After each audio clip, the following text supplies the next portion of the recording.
I'm gonna get started quicker than usual. Hope you're doing well. Happy Tuesday. And then today our agenda is we're gonna do EWC scrims and we're gonna do some ladder games. I found out that not streaming these scrims, you can actually find them yourself. It's just that I don't think people necessarily want to go through the elaborate work to do that. But every game you can actually spectate just by looking at their leaderboards. I was like, what? If these guys are just gonna be hiding scrims, or they're just gonna be splitting off stream, maybe they don't want to see like, maybe they don't want to just have to deal with streaming, right? Like while they're trying to practice, because it's not necessarily good content. Yeah. But at this point, like the jig is up. Everyone knows who teams are. I think part of it was also scrims. They wanted to hide it for the team rosters, but now team rosters are locked. So yeah, we're figuring all that out.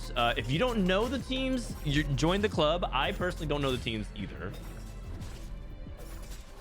Also, let me start up things like my exalted stuff.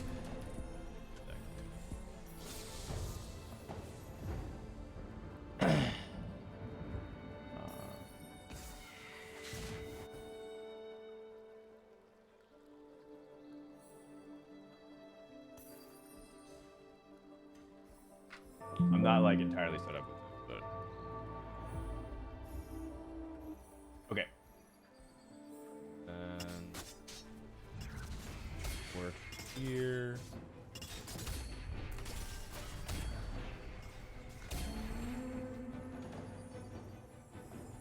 Give me a sec, guys. I'm setting everything up. I started a little bit faster because I wanted to get this online.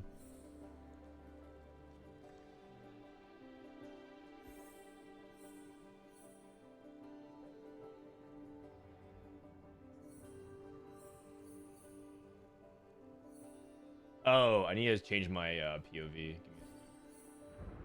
Here. That works. Okay.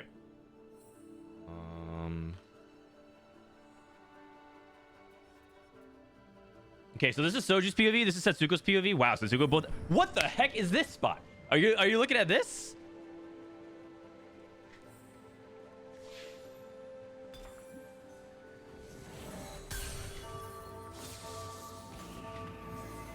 Team K3 Soju versus Team Bobae.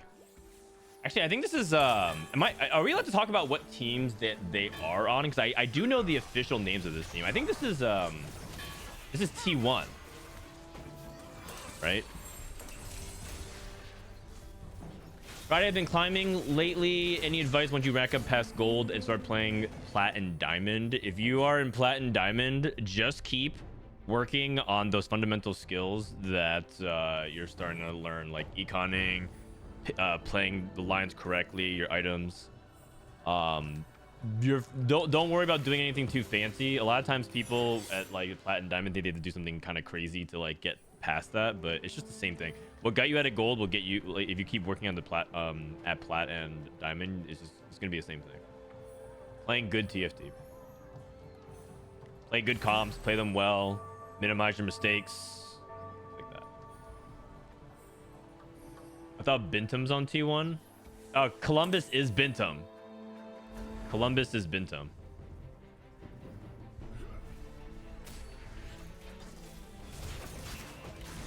Actually, you know what? I'm gonna do Team Binteum.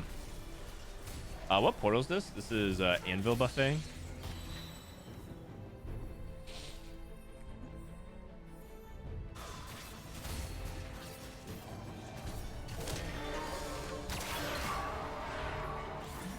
We got Bobae with Exalted. This is a 2-cost Exalted one. Lee Sin offers you a treasure armory. This is the Radiant items. This is the Radiant items. Milk guy. Milk's playing Learning the Spell AP. Oh, that's pretty tempting. Glamorous Gauntlet with Learning the Spell, scaling your AP. Man, I'm getting more thumped again. Radiant Shiv. Might do that. And you get red buff. Okay, and then he gets red buff and crown guard. Play around sword. Wow, good spot for Milk. Good spot for Milk. This is Toronto Tokyo. Double BT slam. Runin's pickup. Soju. What doesn't kill you into Radiant's Bramble. Setsuko with Sniper into Radiant Deathblade. Okay. Story Bless, thank you for the 10 months. Was there any infinite positioning in your TFT podcast? I'm way behind on understanding the understanding aspect of this game. Wow, what a question. Thank you, Sleeping Bear. Well, look at this. The latest episode of TFT Study Hall with Dish Hope is out. Most recent episode covers positioning fundamentals. Man, what a interesting coincidence. Frodan, in your opinion, how many of the EWC teams are legit and how many are fraudulent? I mean, a lot of them are fraudulent. A lot of them are forced to team up with each other that they don't even want to play together. Not necessarily because they don't like each other, but because they didn't expect that they had to team up together because of the points. So I would say fraudulent in the sense that like they aren't really trying. Like there are some teams that are straight up just using each other for points. They're like, okay, you know, I like there's people who actually don't even think the players they're teaming with are good because they have points. So yeah. Fake question? No, it's a real question. It's a real question. Some people want positioning tactics. 5 Exalted. Wow. Exalted for Bobae. Exalted for Binteum. SCSC, people don't know, was a Worlds finalist in set 4. Anvil buffet. So we have 2 people with what doesn't kill you, so they're trying to open 4. So I think the 4v4 meta is interesting in the sense that it's very different from the type of games that you normally play, because the game feels decided much earlier. You're playing for team average placement, and then you score a point for the series if your team on averages does better than the other team, and then tiebreakers who wins. And so if you go 7-8 1-2, your average placement is 4-5, but if you win, so other people go 3-4-5-6, they have the same number of points that you do, but you had the tiebreaker of going first. So it's like whoever wins more points in the lobby based off that usual 1-8. What that usually means is by the middle of stage 5, the game is almost over except for like 1 or 2 things happening, and then you're playing for like the final points. And then going to the next game, points reset. Everyone goes back to 0. So you're playing more of like a head-to-head type thing, which is really different than usual TFT. The way I can kind of compare it is that it feels like every game is like the Kayn encounter for me. Like you have to play it. You have to play as if the game is going to end a lot earlier than you expect it. So your values of how things are, like the way you try to approach early and mid game, has to be a little bit differently. And then you add into the fact that you don't want to contest your teammates and things of that sort. So for example, 2 people can't take like Fortune and what doesn't kill you, right? Like if Soju and Setsuko both took what doesn't kill you, that's like butting into each other, but SCSC and Soju both do. So it's kind of a little bit of that dynamic. There's like that conflict of how do you actually try to play your best line without bumping into each other, because sometimes you're going to be dropped into like an AP spot and it feels like both of you have to play either like Lillia or Syndra or something like that, and like how do you navigate around that? And that applies to a bunch of things. Like, you know, if you get like a godlike duelist start but someone else gets a godlike duelist start, like you both get keepers, but you both gonna not pick keepers, like what with like Darius 2 Kiana, like what are you gonna do, not pick that up? So it's a tough dynamic. It's a tough dynamic. Hey, T-Lides in the chat. T-Lides, congratulations. Team Liquid AIDS, EYDS. Congratulations, buddy. The newly acquired player for Team Liquid. I mean, it just kind of makes sense because it's already TL.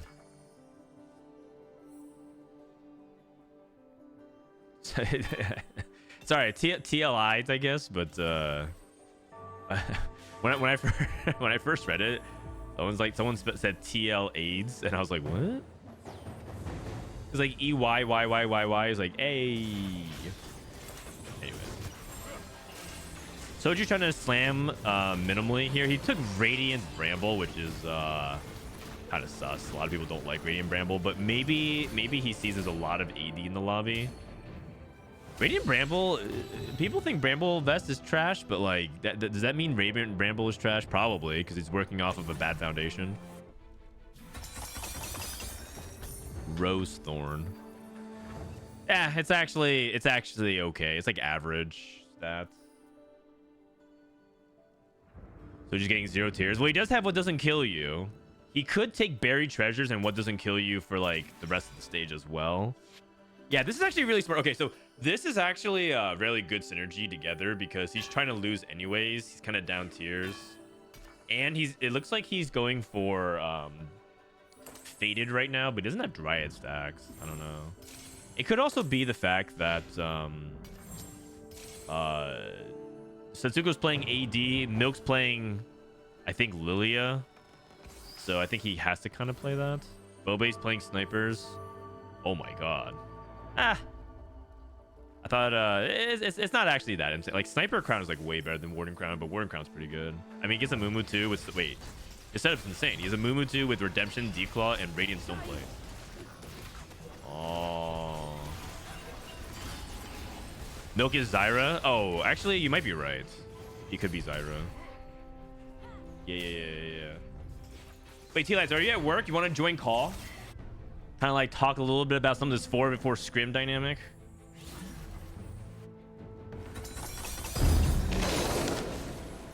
Wait, paints a dummy. Setsuko picked up Radiant. DB, IE has Cybernetic Bulk.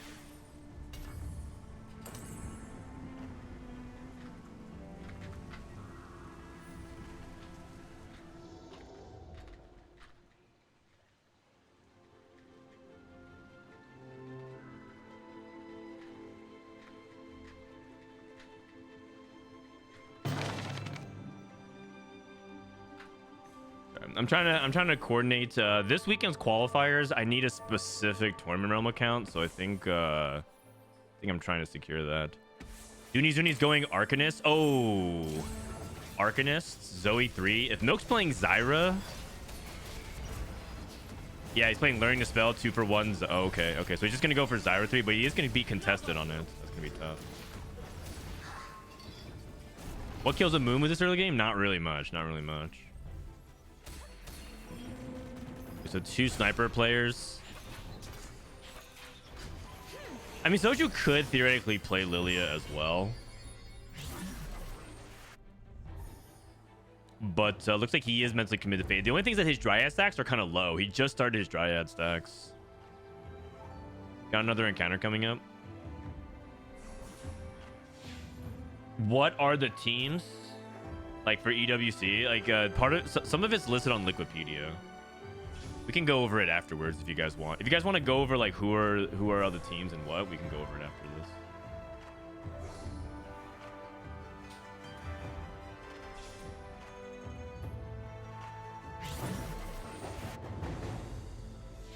Okay, you make Nico too. Another Anvil. You know, Berry Treasures is just really good with Anvil Buffet. Just thinking about the synergy of this, you just get 6 component buffets. That's kind of done. That's kind of crazy. SCSC with Radiant DB transitioning to Duelists. Whoa. Oh, I guess because the stationary support is like kind of indicating he should go into it. I'd probably pick up anti-heal like Morello. I see. He's waiting to see if he's going up against his opponent. Man, I'm getting more dogged again. Going up against Dooney's Dooney. Aaron, thank you for the prime. Or is it Arino? I want to see the fraudulent teams. We can talk about it in a little bit. I don't actually know if they're all up, but I can talk about some of them.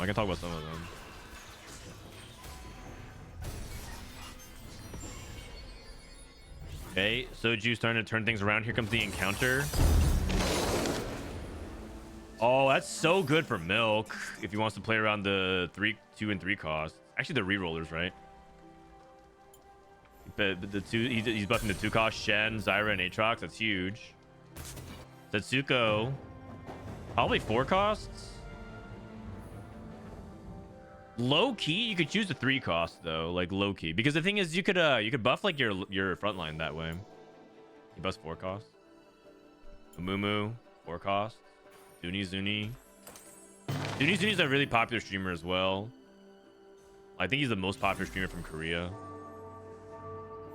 Playing 6 Arcanist, Ghostly Warden. His front line is doo-doo. Like, look at this. Amumu 1, Nico 1, Alawi 1, no items. He's got 6 full completed items and Arcanist up over his back line. His front line is actually... How did he win these 3 fights? I guess 2 of them were like trying to lose streak.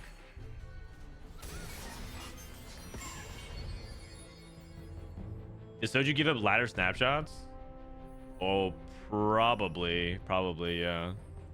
I think Soju's given up on competitive season this set, and I think, or not like giving up, but like he's not taking it like, he's not making it as a #1 priority, and I think he's just trying to make EWC, like his EWC is like a team tournament, and he's playing for his friends. Like he cares a lot more about that.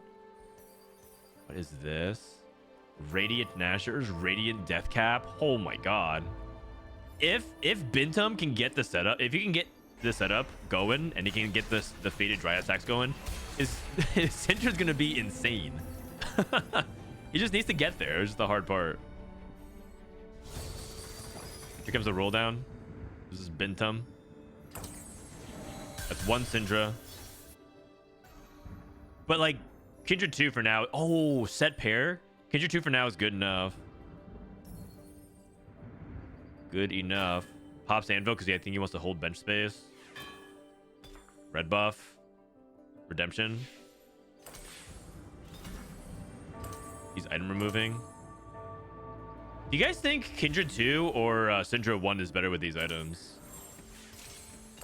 2100. 2100. I mean, that's not okay. That was a creep fight.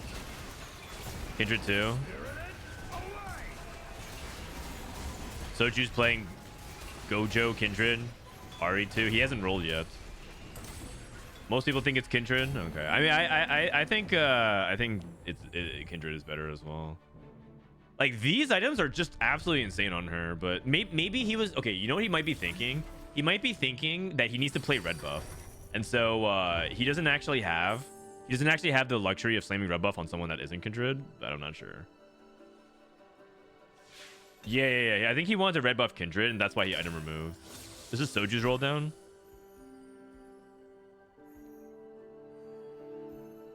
Who holds red buff? I mean, I didn't. I have to look at his board. Maybe there's someone else, but it's a fair counterpoint. It's a fair counterpoint. Okay, Kindred 2. Oh, can you go for Kindred 3? I don't know if Binteum is holding extra Kindreds. Found 1 Syndra, going Lucky Gloves.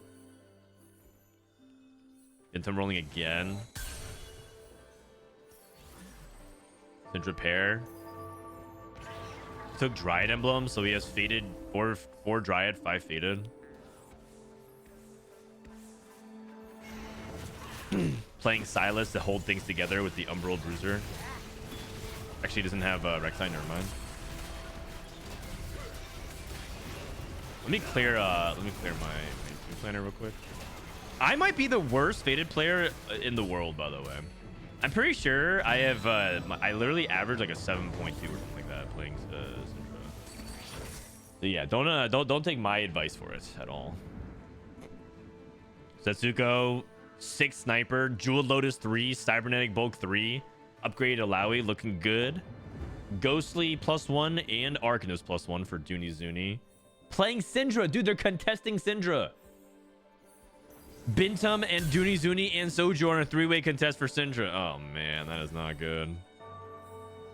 Bobae, 4 sniper exalted, and Milk. Still not at Zyra 3, but he's 1 Zyra off.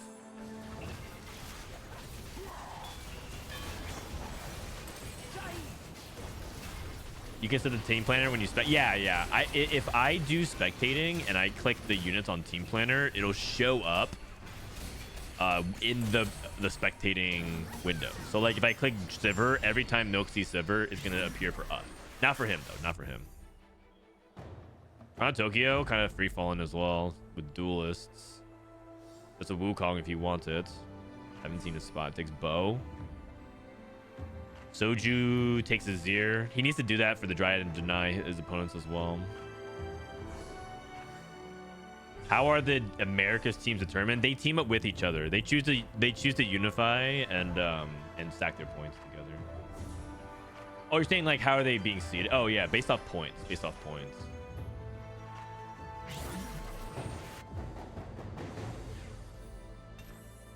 Wukong. People don't know Toronto Tokyo is teaming with Setsuko, Soju, and Milk. That is their team. Precedent did not have enough points, so they picked up Toronto Tokyo, who made it to Set 9 Worlds. The way he got points was to do well at the World Championship or well at Vegas. That's why people like Robin have 0 points, because Robin did not make Worlds, nor did he do well in Vegas. If you're saying being like that's kind of weird that they're not including regionals, we agree. In general, I do not think the point distribution is optimal at all, but it is what it is, you know. So as a result, after like 2 or 3 teams, you're gonna start seeing like, man, some of these teams look freaking weird, and that's entirely true. There's a team of Emilyywang, Souless, TexSummers, and Life's Bad. Uh-oh. Soju and Milk and Toronto. All in the bot 4 right now. That's not good. This point system is horrible. I mean, it benefits you, but you're right. That's how you know. The players who it benefits are also saying, like, it's bad.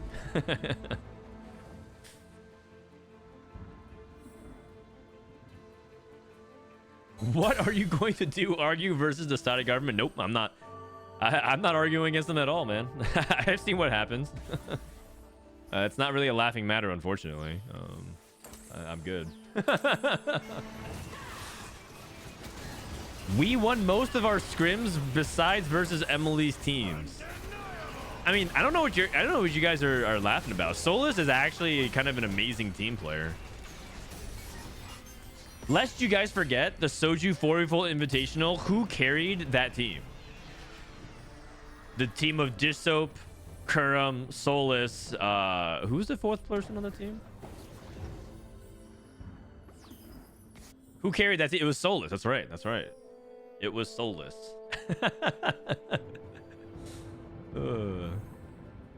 He had the #1 amount of points on that team. People sleep on Soulless, but there's a reason why he sticks around.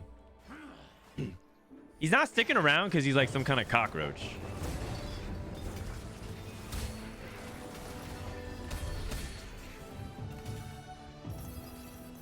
He sticks around because he knows how to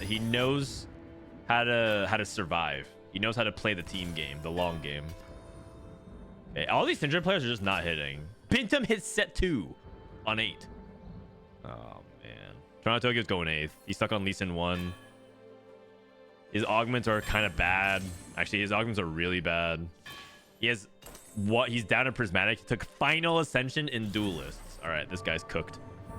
Ghostly +1, 6 Ghostly for Milk. I think Goobum's team is the weak. Are people talking about Goobum's team? Is anyone okay? I mean, I'm down to release it because teams are locked in. Goobum's team is Goobum's, Ashmoo, Amdi, and Broccoli.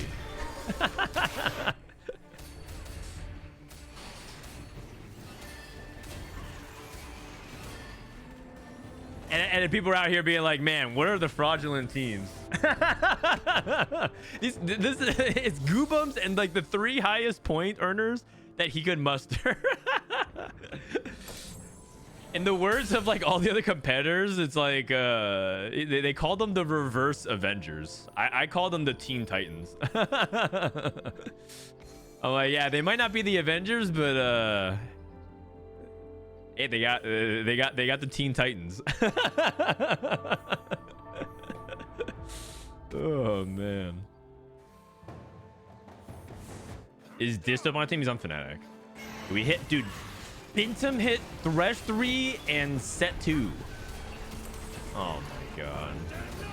Oh my god.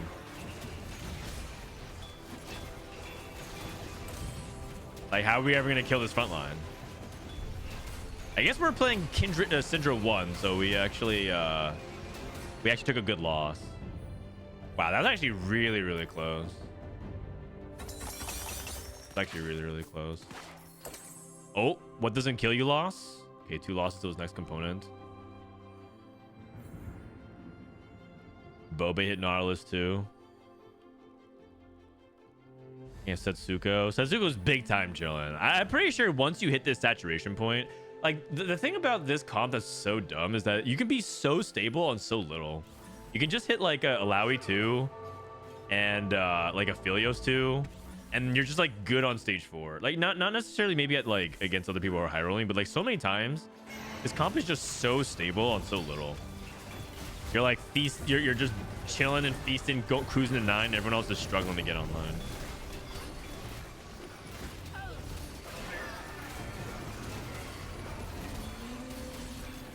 Milk wins, Binteum wins, Dooney's out. Soju's dead. Setsuko just killed Soju. He killed his own teammate. It went 7-8. The worst thing in this format is to go 7-8 because that means you're just down 4 placements. You're down 4 points because you get 3 points and they're guaranteed at least 7 points. So going 7-8 is like the worst possible thing in this format. That means you have to go 1-2 to compensate for it. So kind of like what we said, the game could just be over. If Milk loses and he gets 3rd place, the game's over because then the Koreans outplaced him. Team tournament is so fun. It's more skill expression. Do you like 4v4? Do you like twos? 4v4 is pretty fun, but the problem I have with 4v4 is that it's weird because you can play your teammates. I actually think this format would be really good if they could change one thing, is that you cannot queue into your teammates. That's it. You just keep queuing into one of your opponents. That's it. If they just do that small change, I think the game would feel like way better. Bobae versus Milk, 3-star Zyra.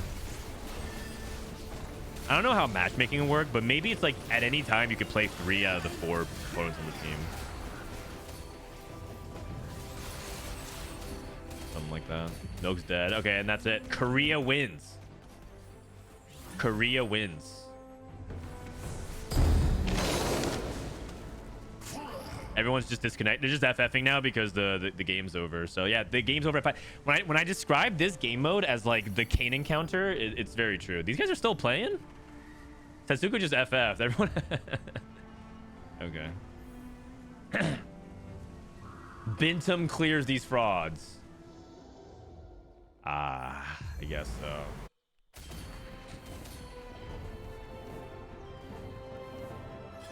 Binteum vindicated. Guys, it's one scrim in a lobby where Toronto Tokyo took final ascension duelists. Lee Sin won. You're here telling me that that's like these guys are no. You're telling me that's where Binteum clears? Nice. Oh, Emilyywang in a scrim? Emilyywang in a scrim. Oh, Emilyywang Souless. All right, it's time to watch. It's time to watch. Who's ready for some Emilyywang Souless scrims? By the way, if you guys are wondering like why we can watch it, is because you can actually watch it for yourself if you want. All you have to do is go to the leaderboards and let's see, where's Emily? 0, she's not found. Souless. And then you just click spectate and you can watch their games. Wait, Spanish Setsuko? Who's that? She's GM? Oh, she's Frodan low. Oh. Spanish Setsuko, Deosam, Aka Wonder, and Odesha. Is that the team? This is a Spanish team. Get better. That's funny. Oh, Deosam is also 1100 LP Challenger as well. Dude, NA Challenger is a super server, man. All these top ranked players from other servers are coming into NA. I'm gonna play an ad. I'll be right back.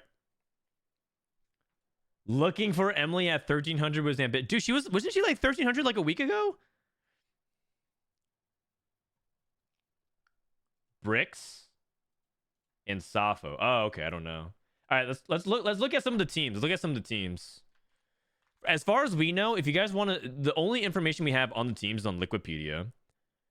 So the current teams, as we know it, is Fnatic, Malala, Wage, Dishop, and Kiyun. Branching Out is the name of the team. Volta, Enzo, Coco, and Pareball, and then Carmine Core, which is Wet Jungler, Campus, Double 61, and Dark Hydra. And those are the only guaranteed teams. We just watched T1, which was Binteum, Dooney, Bobae, and SCSC, and then Zeta, which is Taito, Taro, Kez, and Kaito. The Japanese team, a Korean team, 2 Chinese teams. Wait a second. Is this Scrim not loading? Is the Scrim not loading? What's going on? Reconnect? I kind of want to watch this Emilyywang Souless team in action. What replay team? Oh, I don't know. What is replay's team? The closed qualifier, do they have them? Ranking 3, 4, 5, 6, 7, 8, 9, 10. I don't have any of that. Okay, this is team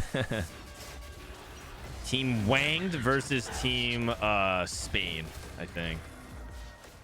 And this is no portal. It looks like it's Kayn. Oh, what the heck? The Kayn encounter in the 4v4. Oh man, that is something. The Kayn encounter in the 4v4. Holy cow. Now that is some high octane TFT.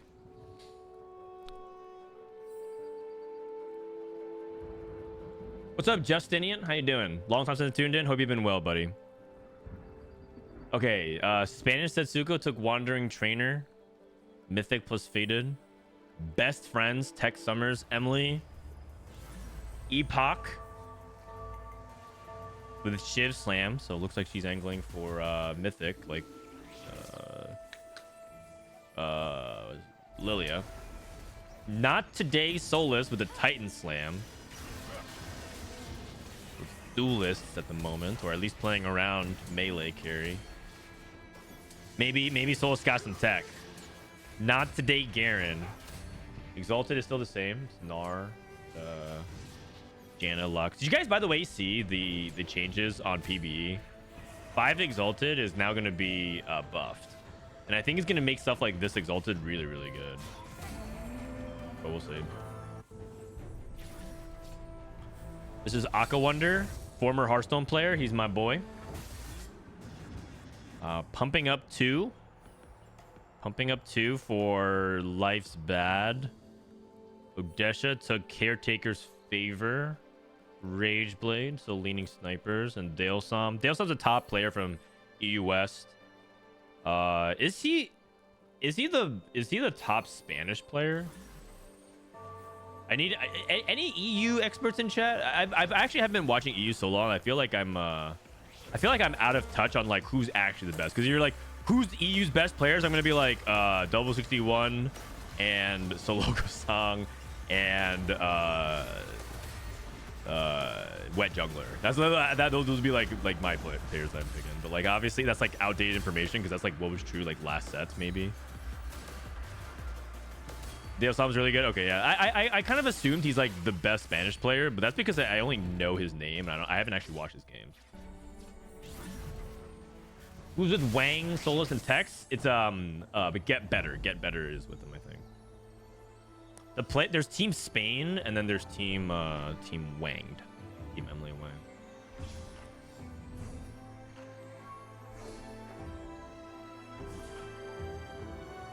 Pretty sure Deosam is the top Spanish player. Nice. That's what I thought. The best EU players are Sasa, Kevin Parker, Noel, and Dasic.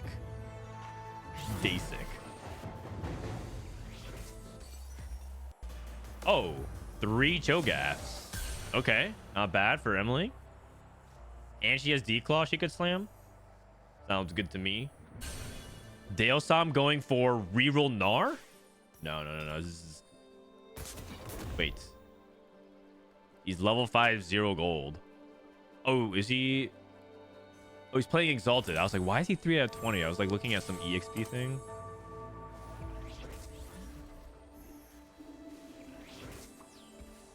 Interesting.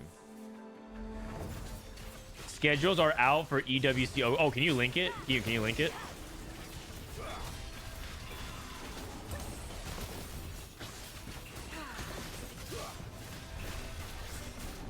"4v4 tournament is pretty weird. Wish they used double up. Like, but double up is 2v2, not 4v4. Or you're saying you'd rather them play in pairs? I mean, the way it can be solved, is everyone should use the same little legend. Everyone uses the same little legend. You can't use the same one. So like, it should be 4 river sprites and 4 like dangos, something like that. That's the way they can solve it. And then you know who's on whose team.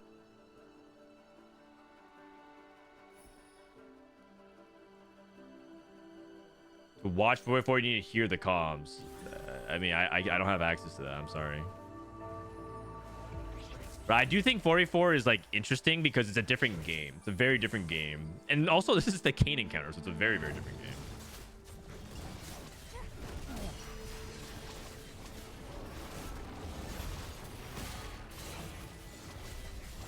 But like, how are we gonna get the comms?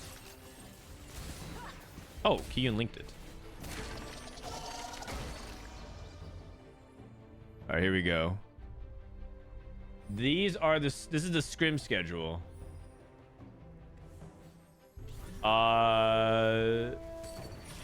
Midnight? That's what 000 means, right? Oh. It starts at 7 p.m. Eastern and runs 9 time games. Okay. 7 p.m. Eastern? Oh, God. 10 games at 7 p.m. Eastern? Oh, jeez.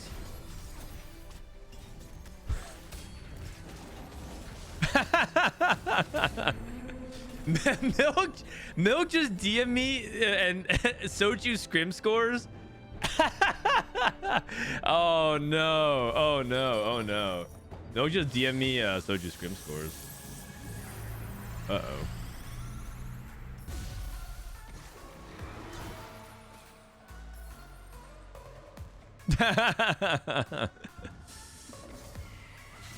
I mean, you guys can even just look at it. Never mind.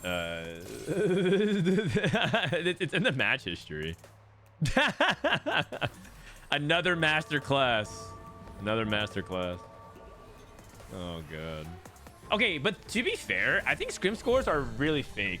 Because the thing is, if you have 8 good players in the lobby, 4 of them have to bot 4. And also, like, playing for the team is completely different than playing just for yourself. So, like, yes, you could be like, yeah, you have really cracked scrim scores. But, like, sometimes, like, someone has to be bottom frag. Someone has to be bottom frag. Like, you can't all be at, like you know, like, top frag 30 kills per game, you know? Someone has to be bottom frag.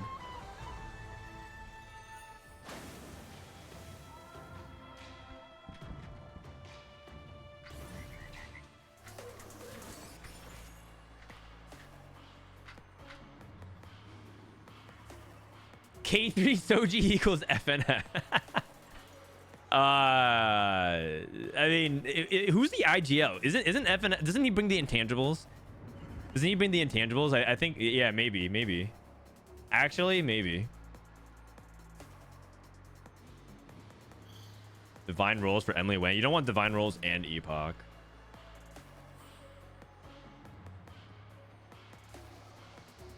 It's finding Epitaph. Dalesom, Rage Blade, Titans Resolve, Yone with Trace Sector. So he's, yeah, okay. So I thought he might have been going into Nar or whatever, but I saw Rage Blade. I was like, what?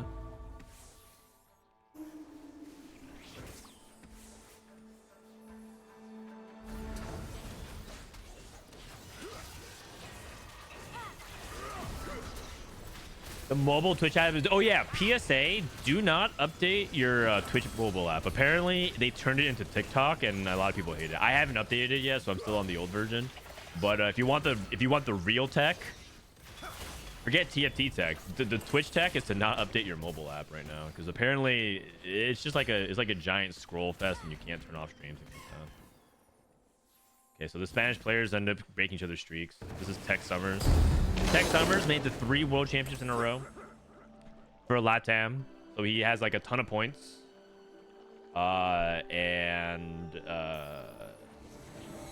Teaming up with the Wang and the Souls. Is Yone playable? That's kind of what I'm curious about, but I don't know. His setup kind of implies that he actually wants to play this line. Because how else do you play Spark with like Rage? Like look at this setup. Look at these augments. It feels like he's kind of committed to Umbral. I can't actually see him playing other lines, so this makes me feel like he actually is doing that. Tex rolled to 0, by the way. Level 6 0. Is he playing Shenna? I mean, they're trying to play for... I think he's trying to play for the Kayn encounter, but he might just be dead. Straight up. Aqua Wonder. Dragon Spirit. Playing Teemo 1.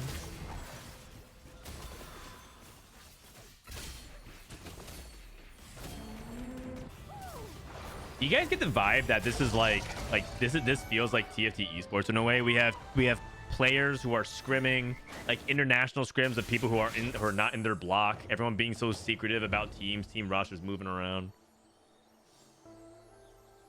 But like, you guys got to admit though, this week is kind of boring on Twitch, isn't it? Like all these people aren't streaming. Where's our content? Where's the hate watching? Like, it's hype, but it's also like where's the content, you know?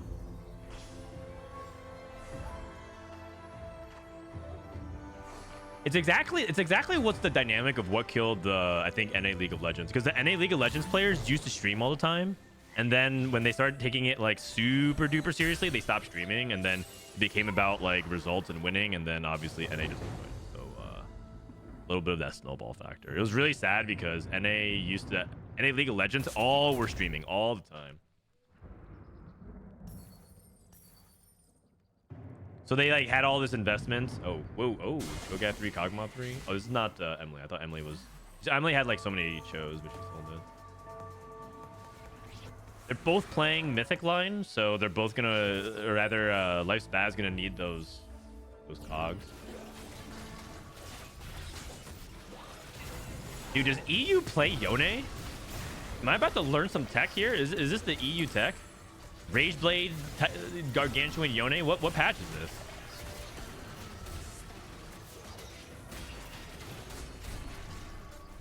I mean, he lost to Cog 3. That's understandable. Emily found Lillia and Morgana just to win here. Who's Spanish Setsuko? Can someone tell me?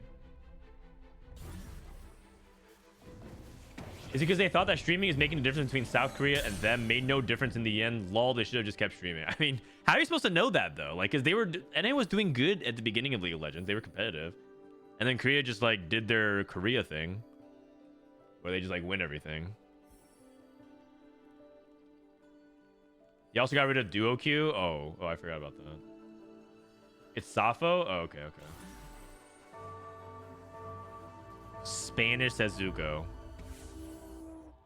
I like that he took Wandering Trainer and he's just playing like Duelist.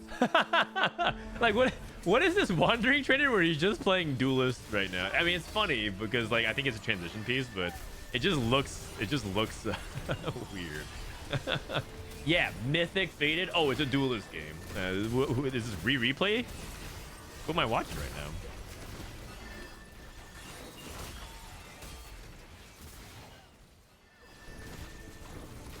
The Twitch mobile update isn't that bad. Yeah, you think so? Okay. Let's look at Emilyywang's Epoch rolls.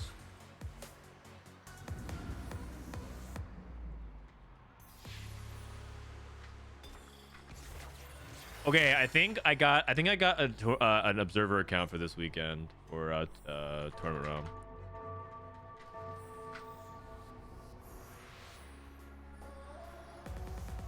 He's trying to scare Soulless off of duelists. I don't think anything could scare off duelists. Souless is the biggest non-pivoter I've ever seen.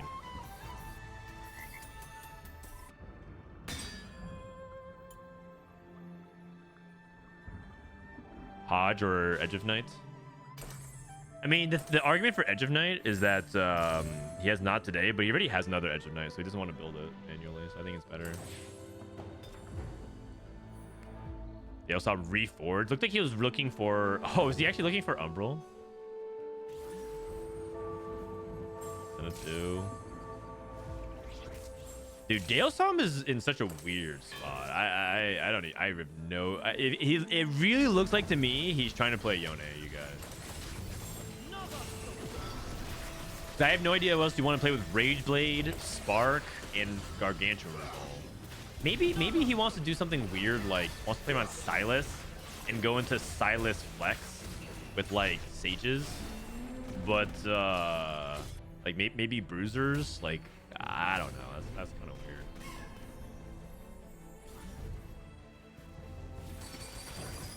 Wrath of the Moon.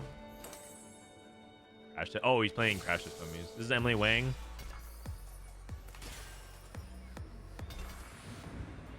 Diana.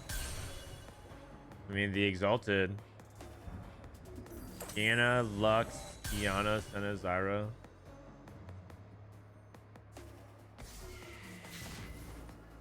So she wants to keep the the Exalted of these units. Bottom right. I mean, Diana, Zyra are just good combos to put into a bunch of these stage flex boards. She has Lillia too.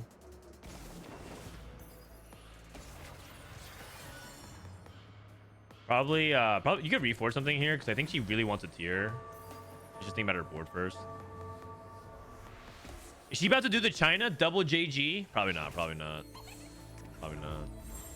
I'm gonna go Gunblade instead. That uses the component to make a Shojin. I feel like I would at least try to reforge.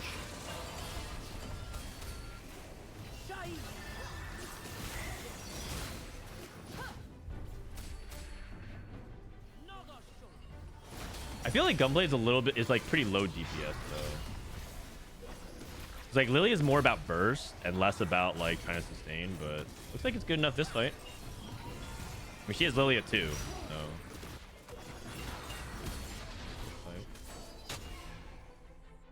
Especially with her augments. Yeah, her augments are like low damage, but we'll see. This is an encounter. Guess the outcome of your next fight.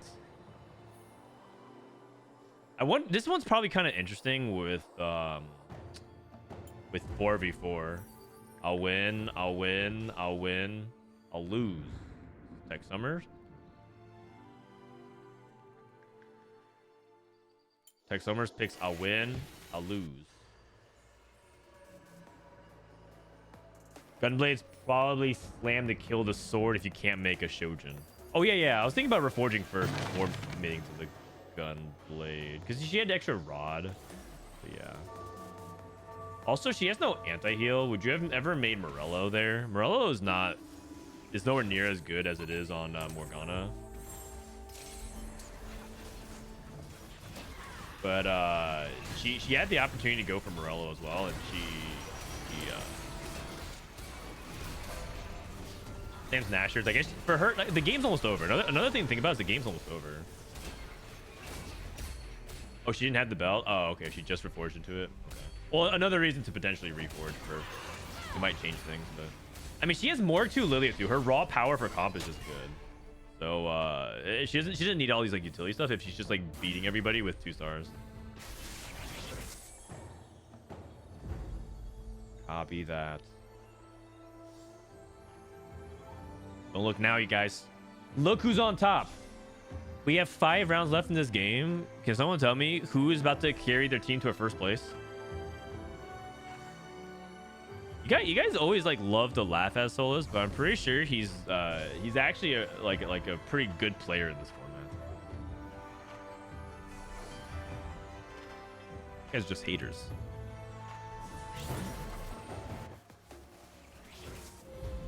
Souless hits Lee Sin too. Clicks I'll win and then wins. That's the Souless. Dalesom, let's check back in with him. You guys, he's playing Yone. Oh, he sold he sold Yone. He found Rageblade Aurelia. Okay. I mean, he had to transition eventually. So he played Yone into Umbral. I see.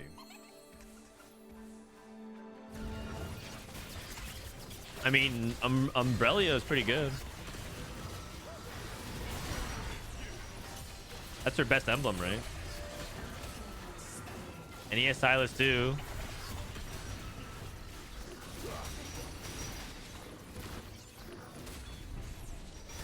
I mean, I don't know if we can necessarily win this fight.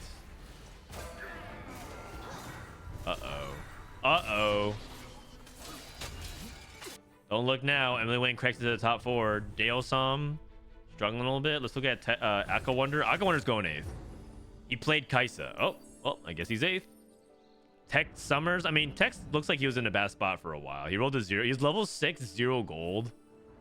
And did not look like he was in a good spot. But he was trying to play around like the Exalted, I guess. Souless is going to win this lobby. And Odesha looks like they're top 4. Safo. Wait, he has 4 dummies. I just realized. Dummy. He has 4 dummies. Okay.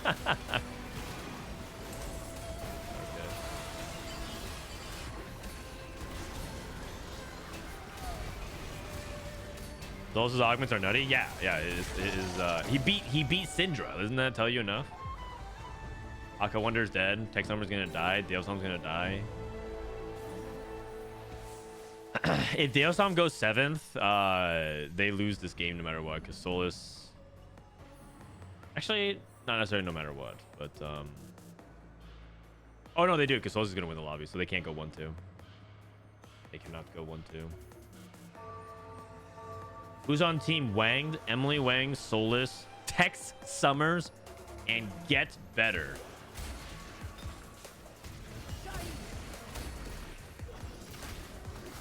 What a team.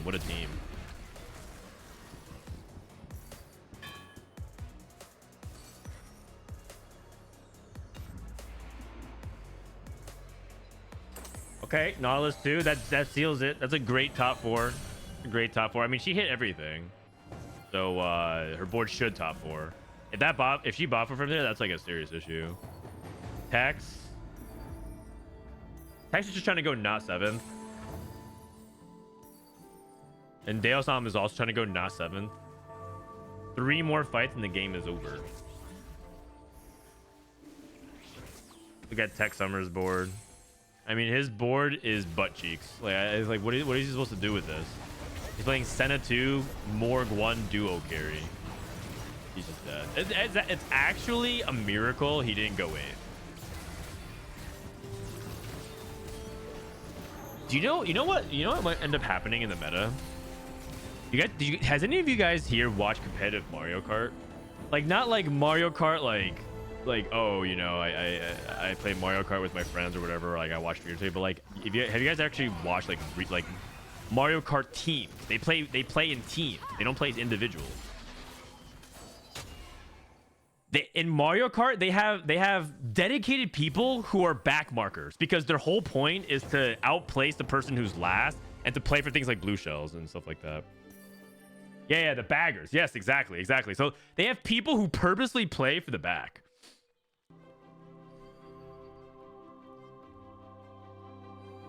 So I wonder if that's what the TFT meta is going to be. There's going to be people who are dedicated to just like sending someone 8th and going 7th and outplacing them.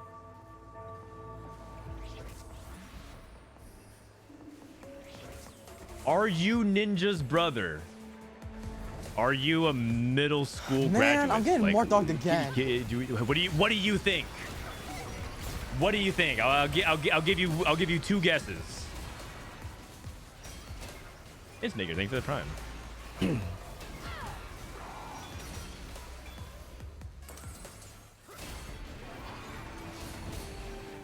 Also, I just want to say I've been dyeing my hair blue years before Ninja did, and everyone's like, "Well, are you Asian Ninja?"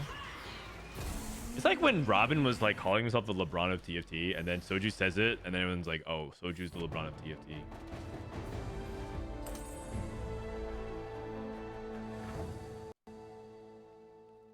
I don't know. I can't read. Oh, you're blind and illiterate. Oh man, that's a tough combo. Aka Wonder, TexSummers, Dalesom. Okay, so right now they went 6 and 8, and TexSummer went 7. So right now, Odesha needs to send Emily 5th to stay in this game. They need to send Emily 5th to stay in this game. Lux Warden Frontline. Whoa, have you guys ever seen this? Frontline Lux. Dude, EU plays Yone in Frontline Lux. Can't wait to drop this tech to dish soap in study hall. I wonder what he thinks about that. I mean, it's Stun the Lux. It's Stun the Lux.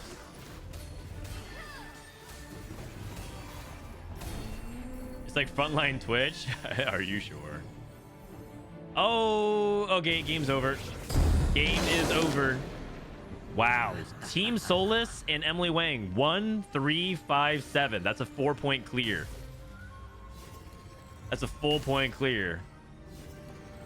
All I'm saying is, man, you guys can't sleep on this team. They actually might do it. They actually might do it. Team Souless, Team Emilyywang, they might win it all.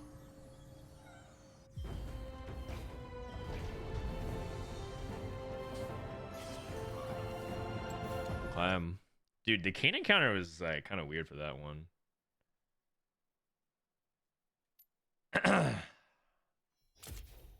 Okay, I don't know if anyone else is in scrims. Is Philip in scrims? Nobody's in scrims. If so, I guess we'll just queue it up and wait for the scrim block to start. People usually take break for a couple hours between stuff. What teams are your top 2 picks? Oh, we can break it down. I just want to make sure I'm not missing anything. Malala's playing for Snapshot. I think everyone's playing for Snapshots right now. The thing about scrims is that people also have to play for Snapshots, otherwise they're not gonna make it. Okay, so according to the teams right now that we have, I mean, Fnatic, America's is the strongest region alongside China. The 2 strongest teams. China has Xiaoge, Ice, Here We Go, and Chitu, and then Honglian, Hanxing, Kudzi, and Easy. Out of these 2 teams, this team seems stronger on paper. Team Falcons. Xiaoge is very, very good. He's the #1 mobile player, and I firmly believe the GOAT of TFT is a mobile player, because if you can, he's won regionals on mobile, and he also did well on PC. He's made it to Worlds on PC. I'm pretty sure the TFT GOAT is actually a mobile player from China. Just saying. If you put all these like supposed really good players on mobile, they're gonna suck.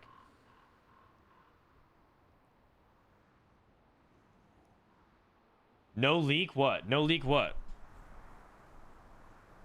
You mean this giant button that says spectate, and then I can just spectate your game and match history?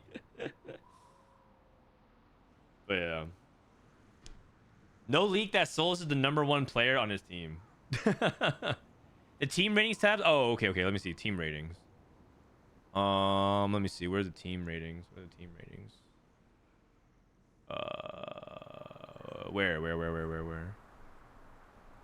Group stage. APAC. Is it America's ranking? Okay, we got Team Liquid, Ego Illusions, Kurimex, T-Lides, and Pokygom. Ego Illusion. Wait, I can't help but notice Team Liquid signed Ego Illusions, T-Lides, Pokygom, and Greya. Where's this replay guy? Does anyone know? Where's this replay guy? Make a tier list? Sure. All right. Tier list. EWC Team tier list. S tier. I mean, you gotta put Fnatic here for one thing. They have two. They have a world champion, 2 future world champions, and Kayn. Team Liquid. They, I think, are A tier. They come from the strongest region, but it's hard. It's hard because like Ego Illusions, like I actually don't know how good their team is because the chemistry is like kind of weird. But they've all have seasoned veterans, and like Ego Illusion's been around for a while. Krim's been here from the beginning. T-Lize has made worlds, and Podgom's like it's like a good vet team. Like this is like the team vets. If I were to compare this team, this is like back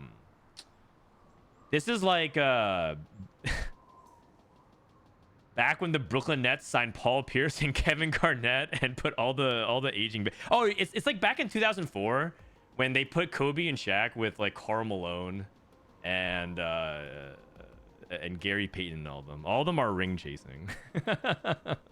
They have it's all the vets. You know what I mean? Okay, EMEA has Jedusor, Experience. Wait, is this like all French teams? Okay, out of all of these, I'm pretty sure Carmine Core is like easily the favorite here. I would say Carmine. Like they have 2 of the best players from EMEA, and they also have Dark Hydra, who arguably at his peak is like a top 5 EMEA player as well, and Cambiz is also really solid. Like, I mean, he's definitely one of the bench French players. Like, they're definitely good. Branching out, Coco, Volta. I mean, they are basically kind of the same thing as like Fnatic, Team Liquid right now. Branching out. No EU team could be S tier, dude. Stop coping, man. Like, you're just actually hating blindly now. You're just like mad. I get it. EU won a single tournament and their egos are out of control, but that doesn't mean that like the whole region sucks. Don't blindly hate, man. Don't blindly hate. Have some logic to it. B tier. Zeta division. Tidal, Taro, Kess, and Kaito. I'm gonna put Team Japan here. Zeta. I'm gonna write. I'll write their regions. Team Liquid is Americas, and then branching out is EMEA.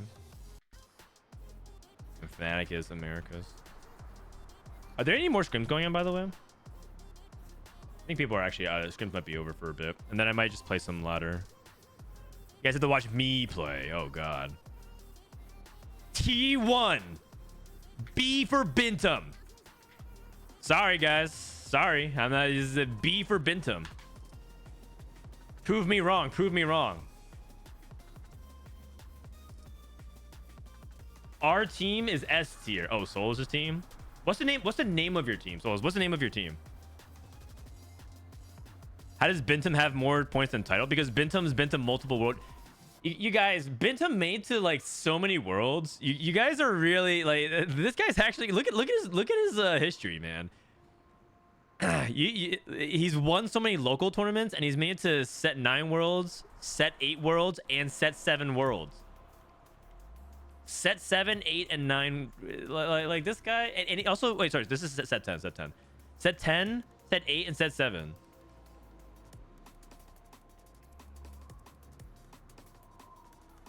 Like, the dude's actually a beast. You guys are just hating. I don't even know where this all came from. It came out of nowhere. T1, B tier for Binteum. I think so people might be looking at title, but like these players are also solid. Kaito is the one that's unproven. SCSC is he also made he got top 8 at Worlds in set 4. And then they have Bobae, who I think very, very highly of. In fact, I think Bobae is, in my opinion, better than Binteum. But like, Bobae, I don't know if both Bobae's full-time TFT. Team Juno. Okay. I'm gonna have to do it. I'm gonna make a C tier. And this is no flame, but I'm putting Team OC here. Team Juno. Not because I don't think OC can do it, but because OC is just they just have it rough, man. They have no support, they have no infrastructure, they get screwed on seeds, and like Riot leaves them out to dry. They play their regionals. They play OC regionals with 7-man lobbies in normals versus a random player in normal queues. Like OC just has it rough, man. Team Vietnam. Oh, Team Vietnam's actually really good. What? YBY, Piva, Le Shuyan, and NCC. Wait, is this the guy that got banned? Is this the guy that made it to Worlds and then got banned? No, it's not. I don't think it is. There's a guy that made it to Worlds from Vietnam and then got banned for gambling. Yeah, he bet on himself. This team, TFT Vietnam, is really good. This team is really, really good. Actually, I'm willing to actually put them in S tier. Like low key. These guys are all like ladder gods. But the problem is in scrims, I think they're doing badly. Jazz Latte, Eggy, Can't Without You, and Pee on Me.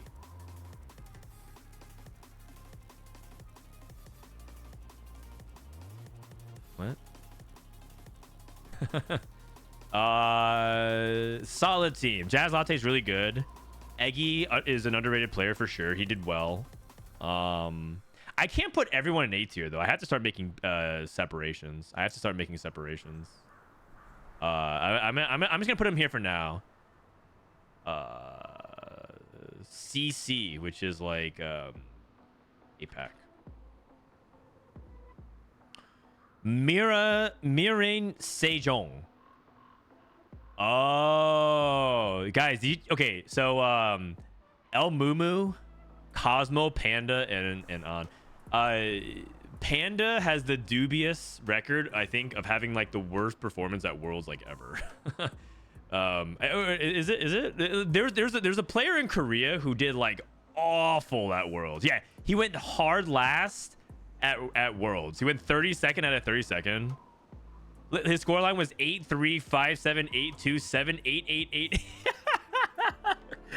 He actually did so bad at Worlds over 12 games.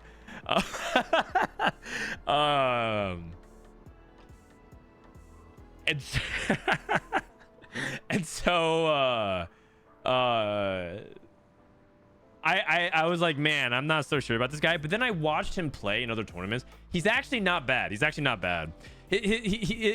looks bad on paper. But I actually like this guy a lot. And I think I don't know what happened. He probably just tilted off the face of the planet and went 8, 8, 8, 8, 8. But I actually think he's pretty good. Also, one thing to know is that Panda and Cosmo, they're on this team called Miran Sejong, and they actually all in on TFT. They moved into an apartment together to try and make a Korean gaming house for TFT. Like, you guys hear about Korean gaming houses in other games, right? In StarCraft, League of Legends, stuff like that. They all move into a house or apartment in Korea and they train. They don't have their own sponsor, and so they literally try to make their own dream happen by like moving in together and training TFT, and they do like TFT training and everything proper. Like, they try to do it the Korean way. It's actually a really inspirational story. I wish more people like knew about it. And then, you know what happened? Korea shut down in Twitch, or Twitch shut down in Korea. And so like they had kind of a big setback. So I'm actually like cheering for them. They're actually kind of like you guys are laughing about a TFT gaming house, but don't even pretend like you guys wouldn't want to do that and live the dream. That actually sounds kind of fun. You guys do TFT gaming house, but you live on your own, and you don't even get to hang out with your friends. So they actually get to live the dream. So I you know what? Even though these guys, I think they're C tier, but I actually think that I'm actually cheering for them. I actually like them. But Panda has a bunch of allegations he has to beat, man. 8-3, 5-7, 8-2, 7, 8, 8, 8, 8. That's like Binteum tier, you know, of going hard last.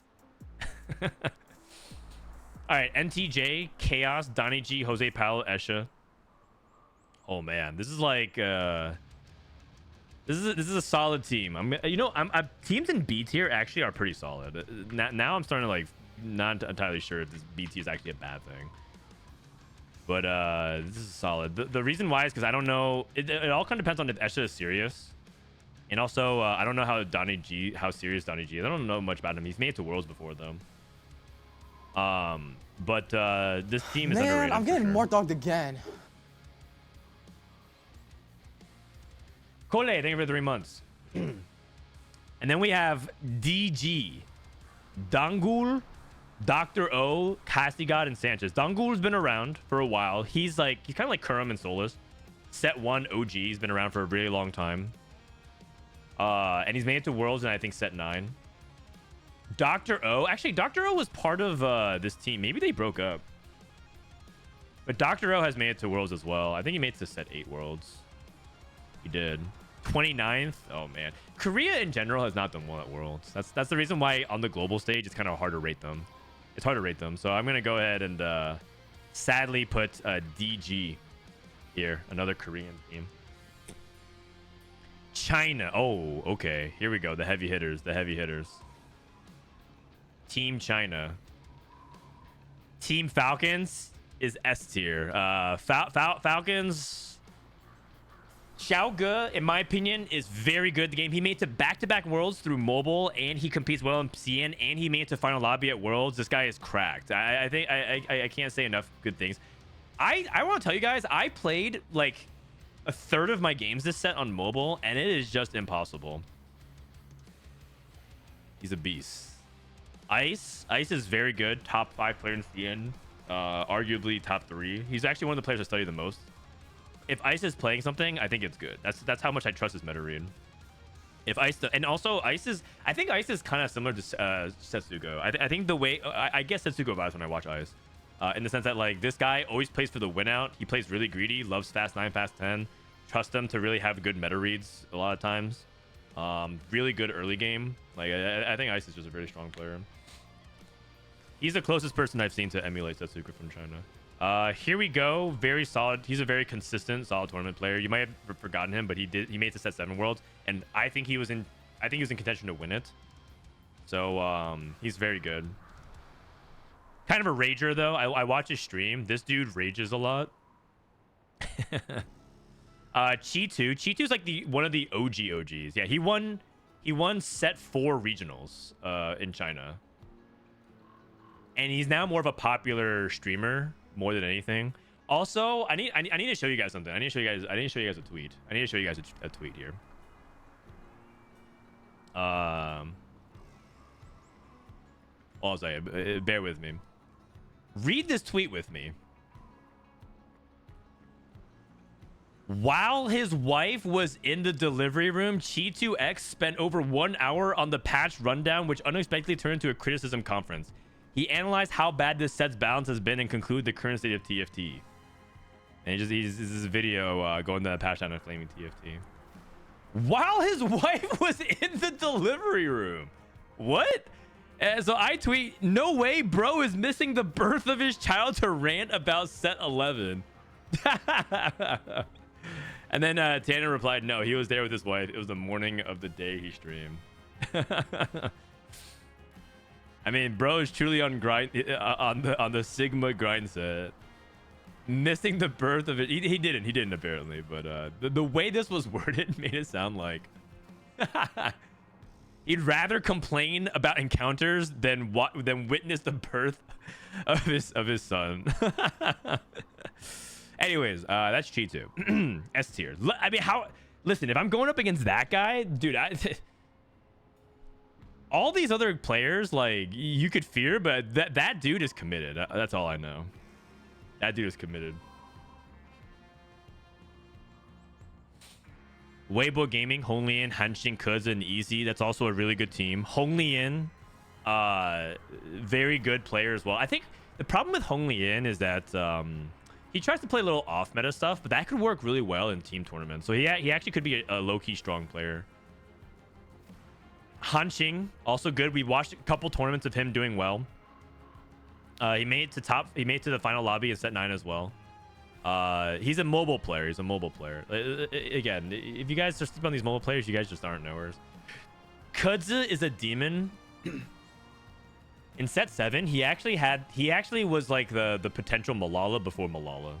That's what I like to say. He was the Malala's predecessor. Back in set 7, he went on a string of winning everything.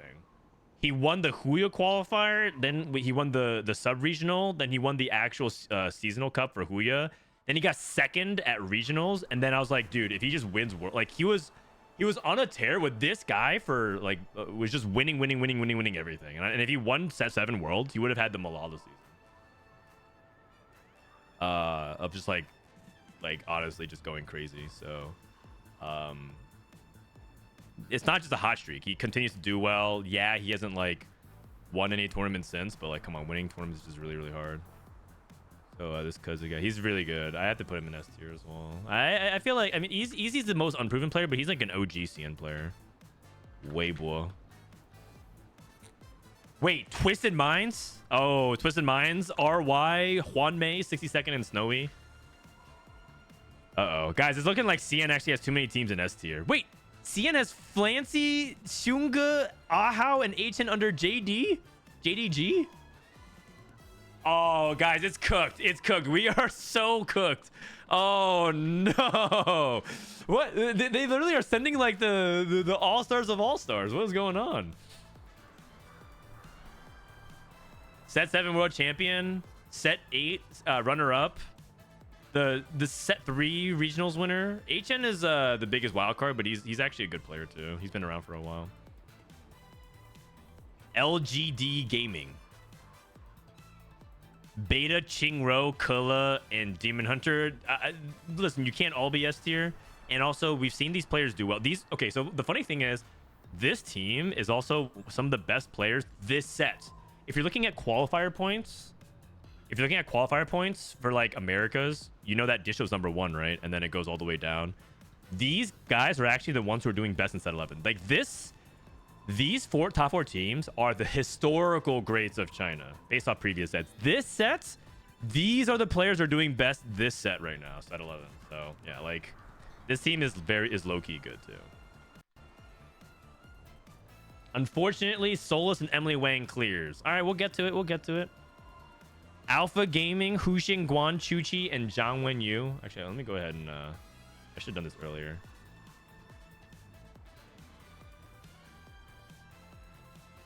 Okay, I'm gonna lie. I don't really know much of these people. I know Zhang Wenyu, but he's a little bit inconsistent in tournament. I know Chuchi. He's been doing well recently. Chuchi actually, kind of a late bloomer riser. He basically started competing a lot more in the past couple of years, but had more results in the past couple of years. But he's doing well domestically. He also got top 8 at mid set last set. I'm not fearing him nearly as much as everyone else, and he also has 0 points. I'll put him here as well. Alpha Gaming. CN. I'll put them in 8. It's just out of respect. It's just out of respect. I've watched these players enough to know that they're good. I don't know much about Guan. Okay, for Americas.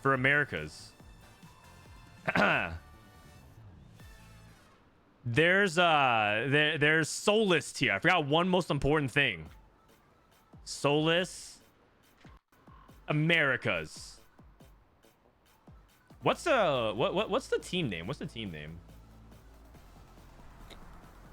Souless, my timeout ends in a few hours. Can't wait for your next stream. What? Oh, summer break. Okay, summer break. Amazing. Are these cats scrimming yet? Oh, is everyone off? Maybe the scrim block's off, at least on NA. I'm just looking to see. Everyone's just playing ladder right now. What about Goobums? Is he scrimming? He's playing arena. All right, there's a team of Goobums, Ashmu, Broccoli, and AMD. I'm gonna write not sure. To be determined.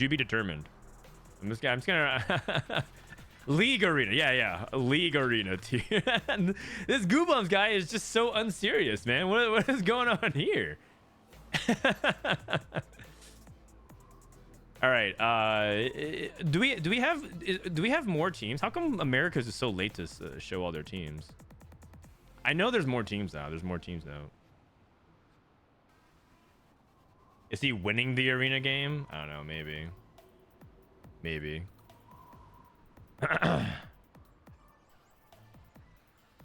Does this look right? Fnatic, Carmine. Is it Carmine? Falcons, Weibo, Twisted Minds, JDG, all right now S tier, A tier, Team Liquid branching out, Zeta, Vietnam, LGD, AlphaGate. I think you could low key move these people up. The Vietnamese players are up.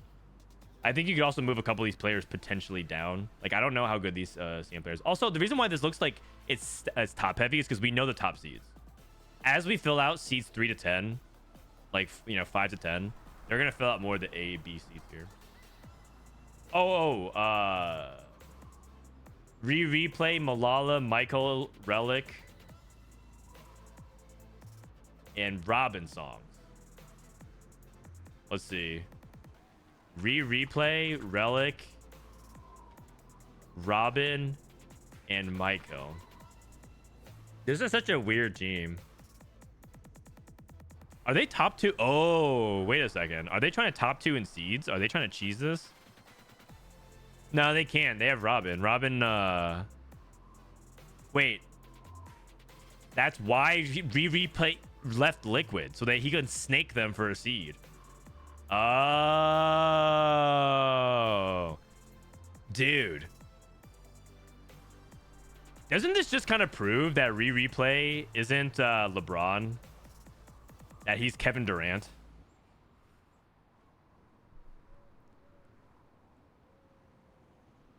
I'm pretty sure Replay just proved that he's Kevin Durant. Oh no, he actually just snaked Liquid. Oh, he just left the Thunder and he just joined the Warriors. Except I'm not even sure this is the Warriors lineup, man. Team Snake. Sorry, guys. I actually really like all these players. I actually really like these players. I think very highly of Michael, as you guys know, and I think Relic is also good. I think Relic's also new to competition, so that is something that's actively working against him. But I'm putting them in B tier for now. I mean, they are gonna compete at the LAN though. Who knows? And Replay is very good. What up, Kana? The hardest road. The hardest road. This dude literally does a Masters to challenge. He's right now, these days, he's just queuing up against Masters players and snaking Team Liquid for a seed. And this guy is just gonna type in like my next chapter.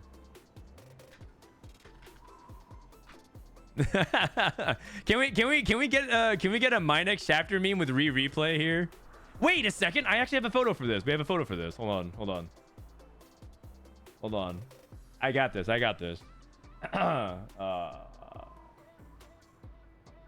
Where is it?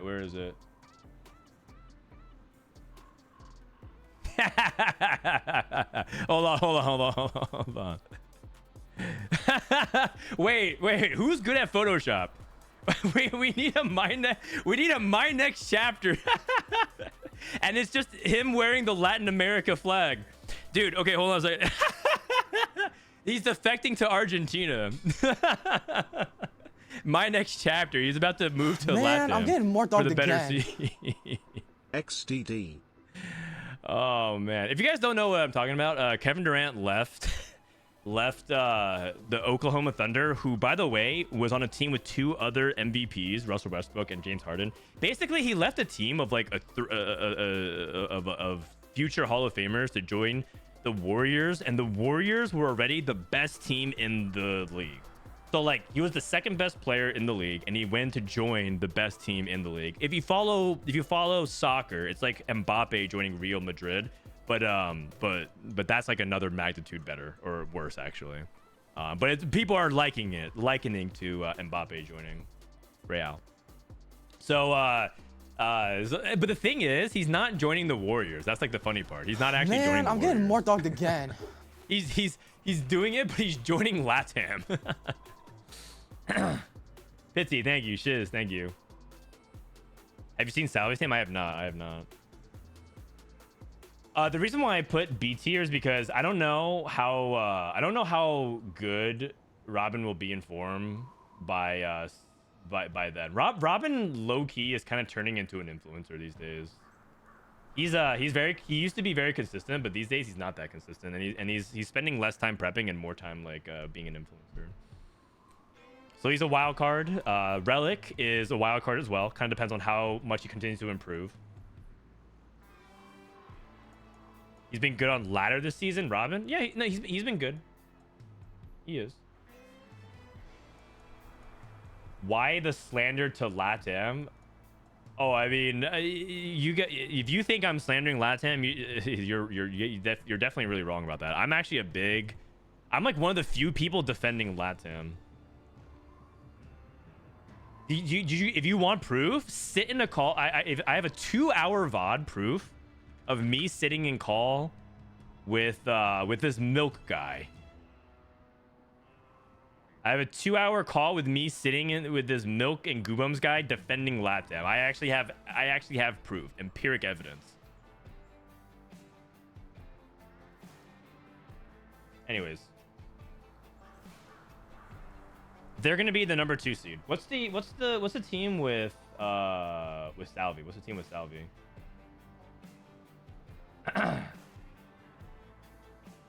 Harden left the Thunder before KD did, but other than that, you're right. Oh yeah, you're right. It's because I believe the GM didn't want to actually pay Harden because he was good.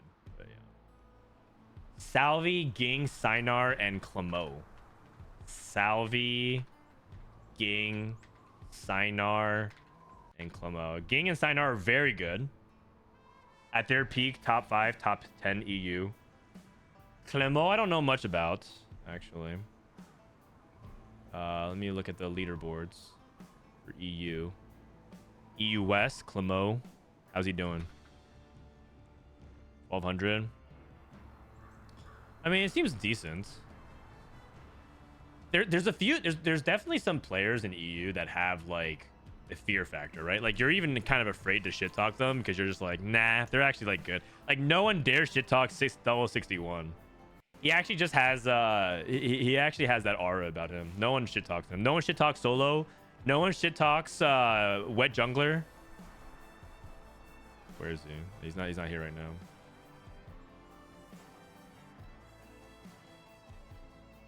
So yeah. I don't know how to place them actually. They're definitely not League Arena tier. I think I would put them in B tier for now, with the possibility of moving up to A tier. Salvi, everyone knows Salvi's good too. It also kind of depends on what form Salvi's in. Salvi's is very hit or miss. I think he had a bad read for Worlds. I believe in Salvi's raw ability, but I think his read for Worlds was pretty wrong. Where he like tried to play Hearthstone like every game, and I think he ended up getting punished for it pretty hard. So it depends, right? It depends. Okay, where's Leduc's team? Probably on PB right now, testing stuff. Kevin Parker, Sasa, Noel, and Dasic. Okay, I'm gonna put them in B here. Kevin Parker. All right, KP, Sasa, Noel, and Dasic. I mean, I feel like they're also in the same tiers. Like this tier doesn't have bad players at all. T1, like CC has Jazz Latte. NTJ has who's NTJ? I remember they were solid. NTJ has Chaos, and T1 has Binteum. That's not bad. That's not bad. Like, come on now. Like these guys are good. Snake. This is replay.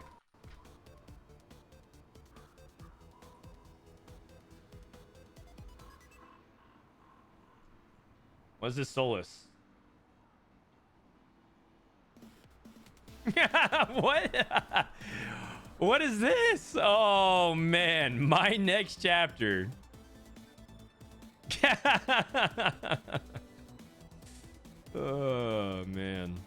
That's funny. We got to make it black and white. We got to make it black and white. Hold on. I think I could do it. I think I can do this. Hold on. Canva. Give me a sec. Let me just do this here. All right. New page. New page. Delete.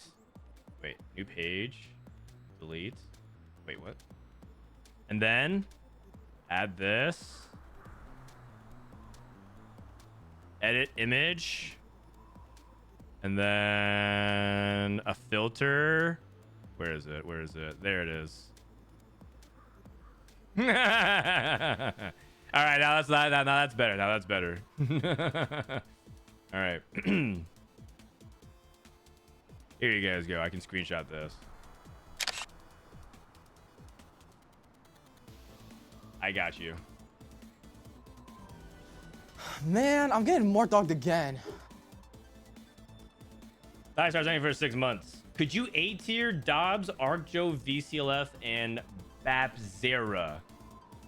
Dobbs, Miguel, VCLF, and Babzera. This is actually the best team from Brazil for sure. I think these are 4 very good players from Brazil. What do you guys think though? Because now we're starting to be like making it. We're starting to put these teams. Also, I don't even know. Okay, I don't even know if Team Liquid is A tier. Do you guys think Team Liquid is A tier here? It's kind of hard to say because like it's actually very, very competitive now.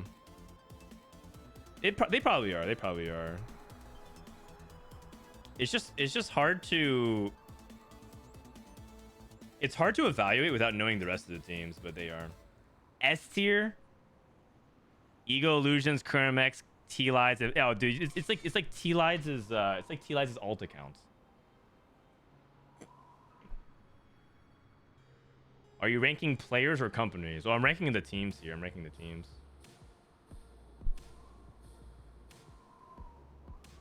Why is Team Snake B tier? Oh, because I think they have some X factors. Like we don't know how good Robin's gonna be going into form, and they have I mean Relic. You know, actually the one thing I will say is they have Relic, who's used to competing on stage. Oh, you know, that's one thing. Oh, you know what? I actually didn't even rank. I didn't factor in one thing into my rankings. I didn't factor one to my rankings. Stage experience. Because a lot of these people are not used to competing on stages and at LANs. And Relic has a lot of experience with that. I'll move them up for that. I'll move them up for that. Brazil, I'm gonna put Brazil right here for now.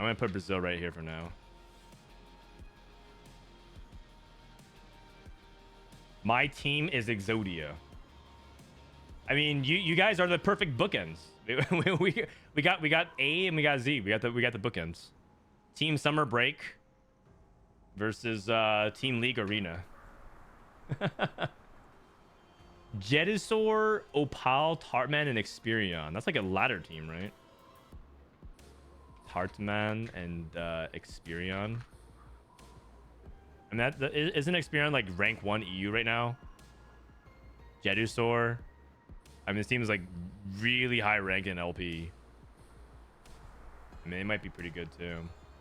They also have done well in Golden Spatulas. I don't know much about Opale.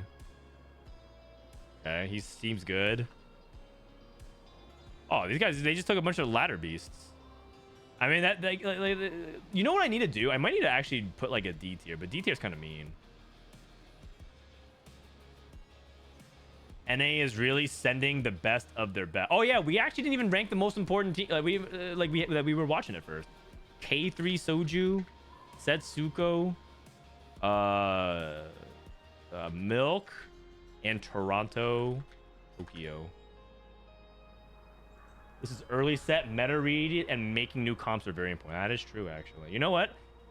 This tier list is actually terrible. I need to actually do a proper one once all the teams are out. So this weekend, we'll do like a real one. Oh, you know what? Dissoap is going to be joining me this weekend for the co-stream. We'll build it together. Me and Dissoap will build one. Toronto Tokyo is the best in this team. That is disrespect. You know what? I'm gonna put them in League Arena tier because as you guys know, they play a lot of League Arena. But I mean, these guys are pretty good. I'll just put them in B tier for now. I think we're gonna have to do like an actual proper ranking this weekend. Don't worry, this is actually fake. I'm gonna write draft, like first draft. This is not the real rankings of it. Look at Toronto Tokyo's history. Sure. I actually did. Toronto Tokyo for a while was going 1, 2, 7, 8 in scrims. Okay, he lost a lot of LP, but don't worry about it. Don't worry about it. Normals 8, 6, 2, 1, 6, 6. Hold on. 8, 6, 2, 1, 6, 6, 2, 1, 3, 3. No, but the funny one was like when he went 8, 1, 2, 7, 8, 1, 2, 7, something like that. For a while, he was going like second or like top 2 or bot 2. Like he went 2, 2, 8, 1, 7, 2, 8, 1, 7. Yeah, 7, 5, 8. Like that was his scrim score. He kept going first or eighth every single game.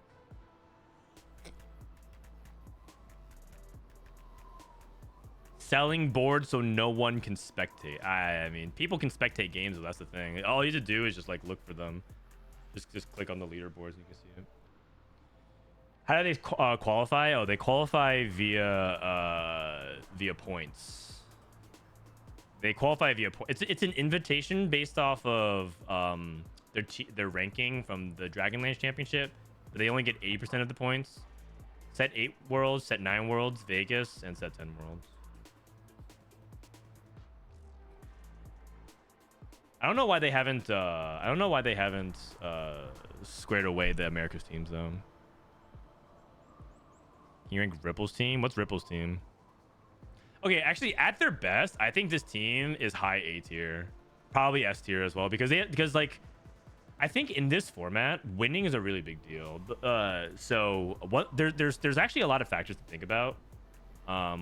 Meta read and everything like that is good, but like winning the game is also a really big deal, and they have some actual killers. So I think this team, America's, is actually pretty good too. Philip, Weird, Degree, and Ripple. I think early set. Soju is pretty good early set. Setsuko is very good early set. Milk, like. But okay, but you guys are saying like think early set, but you have to remember that it's also like Setsuko will teach Milk, and Milk will teach Soju. So like I think they're gonna be good. I think they're gonna be good. Philip, Weird, Degree, Ripple. I mean, I think that they're pretty solid as well, but I don't know if they're as strong as some of the other America's teams. So I'm just gonna put them here for now. They have room to move up. Fun fact, Philip approached me to get sponsored by Don't Talk If You Don't Know. Philip actually came to me and I said, "Well, Don't Talk If You Don't Know sponsor us for the event." And I said yes. But then it turns out they only wanted to get sponsored for the qualifier, and then they said, "Oh, but if we qualify for the main event, we're gonna ditch and look for an org." I said, "Oh, okay. Well, if that probably no." They should though. They should. They actually should. They like obviously we can't offer them anything. If they get sponsored and picked up by a real org, they should take that opportunity. Yeah. If any other team wants to play under our banner name, we might make that happen.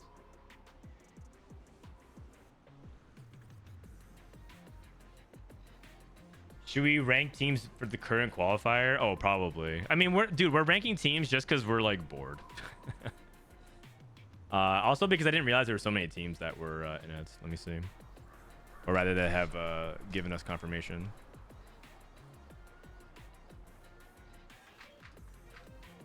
Wait a second. I might get a team leak for content.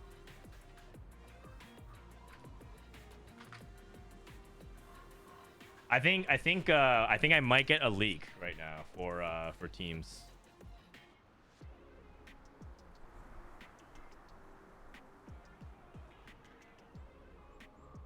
Teams are getting revealed. I mean, I guess this is the unofficial reveal of the teams. You know what? Maybe we should just straight up do an actual spreadsheet. Excel. Because the thing is, you guys see these teams, you don't even know who they are. So let me start a new Google sheet. Hold on a second. All right, so who are the actual teams? We have Fnatic featuring Malala, Wajan Iverson, Dussope, and Kiyun. Okay. And then we have, I guess I could just like copy it and split screen this.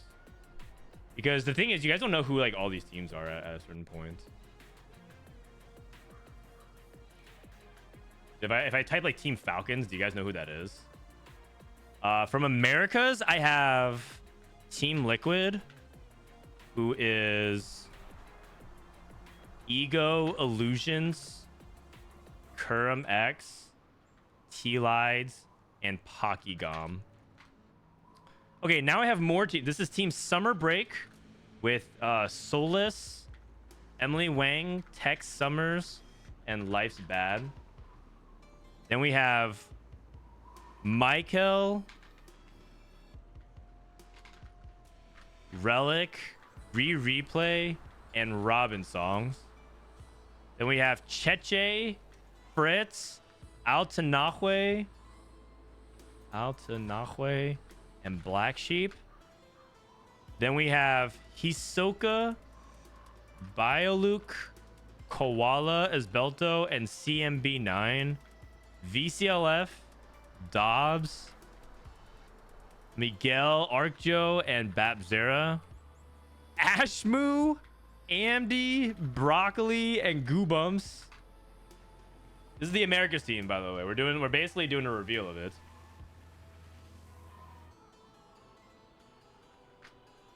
All right, so this is we'll make this blue.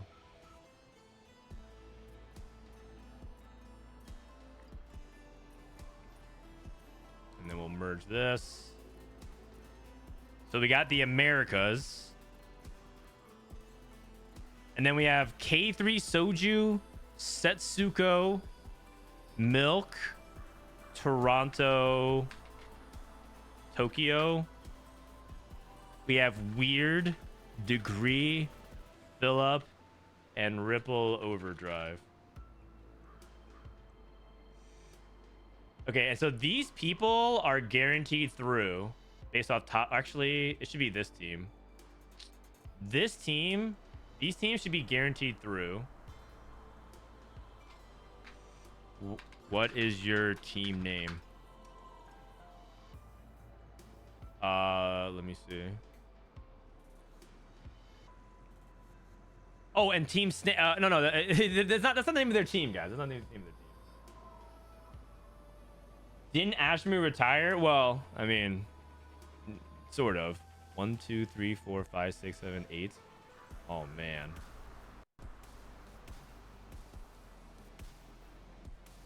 These are the teams. These are the teams. What do we think? Why did we replay Snake? I don't know. There could be many. I mean, I think the biggest reasons is that they're guaranteed through to guaranteed, because I think that's what it is. They wanted to be the top seeds. Team name is the next chapter. By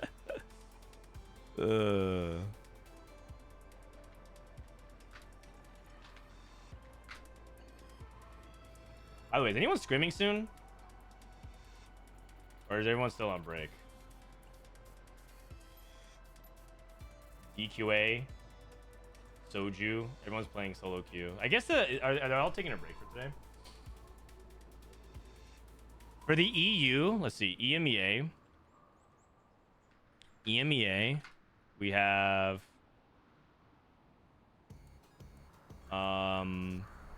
Team Carmine Core branching out. And then this is Wet Jungler, Cambiz, Double 61, Dark Hydra, and then branching out is Volterix, Enzo, Coco, and Potable. Then we have Jedusor, Experion, Opale, and Tartman. We have Zaiku +1. We have Salvi. What's the team of Salvi? Salvi. How come they don't just announce this, man? Sinar and Lamo. We have Kevin Parker, Sasa, Noel, and Dasik. I think that's all the EMEA teams we have, right? Okay. The wiki says team announcements at 9:30 Pacific. Like tonight, or because 9 or this morning. Okay, APAC is Zeta and T1. So Zeta has Title, Taro, Kes, and Kaito.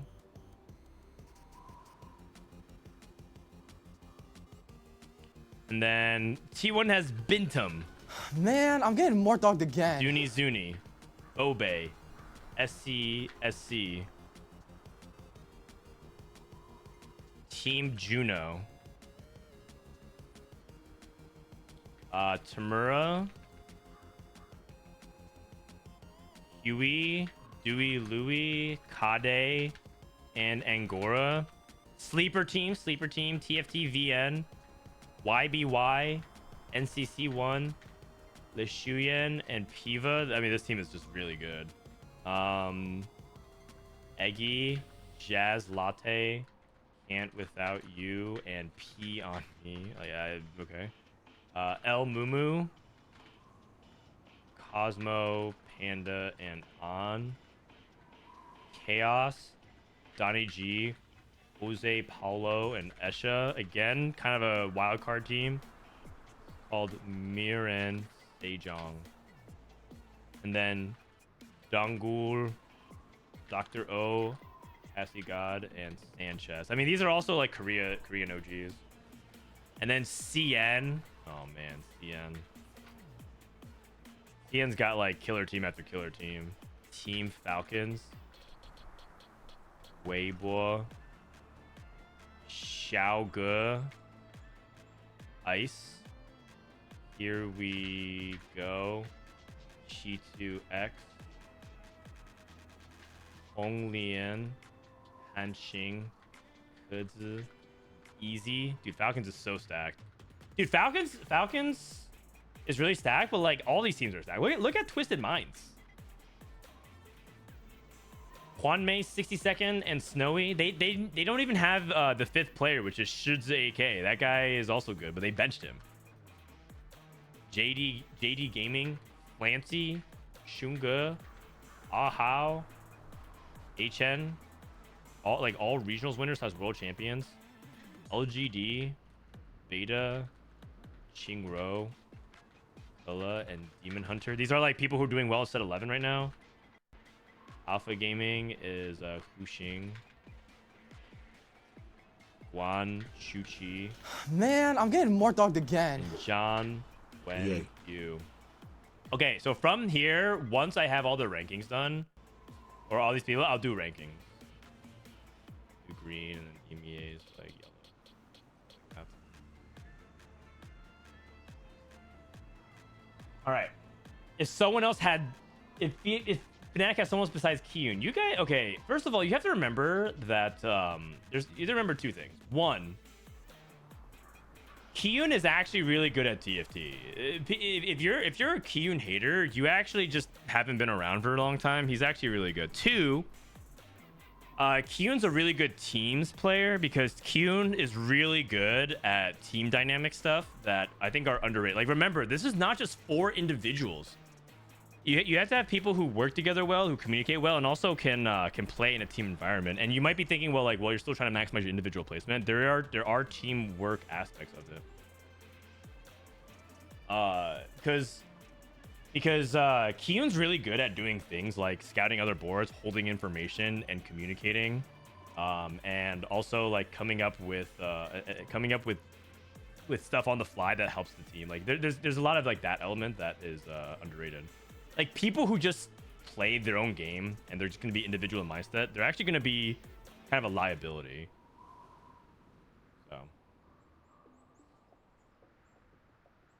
So you guys you can't just look at the raw horsepower. Like there's a lot of these players who might be really good, but like in a team environment they might not thrive, and vice versa. There might be people who are like they're much better playing on a team, but maybe they're like maybe Goobums is actually the best IGL, the best TFT IGL ever, and Ashmu is simple. Who knows? You never know.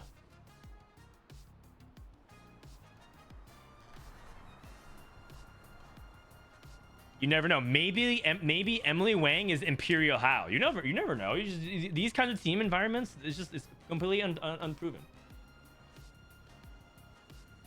Ashmu has the lane advantage. You're right. Experience. Okay, yeah. X factors, right? Like how or X factors. First off is like teamwork, communication, which is different from teamwork. Stage experience, right? Like these are the X factors. Stage experience or just tournament experience in general, because those are two separate things. You play in a lot of tournaments, but you haven't played a lot of stage experience. Like who knows, man? Maybe people aren't used to playing with all the lights and cameras.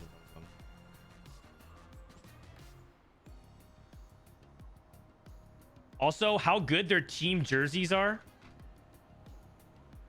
Like, do they have good merch behind it? Actually, like, org support is actually a real, unironically, actually a big thing. Like, some people are going to boot camp. Other people are just probably going to meet up, but other people are going to have boot camps.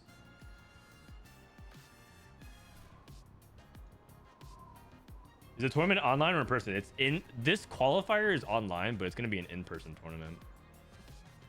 Yeah. These are all things to consider. And then also early set form. Like how good is their early set form. These are all going to be the deciding factors.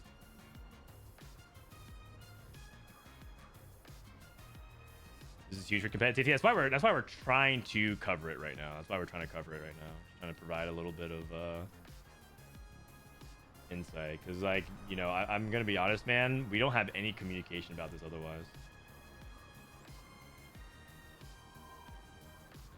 Qualifiers are this weekend. Oh wait, the announcement time is 9. It's supposed to be already here.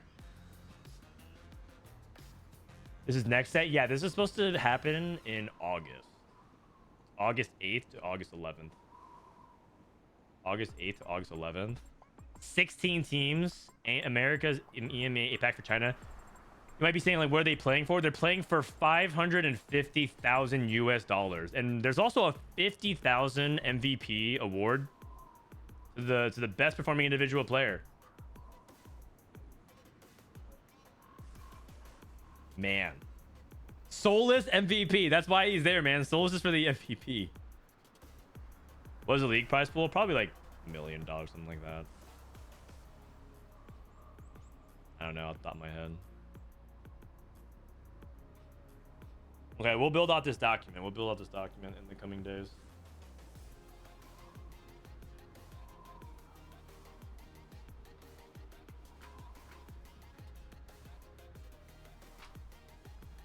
Did they accidentally add a few zero? Oh no, I think the thing is that this is the event that's happening in Saudi Arabia, and this is partially what is drawing controversy, because the Esports World Cup has like a lot of there's a lot of controversy around specifically the fact that it's clearly backed by the Saudis, and there's a lot of problems that people have with the Saudi Arabian government because of their egregious human rights history. And it's not necessarily about like, well, okay, this country is bad. Like people are like pointing at China, and people are pointing at like, oh, the US isn't great, so on and so forth. They turn into like this big like whataboutism. But the reality is, right now, like in Saudi Arabia, there's a lot of bad shit happening. And people are upset that Riot got in bed with them, that a lot of other games got in bed with them, that esports organizations are taking money from them in order to stay afloat because esports winter is hard. And there's a lot of harsh realities about the state of competitive gaming and esports right now. One of them being there's just not a lot of money involved, and so that's why they take crypto sponsorships, that's why they take gambling sponsorship, that's why they're taking Saudi money. And they would take and at this point there's just this no moral code, right? At this point we're just like we would take any kind of blood money to just sustain our esports ecosystem, and I think we just have to somewhat accept the fact that that's happening because we backed ourselves in a corner where either people lose their livelihoods or they're just going to accept money for sports washing or the equivalent thereof. I'm not sure if people batch esports into sports washing, but they've done it a lot with other sports like golf and football and Formula One. They offered like millions and billions of dollars to athletes. It's crazy.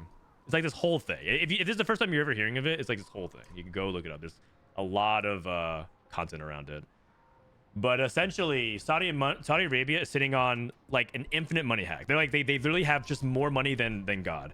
They're sitting on so much money, and they recognize that they can leverage that money to actually be a world player in culture, in entertainment, in a bunch of different ways that can secure their spot if inevitably they don't have as much money because of the oil, right? There's a lot of different things that they could do with it. So they're just buying people. They're buying properties. They're buying straight up leagues and entities. They're buying industries. They're buying people. They're trying to buy your favor so they can put themselves in a position where they have control. And if they want to, like, if you're in Saudi Arabia and you're not going to be there as an LGBTQIA plus person and feeling safe. That's just the reality. They can try their best to guarantee safety. Like, how does Rainplosion play in the Esports World Cup? I don't think she can safely assume that that's going to happen. She can't. She's excluded from that because of like their stance on that. Whether or not that changes in the future, you can only hope, right? Part of it is that like you can only hope that connecting globally could help illuminate those things. But there's a very real risk that doesn't. You know, we've connected to a bunch of other countries around the world, and they still have like pretty terrible cultural things that are human rights abuses as well. That doesn't change. So the reality is we're just taking blood money. If you kind of boil it all the way back down to TFT, a lot of people in TFT are not in a position to turn this down. This tournament can be legitimately life-changing for a lot of these people, and if TFT is their full-time thing, they owe it to themselves and everything else to look out for that interest, and they can't step away from that, especially if they're getting picked up by organizations, right? Organizations are offering them salaries, they're offering them support, they might get big-time money. It's like a really complex, nuanced issue. Like even Bryce, right? Bryce was talking about on the podcast. He's wrestling with the idea of whether or not this is actually something he should do. But so much of his clientele are esports organizations which are involved. So it's like, does he step away from the business that he built upon? Like, I don't know if he's in a position to do that. So he's wrestling with that. Am I supposed to not co-stream this, even though it's like a really big moment for TFT? If me co-streaming is making me culpable, then yes, then I'm a hypocrite as well. Like, I think everyone has sort of their hands tainted this whole like conversation about, is there no ethical consumption of capitalism? And that's not necessarily, I also do kind of put that under the whataboutism type of thing. It's like, you know, what about this? What about that? Like, you use an iPhone, you know, are you supporting child slave labor? The reality is, what it comes down to me is, what can I do right now? Or you know, I think that's what a lot of people should be thinking. What can I do? What's the context of my scenario and my livelihood and what I could be doing, and act off of that. And I think as long as you're trying to do your best within those confines, I don't think anyone can blame you. Like these T1 players, I talked about these T1 players, for example. Not the T1, sorry, the Korean players. Where is it? These Korean players, Cosmo, Panda, Dr. O, they had a dream of being a TFT players. They all moved into the same apartment together to try to start their own esports org, to try to make the TFT Korean pro scene a dream, because no one else is really taking a chance on them. Like for them, they're all in on it. They have no choice. they have for them this is a lifetime of an opportunity, or opportunity of a lifetime. My brain's not working. So there's like there's just so many layers to it. There's so many layers to it.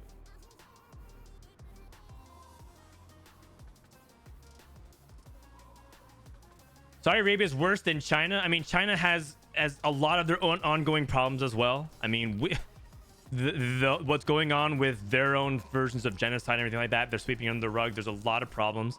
There's a lot of problems around the world. People aren't talking about like the spikes that's going on in Darfur again and all these other problems. I try to stay on top of world issues, but there's only so much that I can handle, right? On top of doing everything else. I don't blame you if you're like some people in their own countries in Latin America, right? Like the economic situation in Latin America and a lot of countries are like so bad. Like how can they even worry about that stuff if like in the inflation in Argentina was so out of control that a lot of Argentinian players are like, we can't even like live here, you know?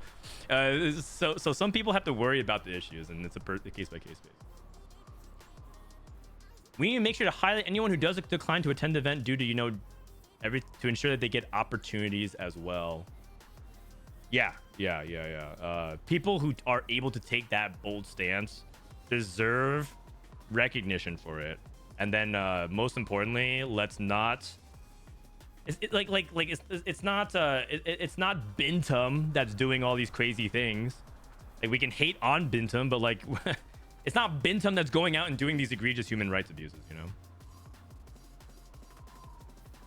I've been to Saudi Arabia 3 months ago for 3 months. You can complain about the human rights all you want, but the reality is it's safer there than both the US and here Europe. Don't know what all this fuss is about. Oh, I actually believe that. Dude, I don't think the US is that safe, man. Are you kidding me? You try to leave your car window slightly ajar in San Francisco and tell me if you feel safe, man. Like I don't feel safe at all. What? No, I don't think anyone. I'm not arguing against that at all, man. Have you seen Skipaeus' tweet about it? I guess I could look at it. I saw that he made a long statement, but I didn't see it. I've been less engaged with Twitter these days ever since my baby's here. As a sports person, I really only have 2 responsibilities stemming from my profession: do not cheat and do not promote evil. The former of those responsibilities is very easy and straightforward. Just stay within rules as stipulated, and if it feels generous, or if I feel feeling generous within the sphere of the rules as well, I'll leave it to my fellow competitors to judge whether I've managed to do so. The responsibility to not promote evil arises from a combination of being a public figure, showing up on a broadcast that quite a few people watch and listen to, and my personal conviction. Although I might not be making the world a better place in my life, I should at least try to minimize the harm that I do. That's fair. There are some straightforward applications of principles, such as not accepting crypto scam sponsorships. There are other sponsors such as meat industry or gambling enterprises, which would, in my view, fall in this category, but I haven't had the opportunity to refuse their offers yet. Oh, wow. He's starting to get into the meat industry. Trying to go up against big meat is hard, man. To be clear, I'm not opposed to taking their money exactly. In fact, I believe lowering the amount of money these organizations have is a great thing. What I'm opposed to is providing what they ask in return: exposure and normalization. When I, as a sportsman, arrive in a country, it's shown on broadcast, all safe and clean. Look how everyone is acting nice. Maybe the referees have their own cultural clothing. Isn't that cute? And it is. None of this is CGI, but it is misleading. Depending on where we are, I'm a few sentences I would not at all mind saying, and says in the past with quite a run-in with the authorities of the region. What? You've had this is Skip an outlaw? Is this guy? What? To the football fans out there, did you know that in Saudi Arabia, atheism is by royal decree punishable by up to 20 years in prison? Oh, but the stadiums are so pretty and safe. Do grappling fans know that an Abu Dhabi journalist can have been in prison for criticizing the government? But look, the mats on TV look fine, although small. Of course, nothing looks amiss. Dummy when threats of violence are invisible. However, I challenge anyone who visits a place like this regularly to honestly tell me that the line they hit there is just as loose as the one in free countries. I don't obviously think that anything would befall me. After all, I would be the boy advertising the safety of these very countries. However, for people who really matter, such as reporters, their own citizens, and permanent residents, the situation is not the same. When EU countries discuss embargoes against Saudi Arabia in response to the killing of Jamal Khashoggi, for example, it is discussed by either directly or indirectly elected representatives who at least in theory care about approval rating and an opinion the public has on Saudi Arabia.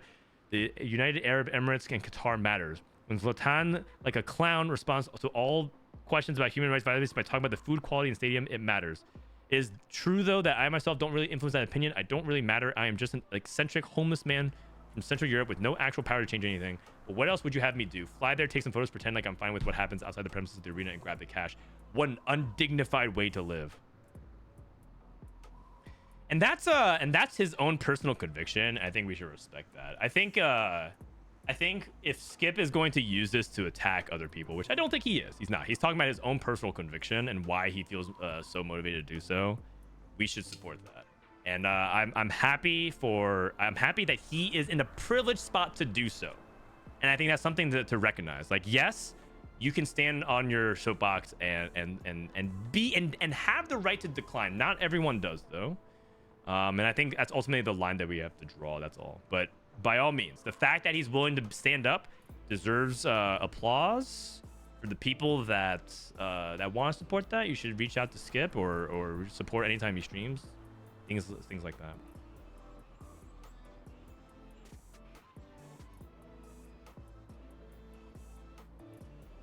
He's homeless. Okay, sorry. The word that I'm using is you have the ability to do so, but I don't advocate if you're homeless to turn down opportunities for money. So that he's literally martyring himself. I didn't realize that he was literally homeless. I thought he was joking. So that's a bad word choice for me. I'm talking about for other people who have the ability to do so. I'm not calling him privileged. So it's a wrong word choice. I apologize. So the fact that he turned it down shows that he's a man of conviction. And the world could use more people like Skipeus. Hi, I'm new. I'm Plat 1. I'm wondering what you think the biggest skill that's needed to go from mid elo to decent elo. The most important thing that you can do is to play the game a lot. And the number one skill that people mess up all the way up to Diamond and Masters is economy.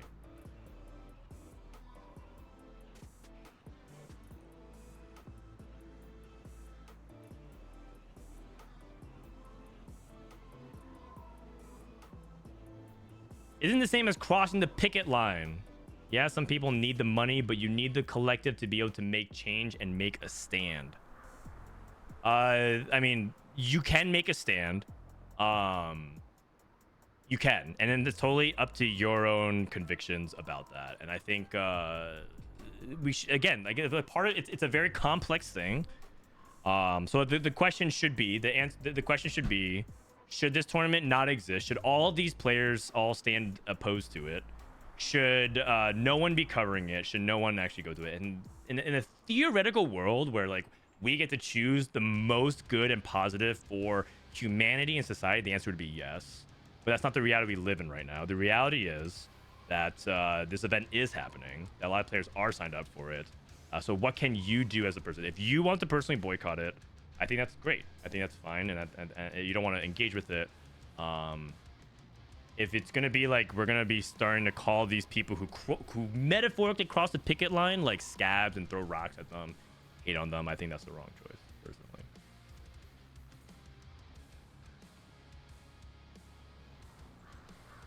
Thank you, Soda. What brought up this topic? I mean, the people are wondering like how much money that is involved in it. I'm not going to talk about it too much more often. I think so for me, my channel is dedicated to covering all things competitive TFT, and I think I will be covering at least the co-stream qualifiers, co-stream of it this weekend. My involvement beyond that, I'm not entirely sure, but I think at least as a person who wants to. I'm thinking about the TFT scene and what benefits the TFT scene the most. And as a person that tries to build upon all these things in the community, I feel like streaming the qualifiers this weekend is a benefit to the community. And so I've already made that decision. And if that's something that I think you aren't okay with, then I'm not gonna. I don't know if I'm gonna change my mind on that. And I'm sorry that we had to disagree on that. But I hope that most people can understand that this is not like a selfish thing. It's for I personally believe that this is a net benefit for the TFT community, and that's why right now I'm helping players in the background with stuff. I'm covering this, and and right now that's why I'm bringing light to it, even if it's something that ethically is like I have a lot of problems with at its core. It's just I do not support like all these different things. Like Lewis Hamilton is a person I deeply respect for Formula One, and he races in Jeddah and Bahrain and Baku and all these places where there's like terrible things happening. But what can he do? He can try his best to like support the people with his initiatives. He supports women, young girls, and he always supports. He tries to be a big ally for all those minorities, stuff like that. Like that's what he can do. And so I take a lot of inspiration from that, and that's the path I'm going to try to follow. Just doing what you can within the confines. Anyways, that's a lot of like. This is now turning to like a pretty heavy discussion. I think we've covered most of that. Looks like scrims are not starting up, so we can play a couple ladder games. I don't plan to stream that long. I just wanted to stream for like 5-6 hours and then call it. So do I just want to play some ladder while we wait for scrims to start? Warning, some GM gameplay is coming in hot.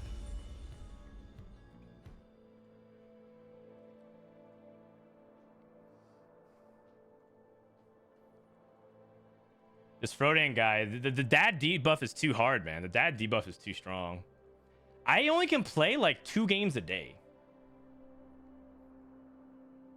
So it's when I'm GM, I mean I'm like kind of close to challengerish, but it's fine. I'll get back in. Oh, Koala Esbelto is streaming scrims. Oh. Wait. Where on Man, BR? I'm getting more dogged again. Oh, but is he streaming it, or is it like he's playing it? Razor Cat, thank you for your tier 1. And I hope me talking about the issue doesn't turn people off. Some people are like, man, you're just getting so political about it. I think we do need to talk about these things. I think these are important issues to cover. And I do my best to try and be measured about it. But I'm not going to be perfect. Okay, do you guys want to watch this guy, the BR versus EMEA scrim, or you want to play some games? Where I can see the spreadsheet? Oh, I literally just made this spreadsheet. I haven't even titled it yet. EWC 2004 team rankings.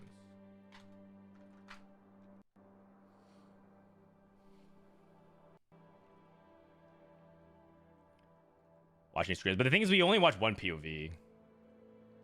Are they playing on? They're probably playing on a different server. Is probably why. Vote in the poll. Scrims versus play games. Oh man. You know, I'm gonna. It's okay if you guys want to vote scrims. I won't be offended. Like you guys are saying, like, oh, I don't want to watch Frodan play.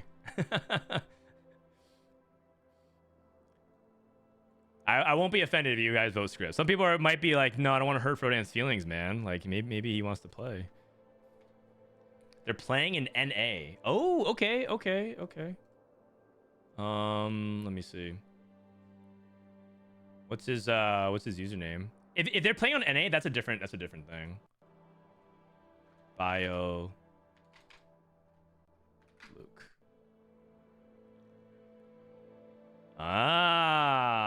We can spectate. We can spectate. Oh, that's an X factor. I thought they were playing on a different server. Okay, so if you guys want to vote scrims, which looks like scrims are gonna win, we can go for that. I'm gonna decline. Also, because here's the really sad reality. I play like 2 games a day, and I know like 2 lines. I can play the 2 easiest lines in the game. I can play Ashe, and I can play Duelist. Every time, and I can play Lillia if I high roll. Every time I play Syndra, I think I go 7th or worse. I'm not even joking. I'm pretty sure my average placement with Syndra is like a 7. So I literally just play. I can play 2 comps. I don't know if you guys would even want to watch me do that. But,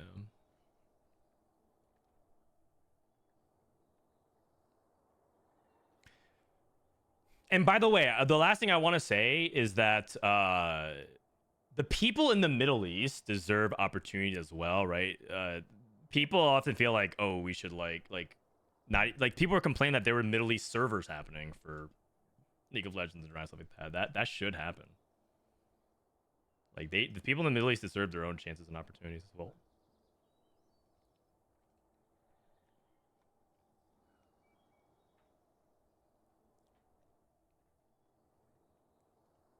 Okay, let's see if this loads. This there could be a problem where this is not loading right now. Sometimes it has a little bit of troubles with it because I think it has trouble with people that aren't like challenger or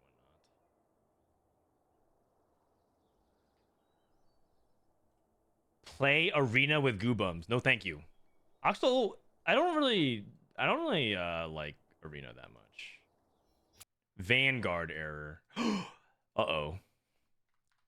Do they think I'm cheating? I'm not cheating, man. I promise. I promise. I'm not cheating. Dude, Vanguard is having problems with spectating. Man, I'm getting more dogged again. I'm not a hacker, I promise you guys. Deal. I'm not a hacker, I promise. How do you cheat in TFT? Oh, the way you can cheat is to like basically have someone play for you. That's the main way you can cheat. Stacy Spice, thank you for the 3 months. Oh, this is not working. You guys, spectator mode isn't working for this. We can watch the POV, I guess, in the meantime. I'll have this on the second screen. You could remove fog of war. No, you can't. No, you can't. Don't be silly now. Don't be silly. You can add them. Yeah, I'll add them afterwards. Let me exit this real quick. Give me a sec. Log back in.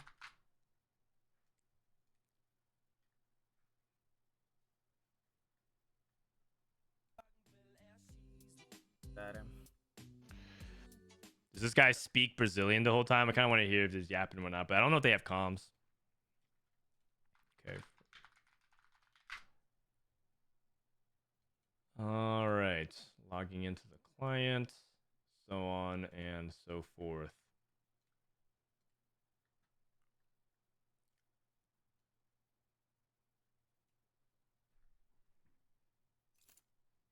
All right, so what's the team? What's the team?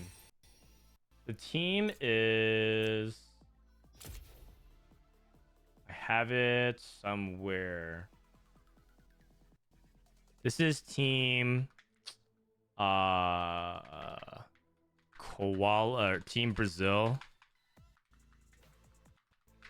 versus Magarky.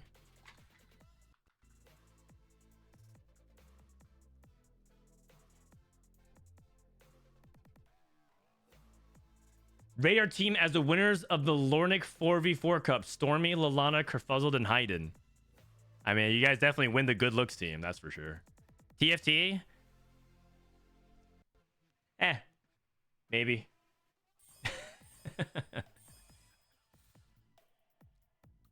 you think griefing is gonna be a big part of this tournament? Yeah, I think so. I think that's the big part of that's the big part of the 4v4 that people don't talk about as well. Like, how good are you guys playing contestant? How good your griefing is.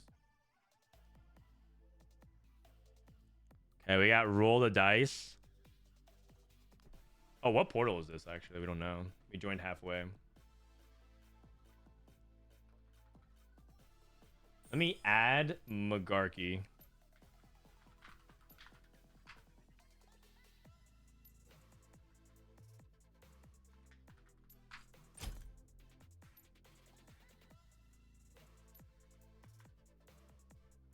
Koala.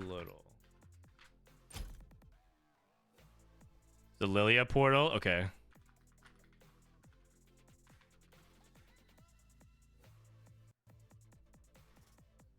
Inspiring epitaph. Roll the dice. Oh no, it's accomplice. It's accomplice. Accomplice is really good in like duelist, but it's not nearly as like ubiquitous as it was before. It's still generically good though. Generically good. It's like he's playing Destinado.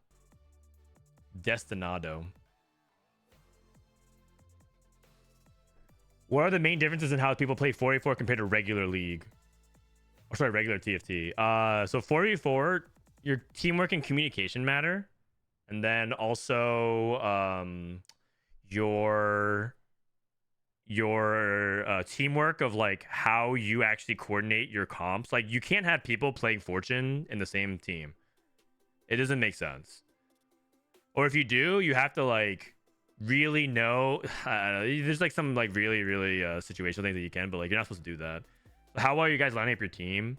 How well is your individual execution? Because in the end, it still matters like whether or not you're playing, how strong you are as an individual. And then the games end a lot quicker because in 4v4, the way they're playing it is you get points for your placement. So you get 1 point for 8th, and then 8 points for 1st, and everything in between. And then your point totals at the end of the game determine who wins the game. You don't carry those points over. So if you go 1st, 2nd, 3rd, 4th, you beat, and the other team goes bot 4, you effectively are up 1-0. You're not up like, 15 points or whatever. And then they play a best of 3. So it's a best of 3 of who wins that individual game head to head. So that's how it's different.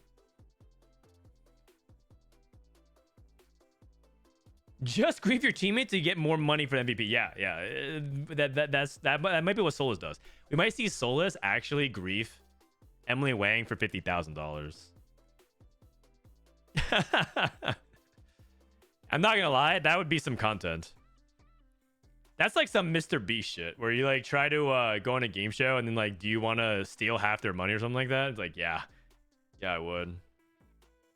Souless would rather walk away with 0 than let Emilyywang get 50k. Recombab. Okay, golden remover.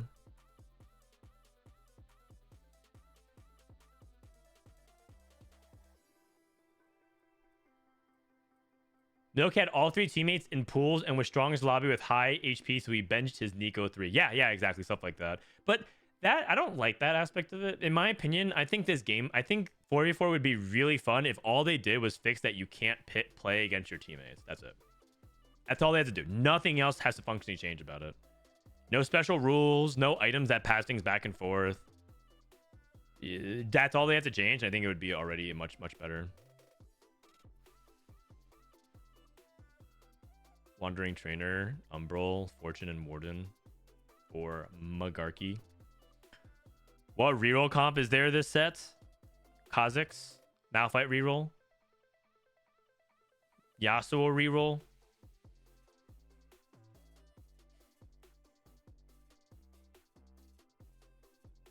Sorry for asking. I mean, you should be. When there's an existing website that can help you get caught up in like just minutes on end. This guy has the audacity to walk into my channel and ask me what's good in this meta. You know what? I'm going to give you a 10-minute timeout while you go read tftacademy.com. And in 10 minutes, you'll be caught up on the meta. You're welcome. tftacademy.com. Sometimes the kids won't read unless you sit with them, you know?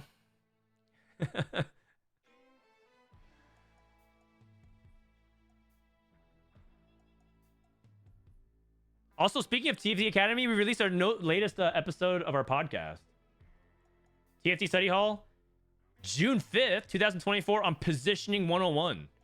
Just how impactful is positioning on your average placement? What mistakes do people make even at Challenger? And other related questions that I wrote down.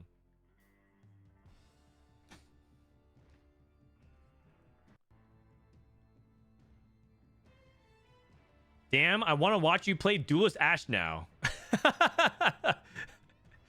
Thank you. I'm very good. Here's what you do. You look for 4 Warden and 4 Snipers. And you play Rage Blade on your Ashe. I know. Oh, and then when you're playing Duelist, you want at least 6 Duelists. And if you can hit Lee Sin too, even better. Boom. I'm good at that. That's what I'm good at right now. Are you happy with the number of people at TFT Academy so far? Yeah, it's actually a site that we also are going to be developing more. So basically, we're gonna roll out phase 2 of the website of TFT Academy. We're rolling out the phase 2 of TFT Academy, starting the end of this month, basically by regionals / worlds time. We're gonna be rolling it out, and phase 2 is going to be like we're going to have more expansive tier lists and other designs of the site, but the cost of the site is actually grown like a lot because we host everything on Vercel, and we have to move because it's just the site has gone down a few times, and so we're trying to expand the website, and we need to host it on better servers, stuff like that, but that's more expensive.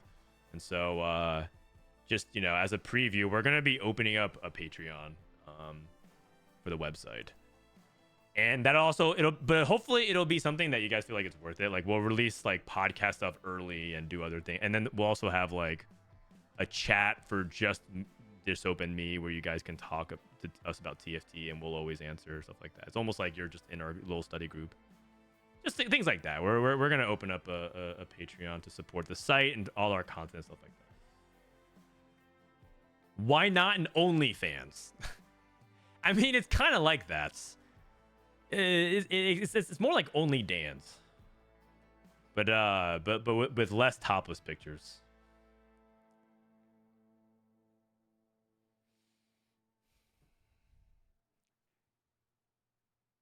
Zephyr.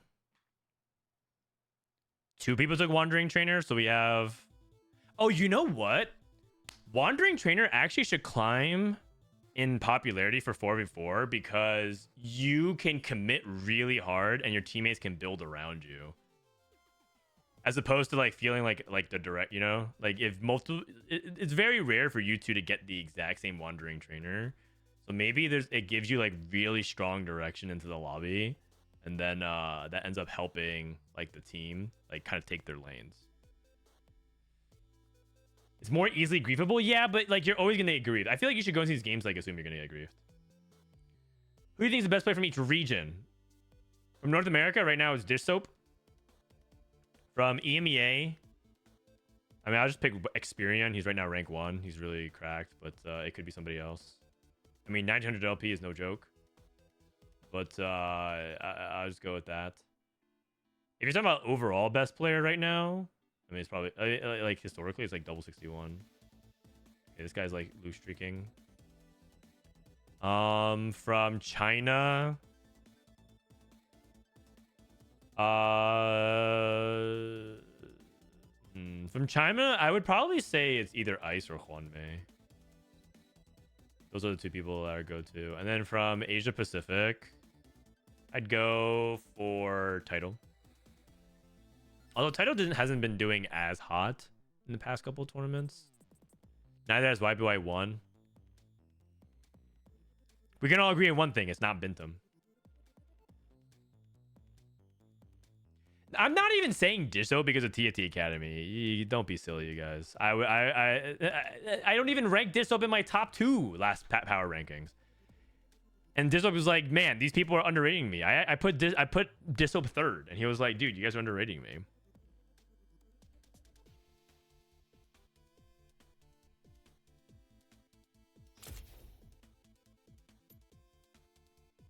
Relax, you guys. It's not like that. It's not like that.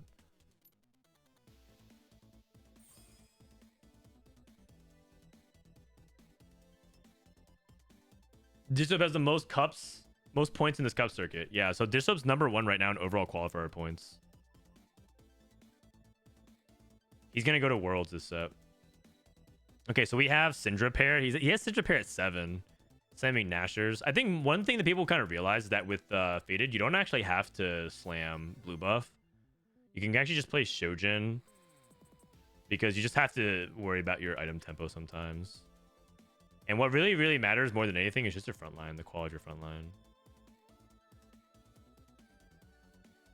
Quality of your frontline is like so important at the moment. Because the better, it's not like, not for the reasons you might think it is. The reason why frontline is important for Syndra isn't because you think that she wants to scale. Like intuitively, you would think you want more frontline for Syndra because she is a ramping champion, and so therefore you would want more stall for her. Oh wow. Man, I'm getting more dogged again. But the reason why you want it is because then you get to pair Ahri and Syndra and then go for like crazy bursts. Crazy burst. Yavsky, thank you for the 4 months. He transitions to Syndra. I mean, he hits Syndra too. His augments are like not particularly amazing for anything. It's like pretty generic ones. But that's fine. He's playing Yasuo too as his tank though. How does Worlds qualification work this time? You can qualify the points. Yeah, you can actually qualify if you are #1 points in your region.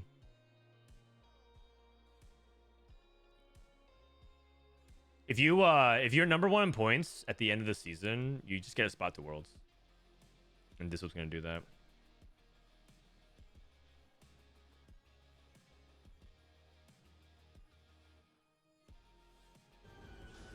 And this lobby is actually I'm really getting more interesting. dogged I again. wish I could spectate it.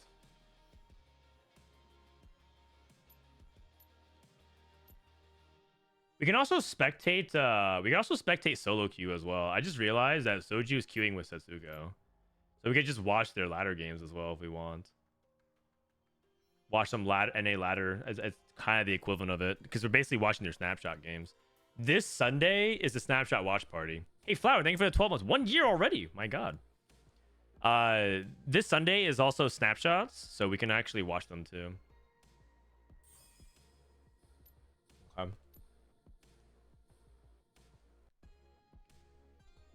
Go ahead and dial in. Okay, if you guys want to watch the Brazilian scrims, you can here, but right now we're watching people's ladder snapshot climb, because one thing that's kind of important is these snapshots. Where's Soju at? 11:48. Oh, that's not good. He needs to climb.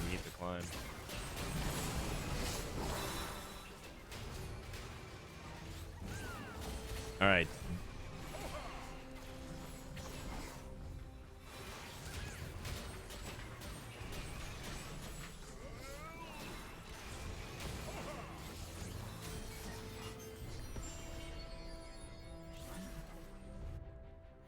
Do you think if Exalted, you can play something like 2 healthy, 5 Exalted reroll?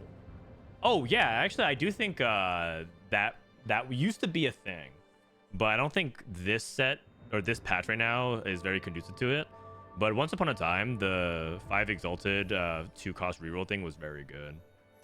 But that was partially because 4 costs were so bad. Setsuko is low for his standards. Is he now? Bard 3. Holy Bard reroll. Setsuko is playing Bard reroll with 2-for-1 Mythic Sage Arcanist emblem. Forbidden Idol Tom Kench.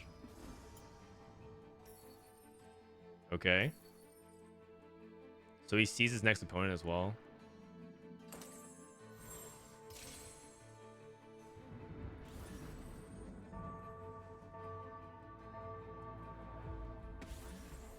In Setsuko, how good is Bard? Are there any Bard believers? Even a little bit. Any Bard believers? Replay is? It's trash. Okay, but like, okay, I need a prediction on the line. Setsuko's placement this game. He won by a lot, and he has Forbidden Idol, and he has Suspicious Trenchcoat. Put your money where your mouth is. Top 2 or bot 6. Top 2 or bot 6. I need some people to put some skin in the game. You guys are just yapping a lot. Ooh, triple prismatic Mythic Crown Call to Chaos. Freaky Friday. Where's our prediction at? All right.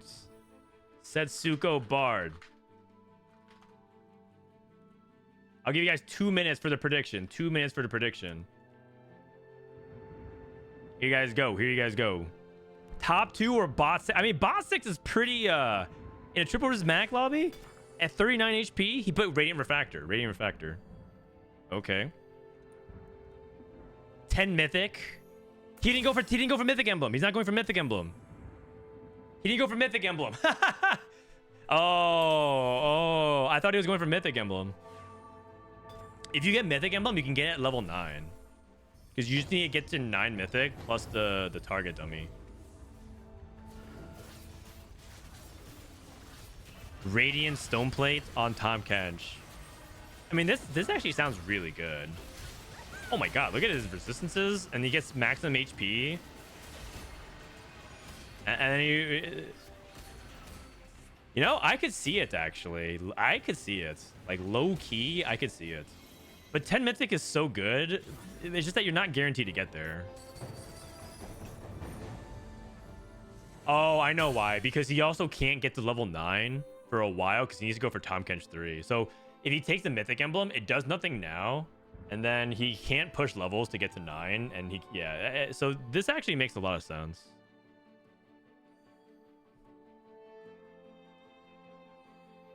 $600,000 on top 2. Oh man, I mean the odds on bot 6 are just so good. Shouldn't you guys just throw in some points? Like if you guys just have like 10 free points laying around, shouldn't you guys just like get in the game? Like why not? These are just penny stock. You never know. I'm a bad person to gamble with, by the way. Actually, you know who's a bad person to gamble with? This Kayn guy. Because Kayn is actually makes the most miraculous gamble run-ups of all time. And then he loses it all. Kayn goes on these crazy, insane hot streaks, and then he goes on insane cold streaks. It's just like you ride such high highs and you go on such big depressing streaks. Can you hover over how much gold he gets with him? Sure. Give me a sec. Oh, this is Trainer Sentinels.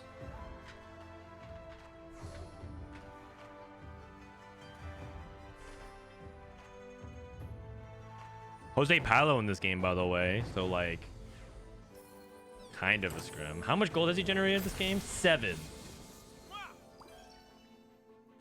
7 gold this game. My god. Okay, Rakan's good. Rakan's good. I had someone hit Forbidden Idol and intervening locking on Tom Kench 3. He was unkillable. Oh, I believe it. I believe it. Wait a second. Look at what Soju hit. Soju hit double locket with Call to Chaos. Now he just needs to get to 8 Bruiser. Oh, actually... Maybe he doesn't want to because he wants to play around Dragon Lord, so he wants to go 6 Bruiser instead.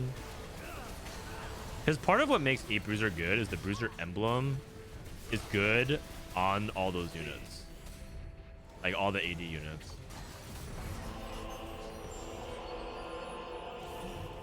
Okay. I like some of the cookery going on over here. Duelist, Dragon Lord, 6 Sniper, Ghostly. Whoa, what is this? Isn't this an insane dummy? Holy cow. Faded. Jose took Dryad. He's playing Arcanist. Setsuko for the hot streak. Is he gonna go on fire? Oh, an 8th gold. Not bad. An 8th gold. Dude, this TK is taking negative damage. They're just healing him. And this is 6 Arcanists. And Setsuko a genius? Bruiser Annie for Soju.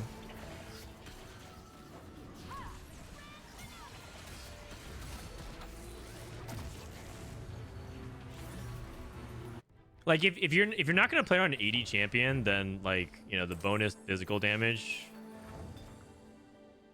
can It's still good to get a bruiser in, but you want to make sure you kind of put that onto like an Irelia late game. Late game is really, really good. On Annie, bruiser is good because it scales with her HP. Heal enemy when burning, or heal HP when burning, and then gain max HP off of your HP. The Annie ends up becoming super duper tanky. And then eventually you can put on Irelia. Ooh, Silas too. That's big. Isn't this a first? Who's killing this Tom Kench? Well, you could put Lissandra to theoretically try to counter it. Also, it's not about killing the Tom Kench necessarily. It's like also there's some things that could maybe kill Bard. But it's gonna be hard. It's gonna be hard to do so. I like it. I like it. Cool game for Setsuko.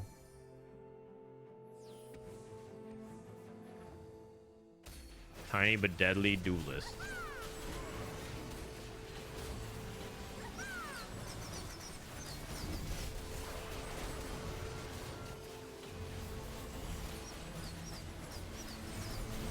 I mean, if you get Forbidden Idol and Wit's End on Bard, I think it legitimately averages like the low 3s, high 2s. I'm pretty sure Bard is very, very good.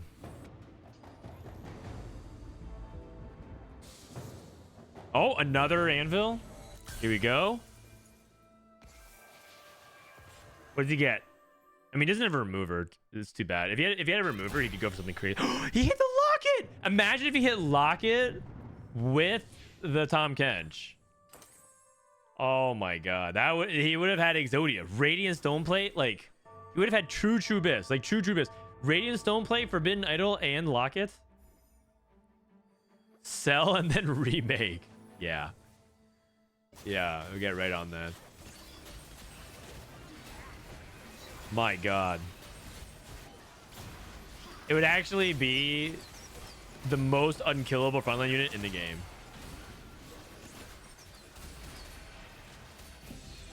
Bro, he is stomping everybody. Jose Paulo went 8th. That's not good. Jose Paulo, part of the Team Chaos.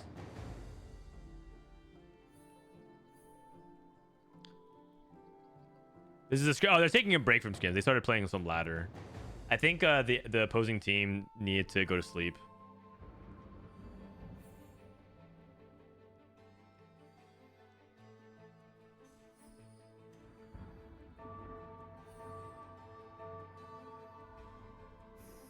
Okay, ghost fight for him. Soju, 8 bruisers going up against the insane Story Weaver board here.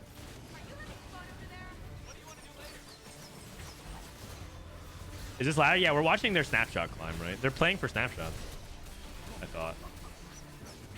There's people are playing right now to try and get ready for snapshots. It's in a few days.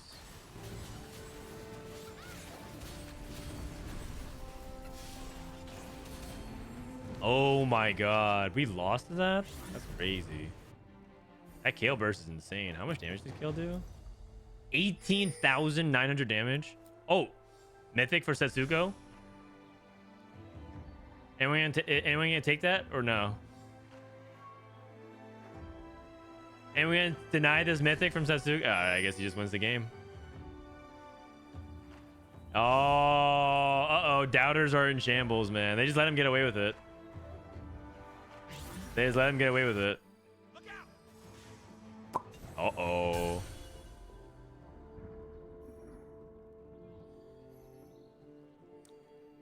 He does it again, you guys. He does it again. Wait, is this 9 Umbral? Oh, it's 9 Umbral. He has 3 Umbral emblems. He's level 8. He's level 8. No, you can get it at 8 with the dummy. He doesn't have Yone, and he doesn't have Set. He's about to die. No Set, no Yone. Oh. He's going against Setsuko. He's dead. This is the one guy that could beat Setsuko.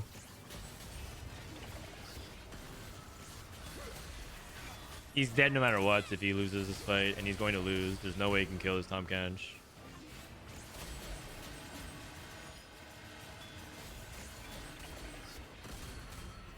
Wow. I don't know why he wouldn't roll there. I feel like he's at 11 gold. Like he's unlikely to hit, but he should at least roll. Soju's about to go bot 4.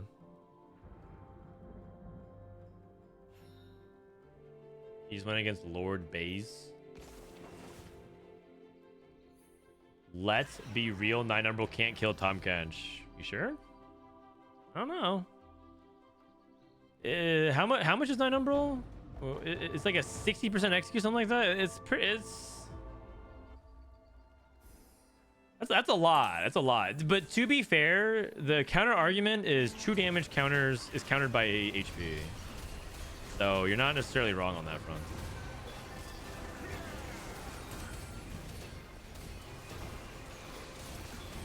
Bomb. Looks like he loses. Soju. Come on. Uh-oh. Oh, side split. Ah, it doesn't look very good, though. It's not looking that promising. Why does it look like Soju can't even kill an Alawi 2? Soju's dead. It's a bot 4. Uh-oh. Not looking good for Soju's climb. You guys. I think Soju might play in day 1 again.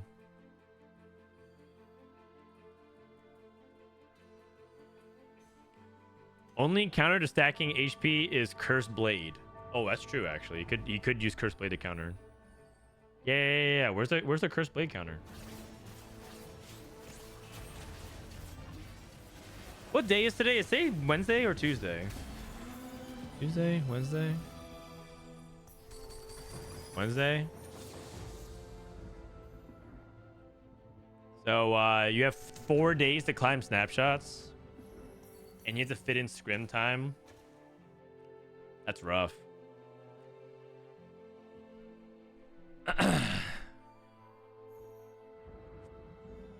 Lillia 2. Setsuko. Who's he missing for 10 mythic? Cho'Gath. He's missing Cho'Gath.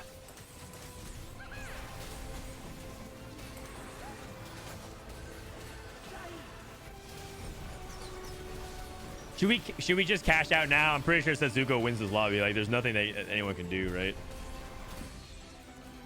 Oh, man. Some people are about to be real rich. Where's the Cho'Gath? Where's the Cho'Gath? Where's the Cho'Gath? It's 5% odds. I mean, he's winning without it.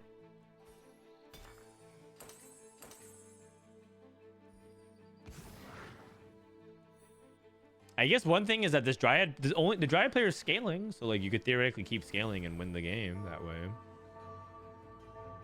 His board doesn't look good enough to win though.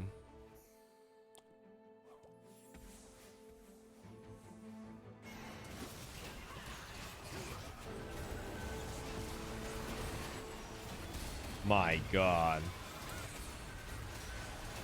It was always Radiant Refractor. Wait a second. Oh, never mind. It looked like Tahm Kench might have died for a sec. All good. All good. Wait, we beat the ghost? Right? Oh my God. If Tahm Kench wins this.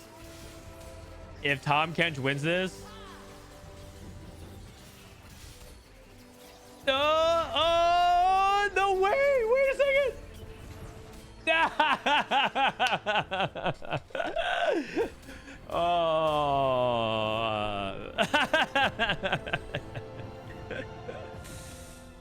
Oh man, that is peak.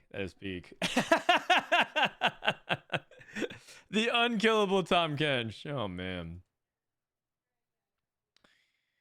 They're another game together. Kerm's in queue. We can watch that same game. Looks like Emily might be getting ready for a scrim. I think so. T-Lies is in snapshot mode as well. I'll put him up there. I mean, we could stay. See who's in the lobby. Milk guy. Milk's playing his own queue as well. There you go. Let that lesson be learned. Who here is sleeping on Tahm Kench and Bard? All right, I'm also gonna run ads. I'm gonna go to the bathroom real quick. I'll be back in a few. BRB.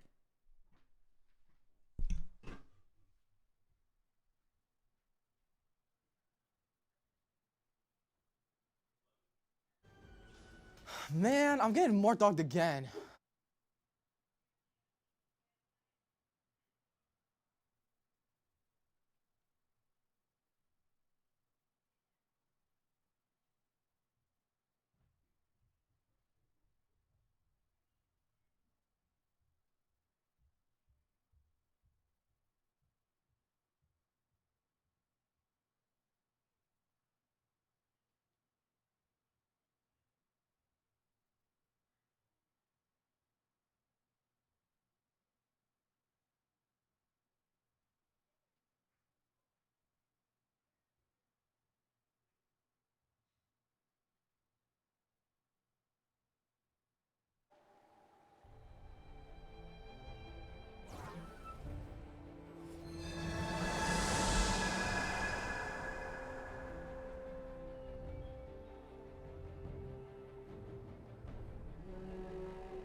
All right, here we go.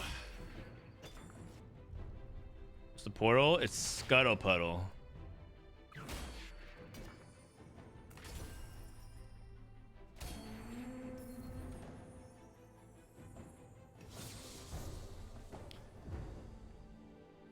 How are you spectating? With my PC. The Exalted. Kha'Zix?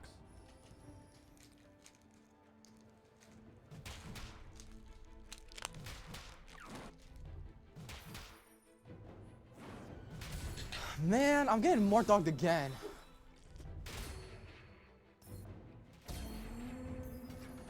Ron, thank you for the prime, buddy.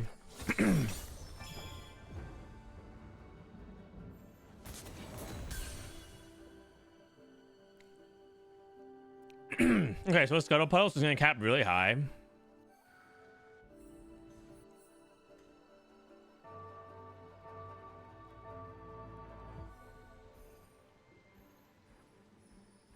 Scuttle Puddle is really good for like Lillia and stuff like that because you need to get to like level 9. Your comp's really expensive, so helps you cap out really high. Are they doing? Yeah. Yeah.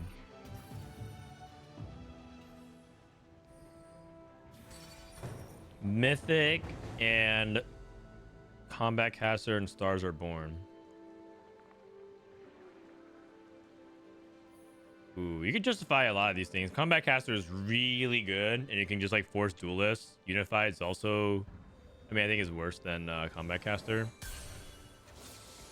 Okay, takes Combat Casters. Soju takes Ink Shadow and Warden. Okay.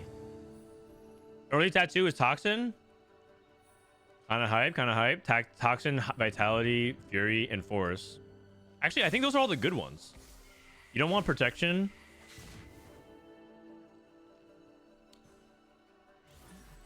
I think you would want Bombardment instead of Vitality. But one thing you can do with Ink Shadow, if you get an Ink Shadow Tattoo or Ink Shadow Emblem, is put like Tattoo of Force on like Silas. he's like really, really good with it.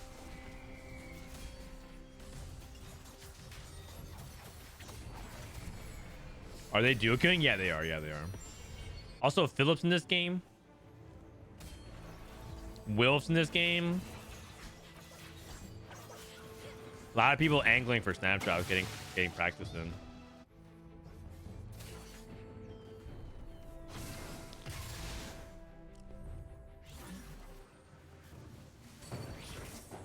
He's a good going for duel. He's got a pair here. Okay. Soju's not slamming any items. I guess he's gonna wait for the encounter on carousel. Kind of depends. This encounter on carousel can change like a lot. Another duelist player. How many people are duelists? Dragon's Claw, Faded. Pumping up. Pumping up is good for a lot of different things. Shojin Spark. What's the Exalted? The Exalted is Kha'Zix, Yasuo, Mumu, Bard, Diana, Ornn.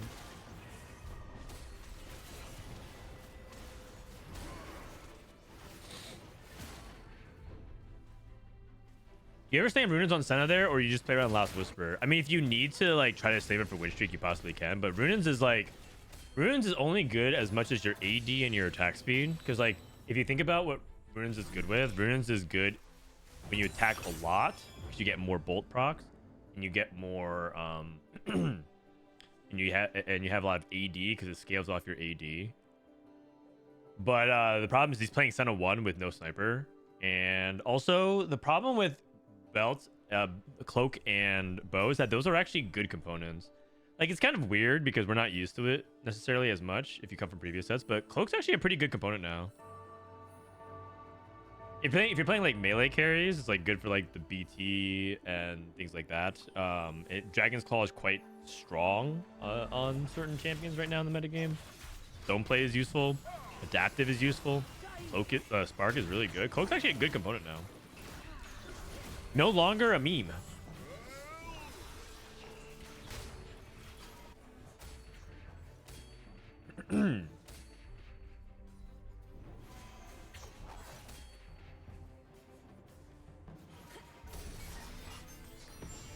I wonder if Soju's gonna play. I wonder if he's actually gonna play Ink Shadow or Vertical Ink Shadow, or he's just gonna go into Wardens. I think with +1 Warden with Ink Shadow, he should just still play Sniper Warden. So if he's with that logic, he's probably gonna try to go Rod off Carousel. Like this Thresh is probably what he's gonna want to go for. Uh-oh. Now what? Spatula? Okay. I just had my 60 gold level 8 roll down with Ash Wardens. My Kog'Maw is the only upgrade unit, but I had it before my roll down. Are you more than 2-way contested?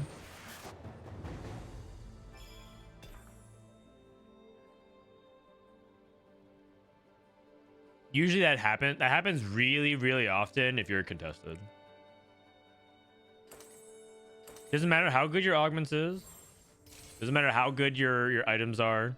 Doesn't matter how much economy you have. If you are 3-way contested, you are going bot 4 most likely. Or you're very, very, very likely to go bot 4. I played a game yesterday where I was 4-way contested. 2 people pivoted into me.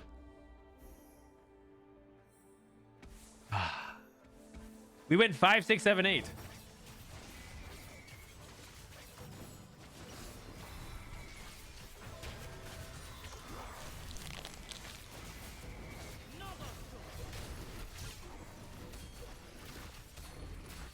Ghostly Emblem, yeah, I think I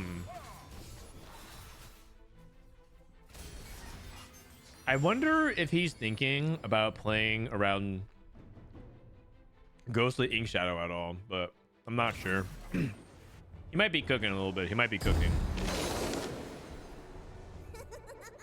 He'll let you reroll another augment. Because if you think about it, like if you're playing around Alawi and Caitlyn already as Warden Sniper, do you need another Ghostly Emblem? So I don't know if he's playing around snipers this game. He is holding Aphelios though, making me think that he is. Maybe that means he just cuts Caitlyn and plays Kog'Maw, Lillia, and Nautilus instead. Like maybe that's what he does. I don't know. Hard to say. You can play a Ghostly. He needs another emblem. He needs another emblem for that. I can see it though. His spot's actually really fascinating.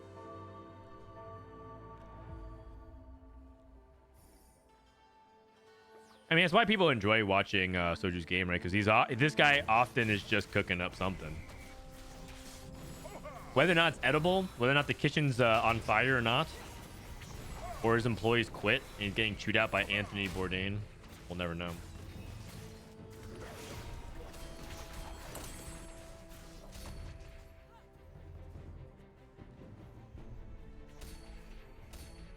Why are there no AP fast boards on TFT Academy?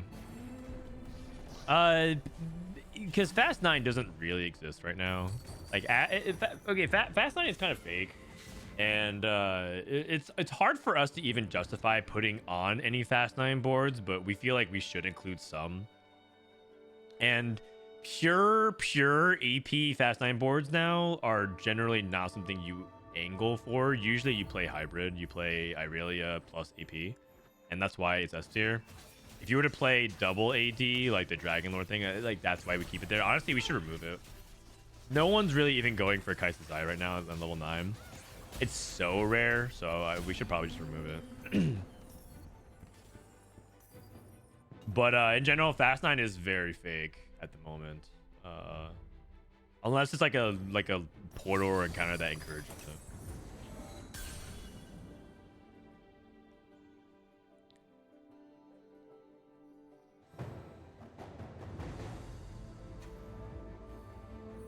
If you were to pure AP Fast 9, it's probably just the same. It's just Lillia and Azir, and that's basically the stage comp. So like maybe that's the closest thing I could think of a pure Fast 9 AP. But even then, that would be a very rare scenario. You're not supposed to do it very often. Typical Fortune win out board, Kai'Sa, sadly enough, or Ashe. Kai'Sa Ashe. I have seen people try like Lillia. That's the insanity thing to me. That was the insane thing to me. One of the people that pivoted into me was a Fortune into a Lillia cash out from the worst spot ever. They saw two people playing Lillia and they Fortune cashed into Lillia. This first lane was red buff. They slammed red buff and they pivoted to Lillia. I'm like, what are you doing? Ugh. All right, whatever. It's fine. That is the parking lot. That is the parking lot.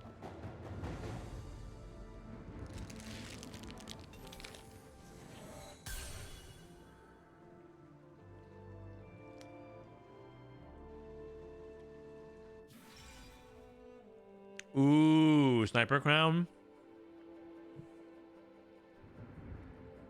with a rage blade.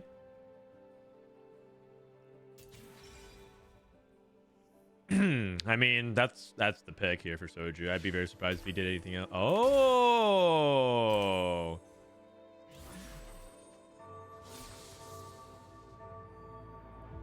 he's committed the ghostly line. Oh, he wants to. Does he want to play around Kai'Sa? Oh, he's playing around ghostly Kai'Sa.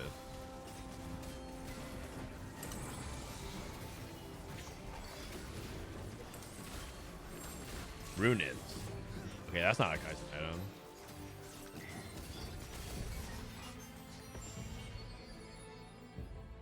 Interesting.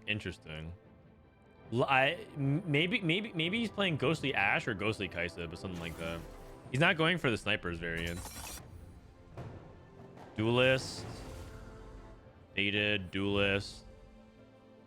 Fade. It should be faded. I'd be surprised if he went into Lillia. I don't think Lillia is that particularly very good with Baboom.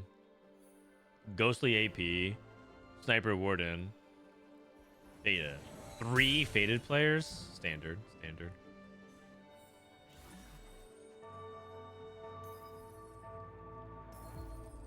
Center reroll? He just leveled to 7, so I don't think so.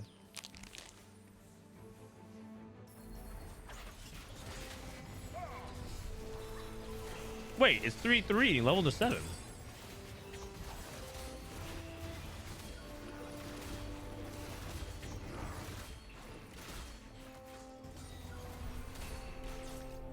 That is some cooking. Okay.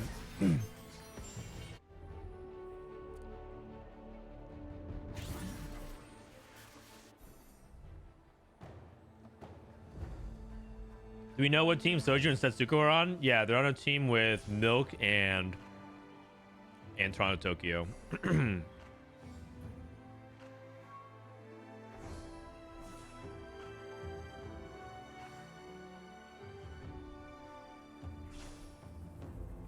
How are you able to spectate his solo queue?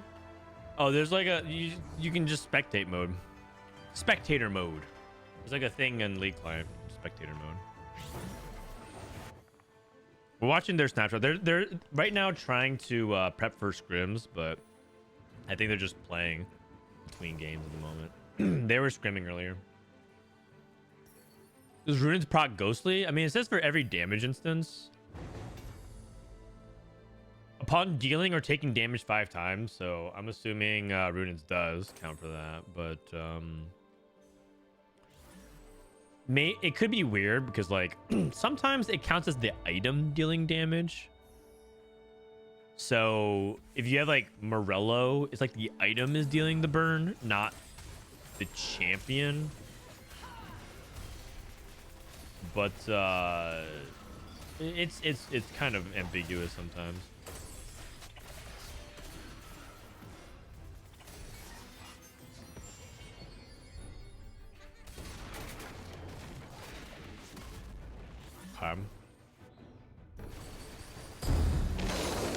A loon will permanently empower 1-tier champions for you. So a lot of people are going to choose 2 and 3's costs, but people who are playing around 4 costs are going to go click the 4s.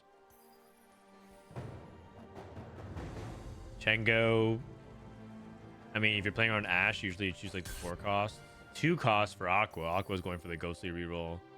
4 costs, 4 costs, 4 costs, 4 costs, 4 costs. Okay, so mostly people are going for 4 costs. So we're just playing ghostly Kaisa. He's rolling on 7. Wow. Okay. The only thing that I don't like about his positioning is that while it does try to maximize theoretically the unstable chest, it's like making it worse for his sniper value, and his sniper is the most part of his damage right now.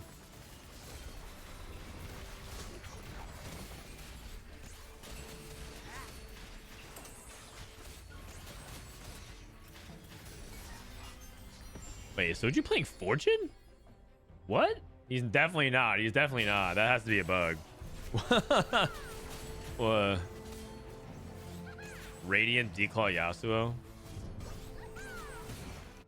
Are there any underrated comps? Oh, actually, it's funny that you mentioned that. I was talking about Ghostly Flex on my tier list that I was doing for my YouTube, and I think Ghostly Flex has potential, and Soju's actually showing a little bit of it right now. Specifically, Tattoo Toxin's still really good on Kaisa, so maybe this is the Ghostly Kaisa setup. And I think he has the +1, so we can actually go for 6 Ghostly, 5 Ink Shadow on 8. So I hope that he tries it. I'm not sure if it'll do well, but I think it has potential. I think that's what he's trying to figure out now.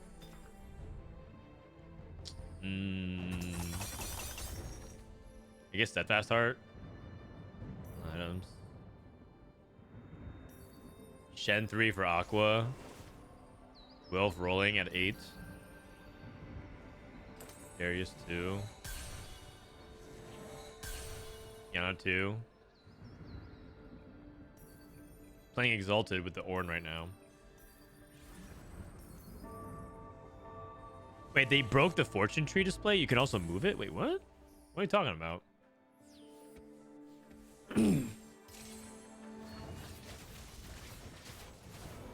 Soju waiting 1.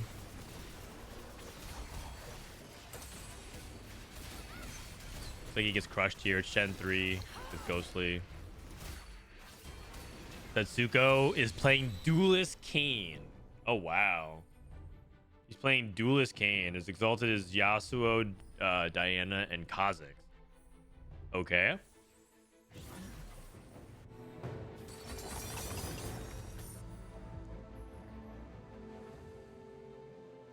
Healing Orbs, Epitaph, Gifts of the Fallen, all combat augments. What works best with Combat Caster? So Inspiring Epitaph has a little bit of redundancy with Combat Caster. So I'd probably favor Gifts of the Fallen. Actually, Healing Orbs and Combat Caster also are interesting because they like stack up to each other. This might be a stats angle. I think I would go with Gifts of the Fallen, because I want Duelist to actually get stat. Oh, little buddies. Okay, he goes for Gifts of the Fallen anyways. I agree with it because you have so much like combat already through sorry, you have a lot of attack speed, so giving combat damage through Gifts of the Fallen amplifies it better. And you're pretty much like sacrificing a lot of these units anyways, like for the same reason why Epitaph would be good. Combat cast or Gifts of the Fallen would be good. I can get behind that. Also, Setsuko is making Kayn work. Damn, look at that Kayn go.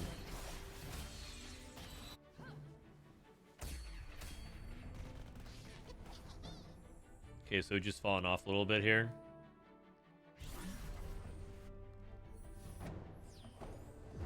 So just rolling. Needs to find Kaisa too.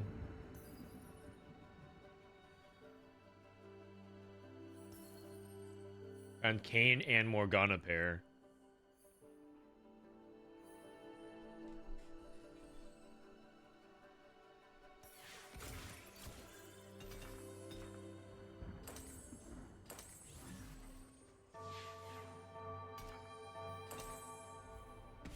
Runins on Kaisa.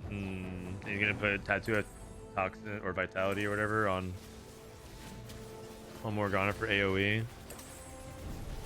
Okay. He has Haunted House. So he is playing Ghostly Kaisa without Xayah. Oh man. I don't know. It's looking a little dicey. Good night, Raptor. When is EWC? It's in August.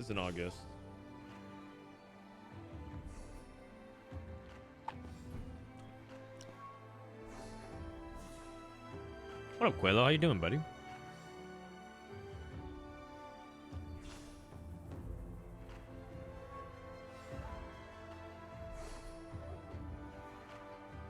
I feel like Soju might be baited by this 5 ink shadow. Like it actually might be better for him to just simply go for trick shot. Like I don't know how big this vitality is doing stuff. So wouldn't it be better if he just played like a trick shot instead of like Sentinel 1 or something? I just don't know how valuable this tattoo of vitality is. It feels like it's not doing anything. I guess the argument is that the 5 ink. Oh, actually, I forgot. 5 ink shadow gives you more bonus damage. Oh, that's a big deal, actually. Why is a Xayah pair?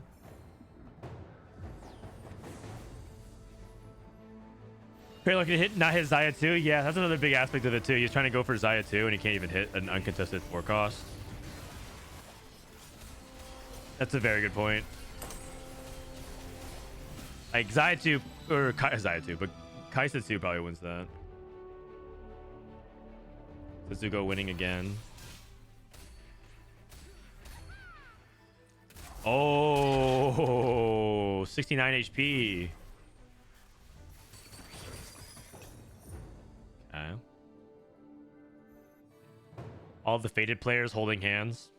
Lillia, go Nath.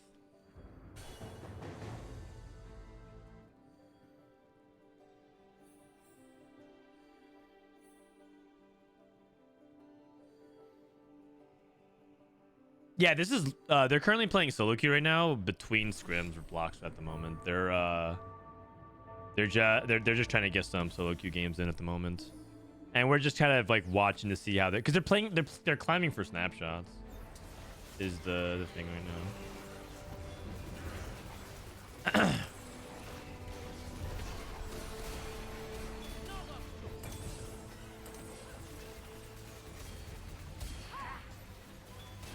What are the teams? You can look at it on Liquipedia, but in general, they're not announced yet.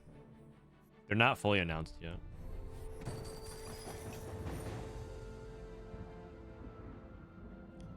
What is their current LP?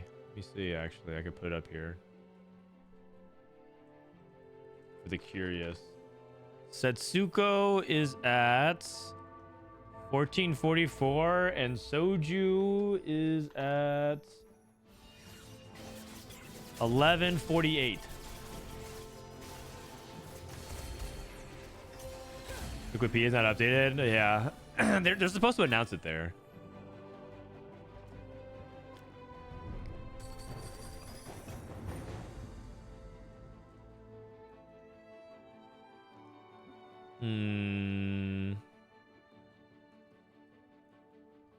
Oh, this is awkward because he doesn't have anything good for Irelia here. You wanted third item on Irelia, so like, what do you actually pick? Oh my god, he got actually the exact same components on his bench that he has in his Anvil. It's like it's like the same exact thing.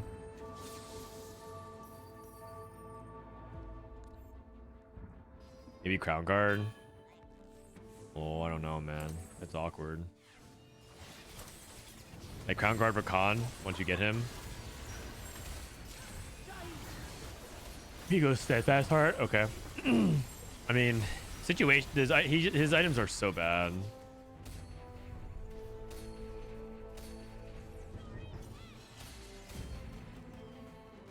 He lost.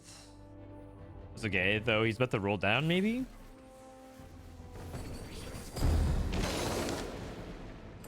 Support item that could be really good for duelists. A lot of good options here. Locket. Wow. Wukong, Rakan.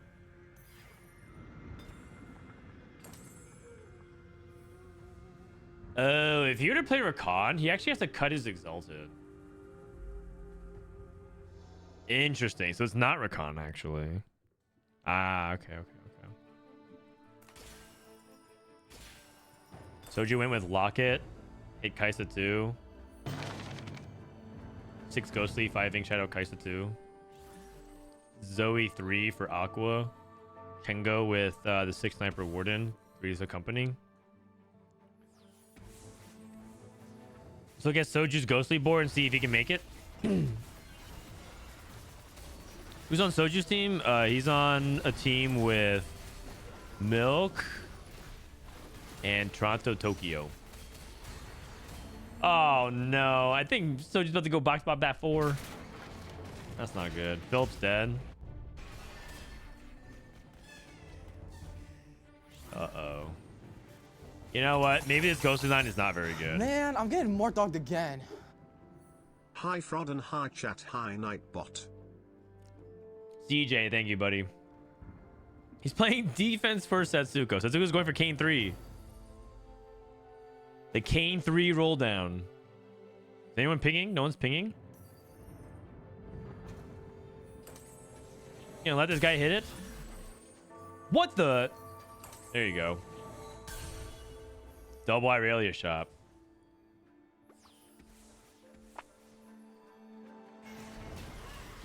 I mean, I think Soldier's items are kind of bad as well. I think like the Runins is not very good. And yeah, dead. 5-7. Cooking a little too hard, man. Cooking a little too hard.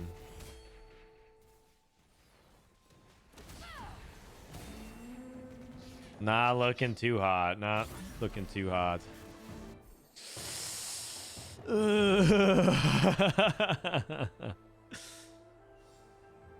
How far apart can they be in LP and still duo queue? I think 400. But yeah, I think they if they can't, they might just queue at the same time and hope that they get into the same queue. Dude, if Soju keeps going this opposite direction, like if Setsuko wins or something, doesn't that mean that they're gonna be too far apart in LP soon? Pretty soon.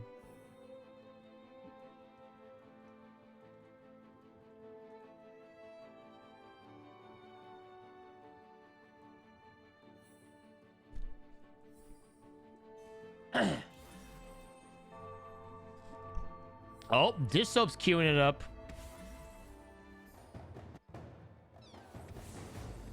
Opinion on Chonk's treasure for a show match before tournament so we can see you play.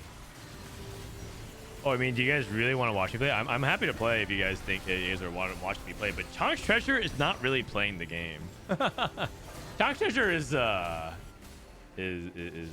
pretty silly. Like, don't you start off with like a 5 cost? Oh my god, Lee Sin 1? Oh god.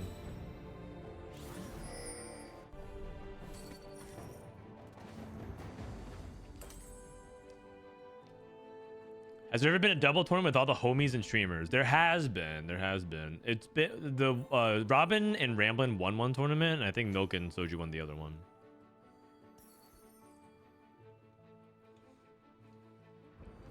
Okay, we need 2 more Kayns. 2 more Kayns. 2 more Kayns. I've been playing Chong because ranked feels meh. Yeah. Yeah, ranked is ranked just feels too similar right now. There's a lot of there's different things you can play, but there's so many things gated by conditional stuff that it feels kind of bad.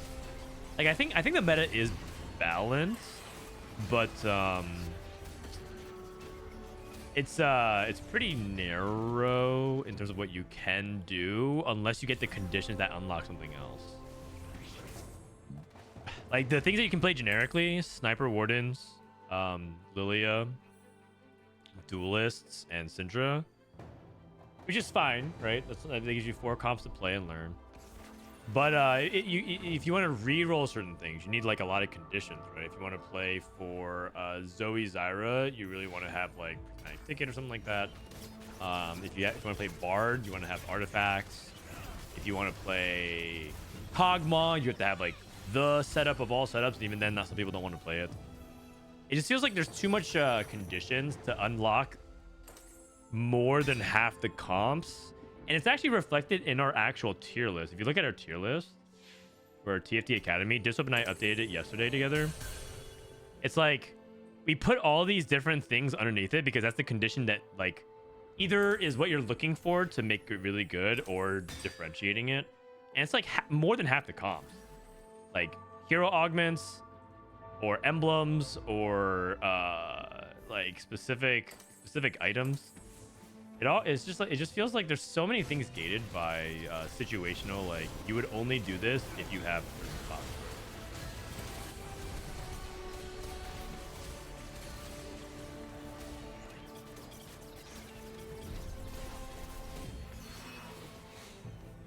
Oh, how'd it go? Good. I'm not gonna stream that much longer. Okay, sounds good.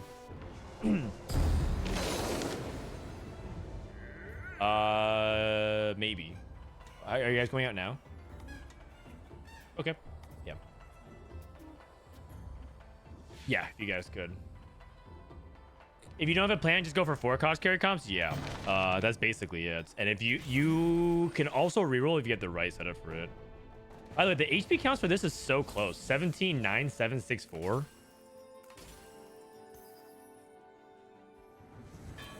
Oh my gosh. These kinds of setups just give me a lot of anxiety.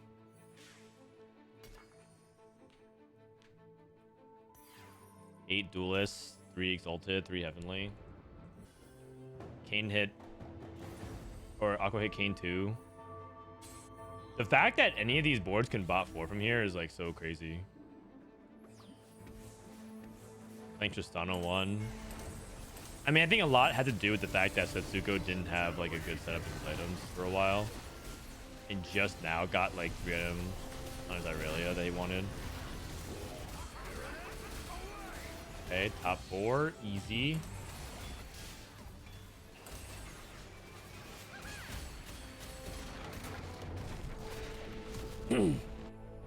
There hasn't been enough patch diversity.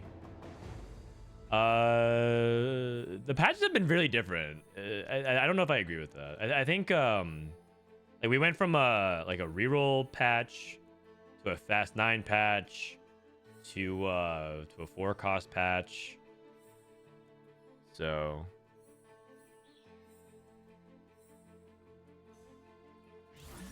recently, oh, you mean like the patch? Like this patch wasn't that big of a deal, but like I understand that they want like I understand that they want the meta to not be like highly impacted, but I kind of wish that they changed more.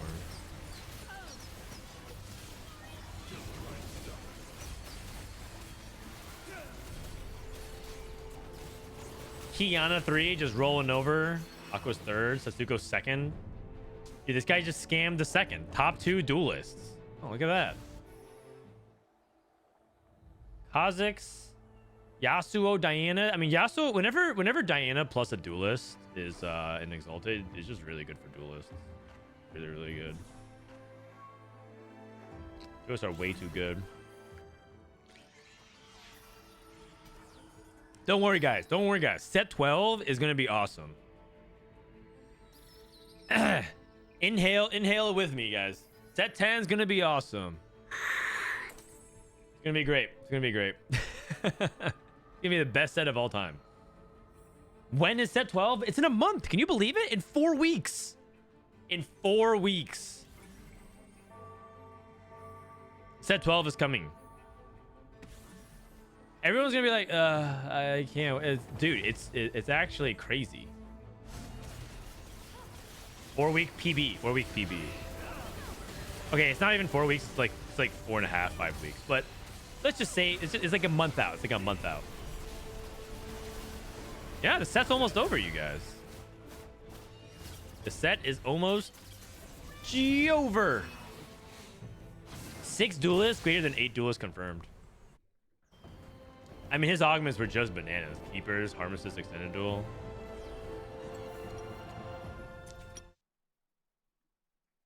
All right.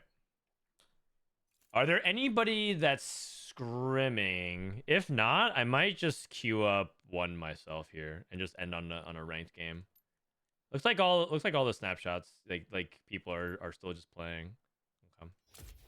All right, I'm gonna queue up a game myself. Let's just end on a high note here and because I only want to do a short stream today.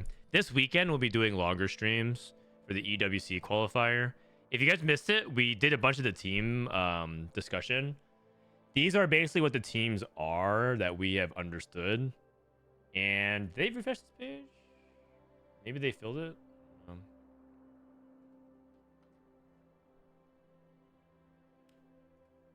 Refresh. No. But these are the teams that are playing this weekend. And they have yet to finish updating it. Apparently, it starts really late, like 4 p.m. Pacific. Let me see. This is what they said. This is what it says. We're waiting for the announcement of the invited teams. I've come to inform you about the planned match time to ensure if your team gets invited to the close qualifier, your team will be ready. It starts at midnight. That can't be right. Midnight. Guys, if it starts at midnight, I'm not entirely sure what to say. But it's going to be 10 games. It's going to be 10 games. So it'll be a long stream on day 1 and day 2 and going to day 3. How's little Frodan? He's doing great. He's doing great. He's getting tummy time in. He's getting all strong. He's getting neck control. He also has like blue eyes. It's kind of interesting.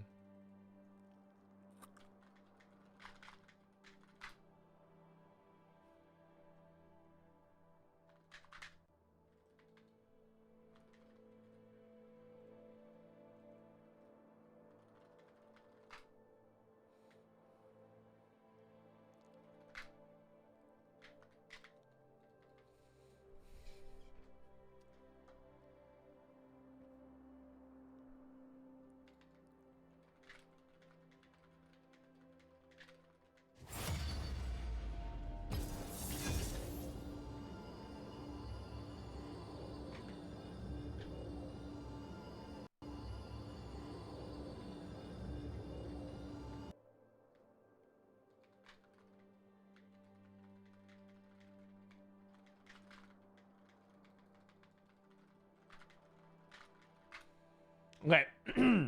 You have a son? Yeah, I do. He recently got born about a month ago. So, time flies. Time is flying.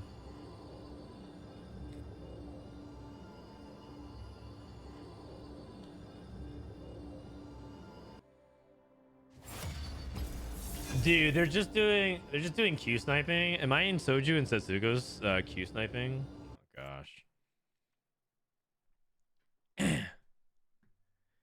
What's his favorite little legend? Oh, I don't know. Maybe whatever little legend looks like me the most.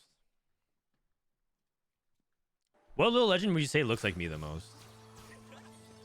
Larger legends, ascending augments, or radiant items?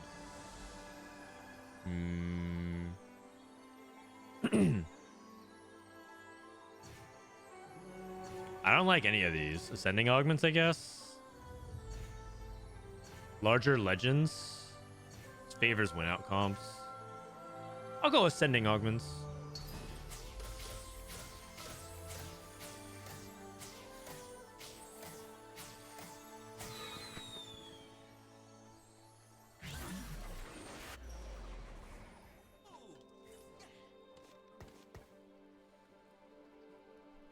Can I say the blue Fua? You think so? The blue Koala.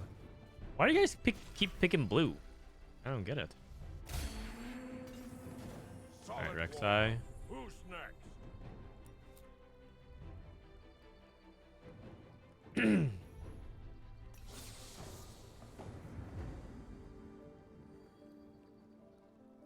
Alright, so I have a bruiser pair to start things off with.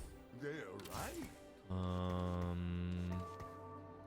Uko, Bard, Soraka, Volibear, Lissandra. I mean, I should probably pick up the duelist pair over Jax.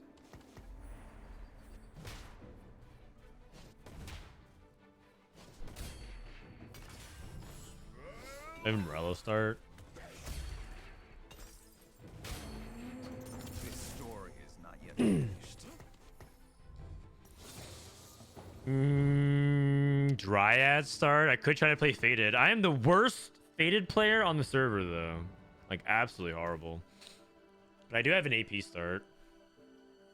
I'll think about it. I don't think it's well, I guess if I get a bow.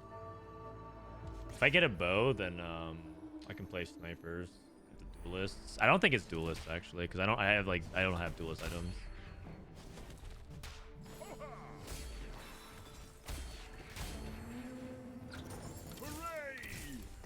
Time for a good nap. No bows. High stairs gauge. Pick of the litter. 1, 2, 3 is good for something.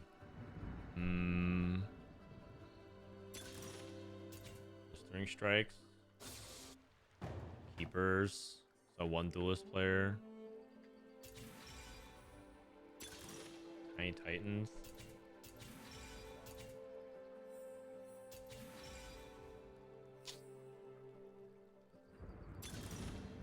Opponent buffet. You can play into snipers this way, I think, maybe. Burdens of the past. Never a dull moment. Keepers, Rage Blade, Healing Orbs, Duelists, Morello, AP Slam, Caretakers into Yorick.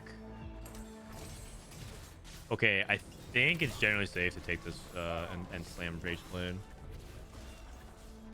Well, this person looks like they want to play snipers as well. Oh no. I don't know how much of a choice I have of the matter though.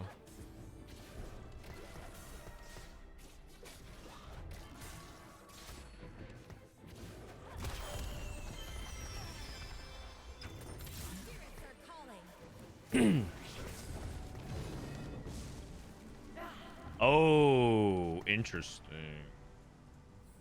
Fated?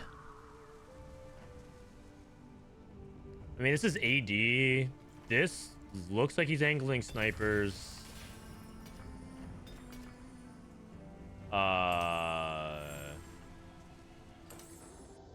Okay. It looks like I can play. It looks like I can play AP. It looks like I can play AP.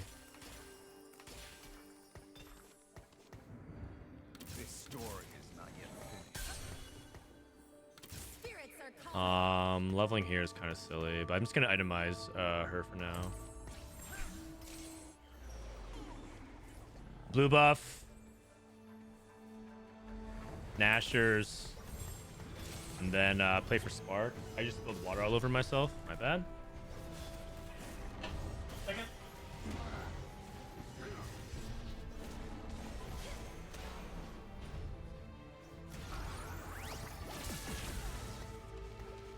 Dude, can I make gold? I cannot. This world needs hope. Okay, so sell. I don't actually have faded though. I think I just am Shojin and I go Spark off Carousel. I could have gone for like Morello Shiv, but I feel like with the blue buff, Morello Shiv is like not necessarily as good.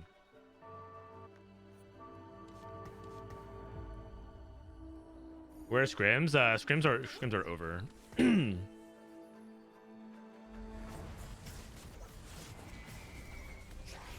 I wanted to save the rod for Spark because I think Spark's a lot better than Shiv.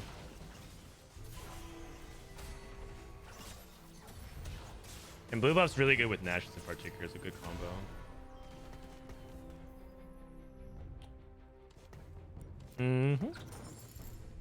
Lots of AP units.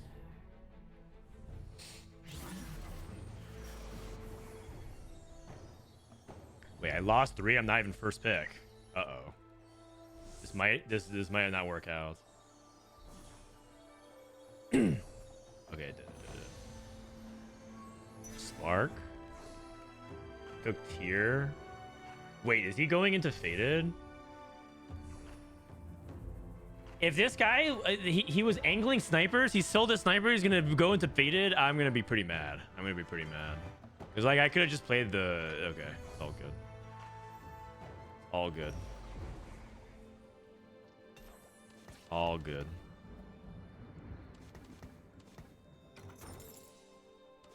I'm Lillia. Okay.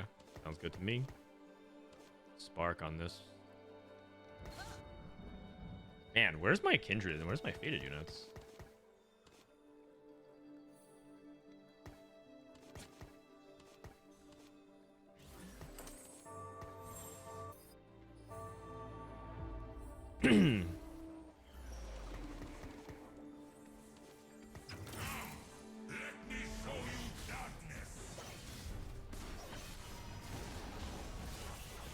Like, even if I level to play Jax too, I don't think I'd win fights, and I think I'm like trying to make econ and I'm still trying to kill units.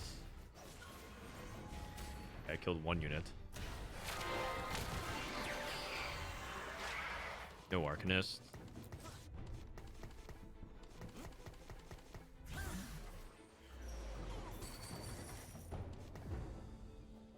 RE2. I don't know if I actually want to make it. Because I think I have the 5 loss. I'm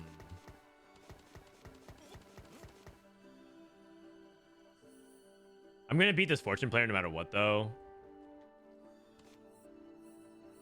He's just gonna int. I go where the trouble is. Spirits are calling. Pre-level, I guess.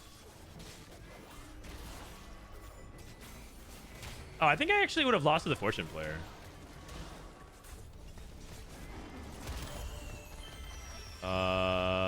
Is that a pre-level? That is a pre-level. Okay, so we have a fortune player, bruiser snipers, blue buff, red buff. Okay. Doing this for now.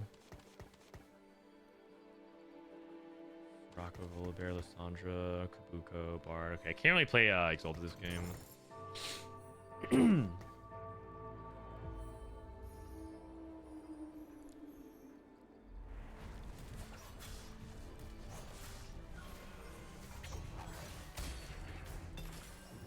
Duplicator. Okay. I don't mind. Why don't you just drop me a Syndra pair? That'd be cool. Yasuo. Get in touch with your spiritual side.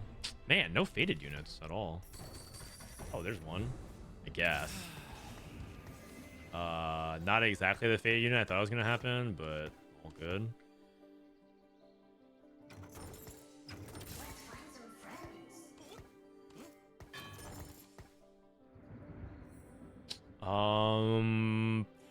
Probably here. Need frontline items.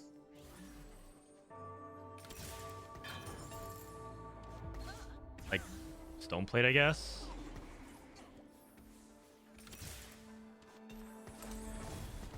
And then do I just like stack triple stack Ari here, like blue buff and Shojin? Maybe. It's like start to itemize and start to just getting kills, stuff like that. He's a transition unit anyways, so.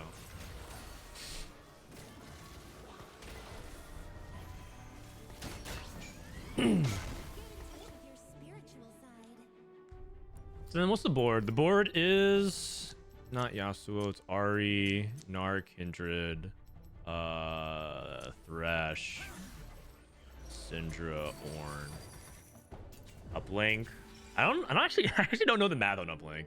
So I'm gonna say no to that. Jewel Lotus is what I'm thinking about right now.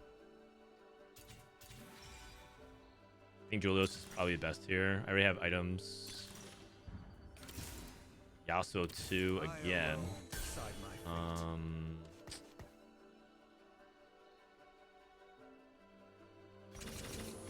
Wow, I'm like super broke. Did I just sell all this to make 40? Just play this as a warden? Maybe. Like, this gives me the possibility of actually making 40 gold if I win and sell everything. I do feel like I'm on the broke side of things.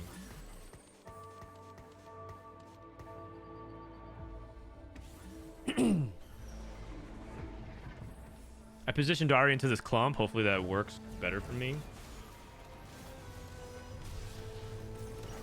Yasuo 3? Oh, I don't know about Yasuo 3.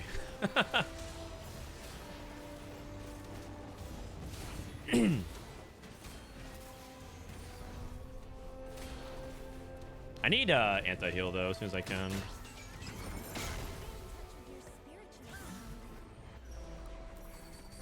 Okay. Was never. Okay. I mean, I'm not playing the Warden anyway, so I might as well just play a Nar for more HP. Actually, would you just play an Arcanist? Like this? This should theoretically be good enough for my HP anyways. Looks like most people are slanting towards top right. I think this is fine. Okay, fortune player should get the easy win here. Three win, that's good for me.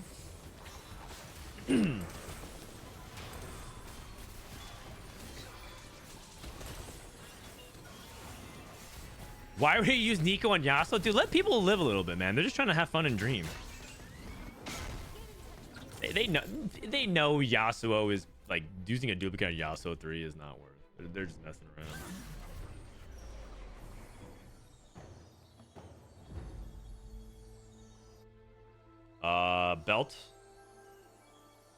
Belt or Rod, both really good.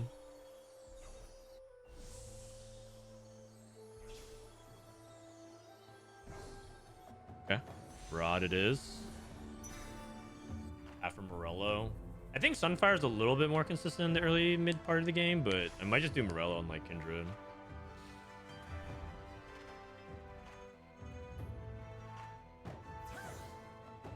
This Ghostly. Nar 2. Ari pair. This makes me really want to play Nar though, because like it's just like a big tanky idiot. And I miss out a little bit of AP for Ari. I don't think leveling here is worth though. I'm like kind of broke. Oh man. But winning this fight's a really big deal.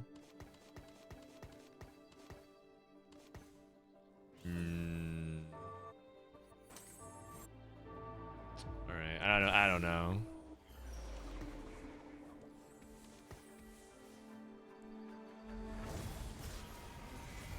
Drop Rek'Sai? Oh, I don't think so. I think Rek'Sai is quite good right now. Oh, I got Sunfire. Oh. Like a beast. Cast again. Heal. Oh. I mean, maybe I should have leveled anyways, but... I mean, I lost to the person that's 100 HP streaking. It's arguable that if I leveled and I played an Arcanist, I don't think I would have won anyways. And that would have been the worst case scenario. So just take my 3 loss. Oh, right on time. Not really. Or Dry 3. I mean, I'm just staying on his for now. Sell. Alawi's good at level 7. I mean, same positioning, it looks like.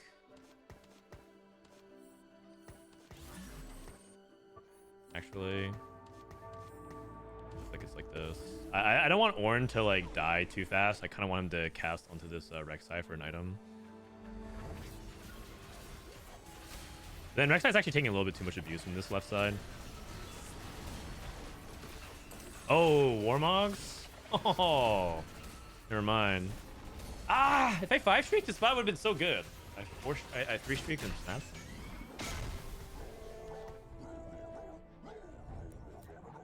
It's like Ahri and Kindred now. Oh yeah, probably because yeah, before Aphelios was useless. You're right. I mean, it kind of depends on how good my frontline is, and my frontline's like pretty good, so yeah, it's probably just these two. So Ahri can get actual meaningful attack speed and damage going in. And sell Zoe.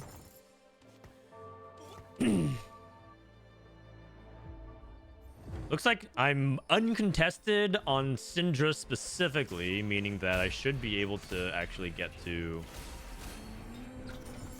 Get in touch with your spiritual Syndra side. easily.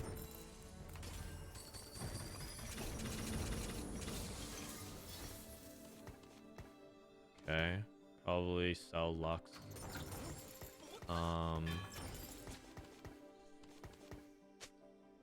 Rod, so I can have a third item for Syndra.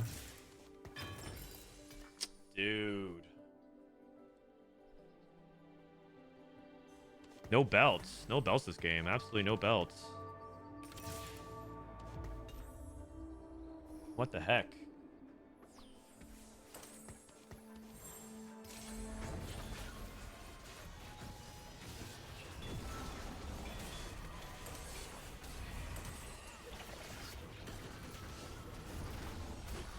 Okay, so I think I just level and roll here, but like the thing is, I'm not that rich. I mean, it doesn't matter. I think I have to go for it. Sell Ahri. Set. Am I missing any? Oh, I'll just put like a Zirin or something. Warden Crown, Arcanist Crown. Oh no! Oh no, those are terrible. Those are the two traits I didn't want. New recruit. Lucky gloves. Oh, just new recruit, I think.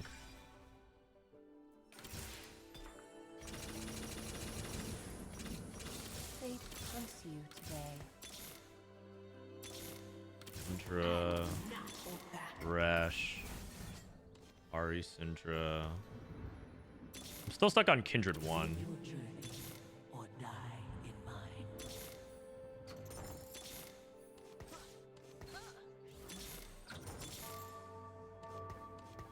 The last time I ate a plant was never.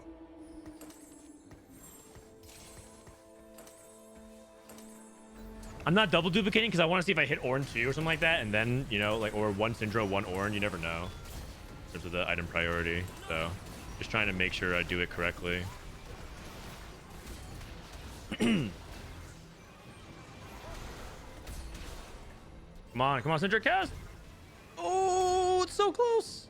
Oh my god. I need to take out the Alawi. Save for 3-star? Oh, I mean, assuming I can hit. I like where your guys' heads are at. What is this? Get a temporary 5 cost? Okay. Alawi 2.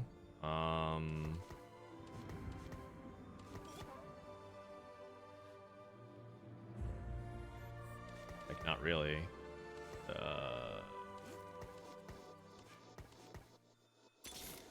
Kindred 2. I'm supposed to make I mean, I'm supposed to sell this and put this onto Kindred anyways, but like Shojin.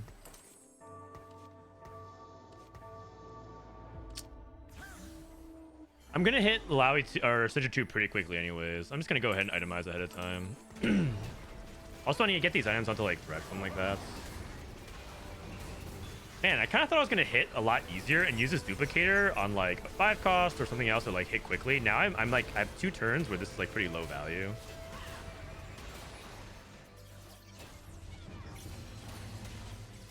I lost. I probably should just let it rip.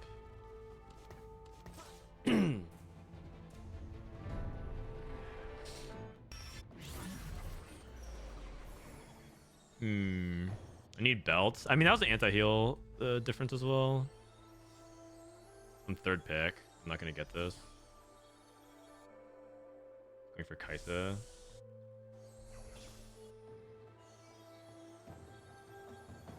Maybe a belt, just or a bow to like to hedge. Have a red buff.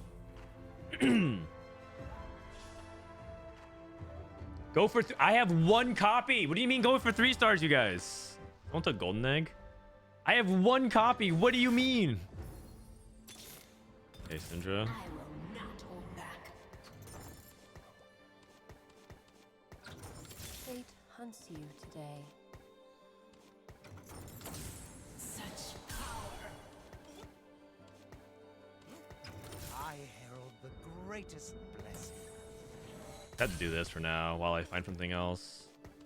Oh wait, I sold my I'm a noob. I'm a noob. I should have sold the Rek'Sai and then put these items. My bad. I feel really out of playing form. My mind's moving so slow.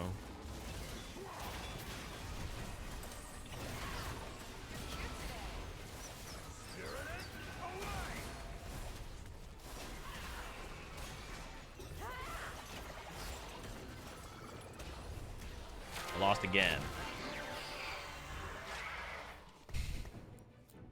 I'm going 8th. Actually, it's like still doable. It's just that like my board doesn't feel like that strong. My front line doesn't feel very good. I'm playing 2 of these guys. I'm not positioned correctly. Hand feels really slow. Oh wait, what's Frodan doing? Yeah, I just play I guess that. It's not looking good though. It's not looking very good. Hey, Disso, thank you for the Robin songs. Thank you for the raid, man. Someone said that Disso was streaming as well. So, Robin, how you doing, buddy? Hope you're going well. Vacation raid? Oh, you're taking a vacation?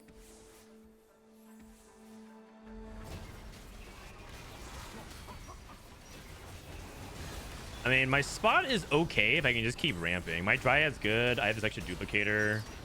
I'm waiting to see if I can hit sets.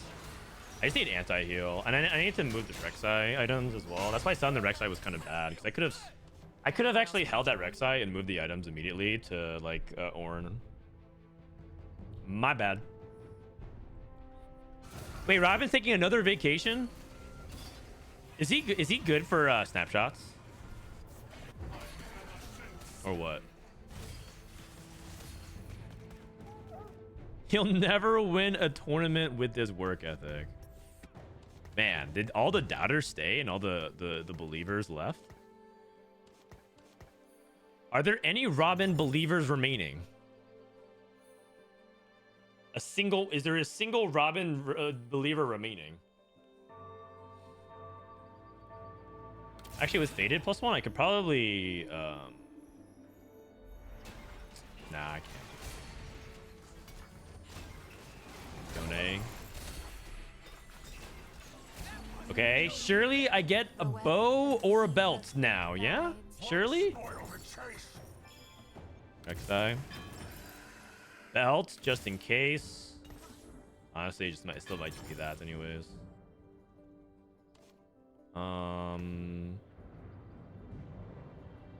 Here, I guess. It's like Sunfire.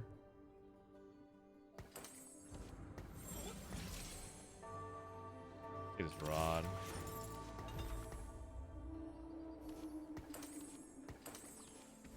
I'm just gonna go Shiv to like double up on Shred. I'm older than Robin? That's impossible. That's literally impossible.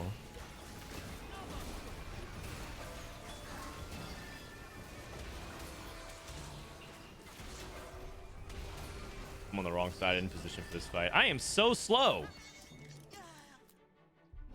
It's actually so close. I don't even think I can get to 9 this game. I think I should just roll to 0. Like, look at how close the lobby HP is. Am I ever gonna get to 9? Shouldn't I just roll to see if I hit like Thresh 2 or something? Also, I'm playing like this guy. It doesn't do anything. What is this guy doing?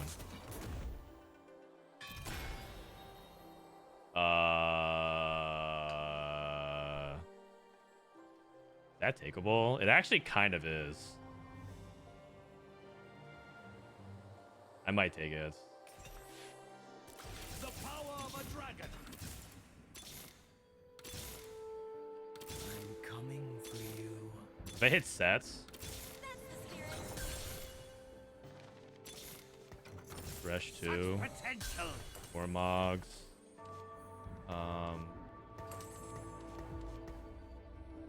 Like this can go on. I'll just put this on him for now. It can go on sets.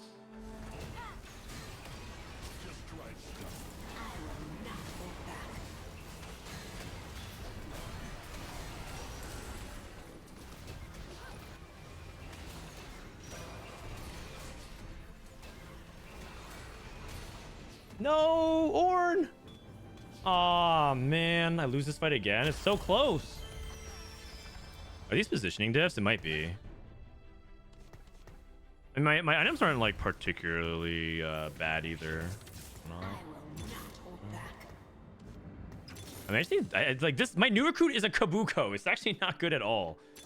Oh man, that's probably why my Kabuko, my actual +1 is like terrible. Like literally nothing.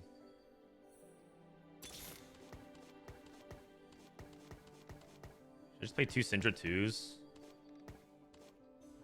I stole my Kindred. Such power. I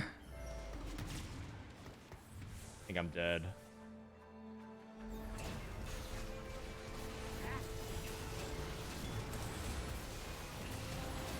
I have to use my duplicator on something, you know.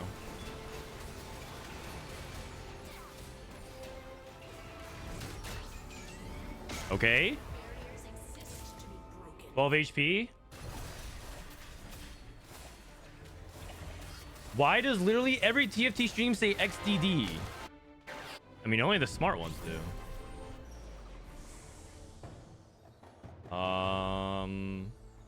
D-Claw. It's 50-50. D-Claw's pretty good. I need more frontline, I think.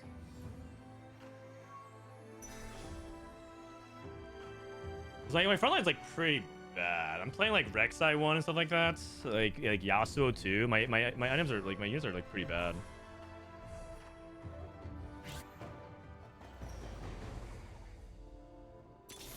Set. Wouldn't wish my fate on anybody.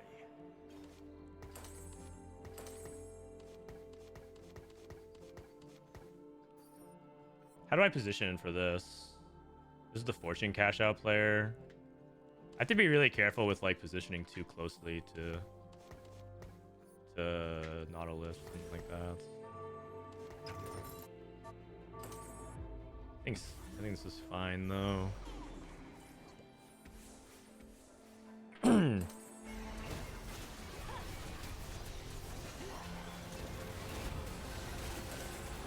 Set didn't finish casting. I took D-Claw in a matchup where it's AD as well.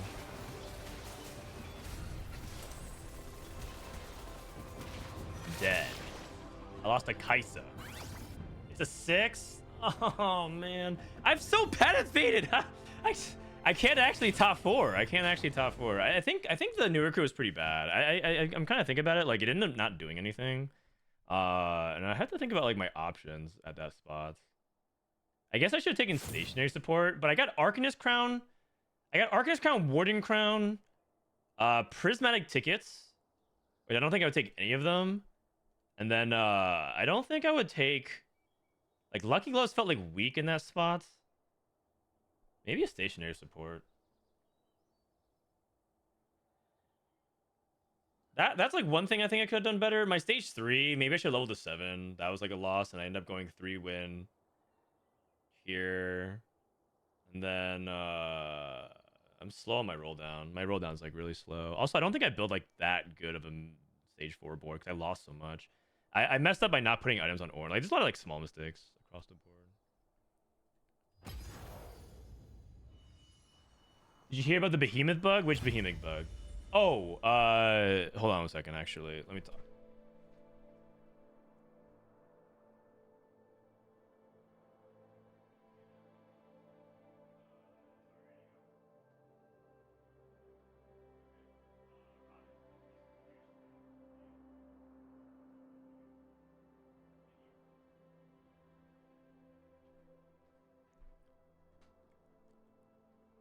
I lost to a fortune player as well, which actually is not even that big of a deal. Losing the fortune player is okay.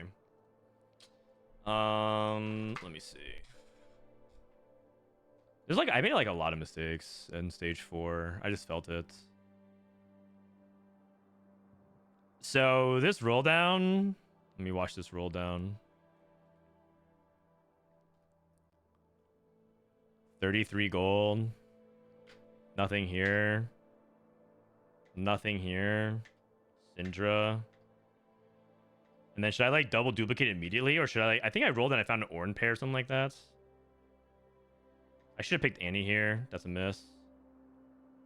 Like if I found Annie too or something like that, that also been good, but I missed Annie. That's my bad. Same death cap.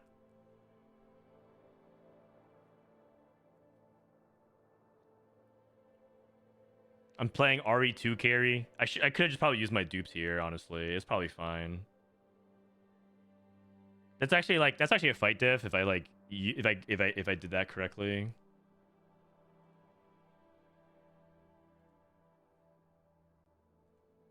It's encounter.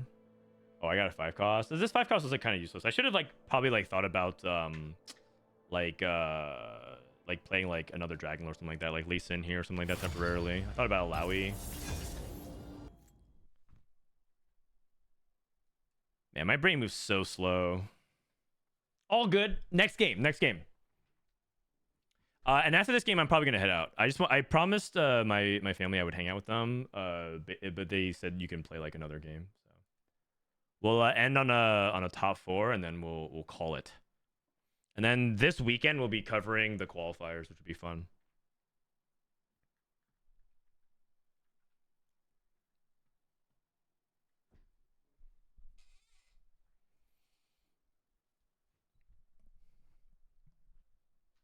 Sabio flex game. No, thank you. I don't have that much capacity for computing. My brain power is not very high. Oh, the Kayn game. I see. Okay.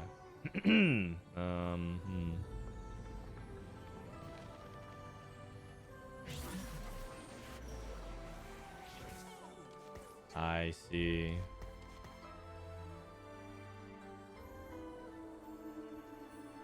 Kayn to end the stream. Yep. That's right. I might prematurely just end the stream as well before the end of the game. Okay, I mean, Kayn lobbies. Solid warm-up. Just play for tempo.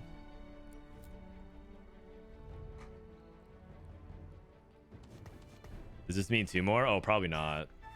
Probably just 1 more. My wife is saying 2 more games. Nah, it's probably 1 more game. Snipers. I'm just gonna play the Warden to start things off. Okay, probably just hold on to this for now. Salted.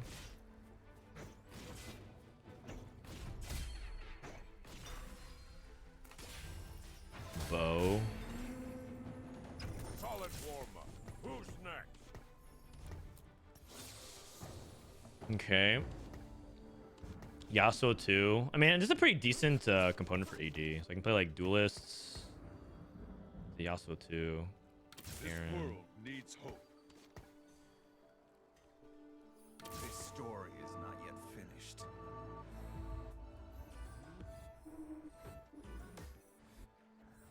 looking around to see if people are playing what they're playing right now. Only one person has a bow component. Tier, it's like Shiv. Such a waste. I alone decide my fate. Best friends. Team building, Silvervale. I mean, I could play team building into like, nah, not really. Oh, just best friends. I think you kind of need you need tempo. Ooh, that's not good. Team building, I have nothing to use it on.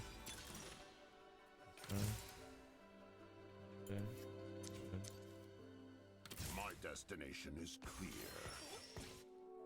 Yes.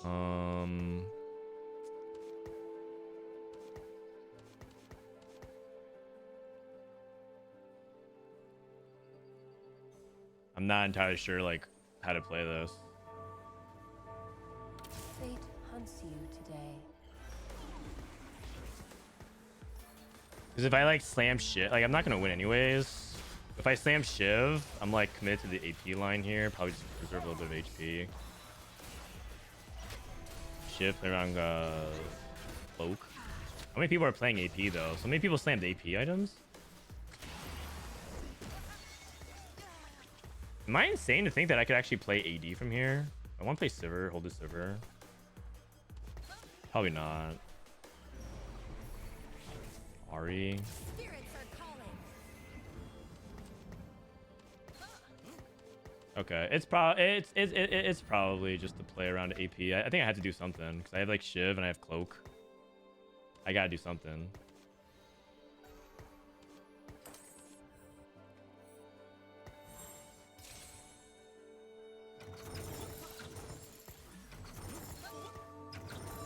Spirits are calling. I should have put Kindred here. My bad. I meant to do that. Someone saying boob up? Oh, it's fine. I'm just gonna play like generic tempo with this. See if I have to do something with my items, and I can't slam Runins because it leaves me open tier, which is bad. And I can't really play like easily around the duelist that I started off with either. So just leaning into like I'm what getting makes more sense dogged here. again. It might be a Sabio flex game. Probably not. The weft and weave of fate guides. Won't spoil the chase.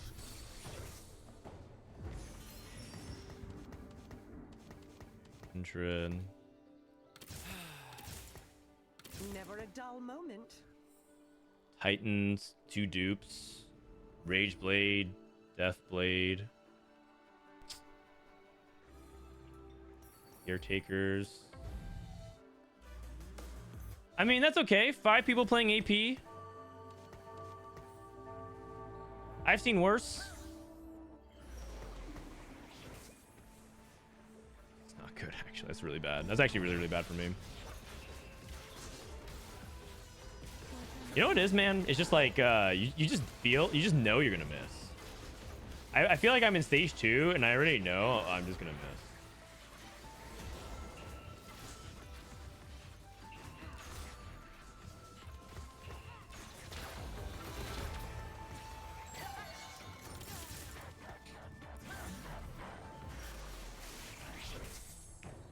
What do I do with this cloak?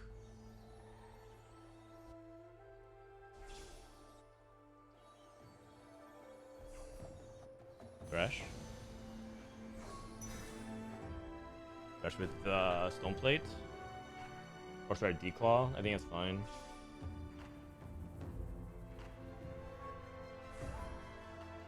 I mean, hopefully this person commits to AD, and then we just have like 2 people want to play like Lillia, 2 people want to play Faded, and 2 people just want to play like something else. Let's see. Do I have Behemoth? I do. And then sell this, sell this. Damn, I would have a good duelist setup. I'll just Dryad actually, now that I think about it. I was trying to maximize the duelist, but it's just Dryad now.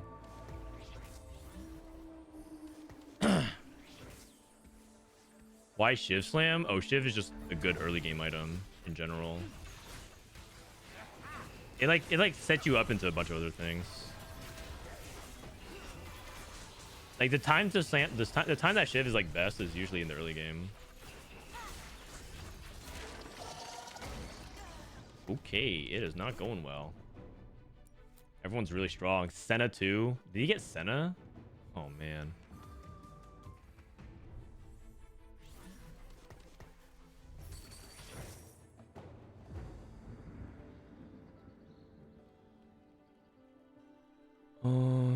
Zyra or Lissandra.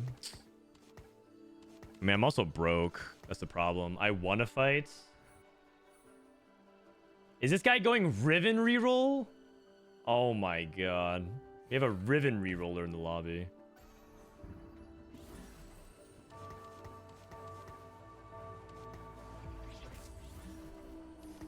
Oh, you sell these two.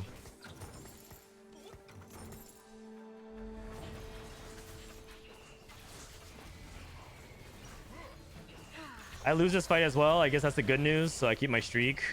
Hopefully I kill like 2 units. I did. Can't kill a third one. That's fine. This is like leaning more towards Lillia than it is towards Faded.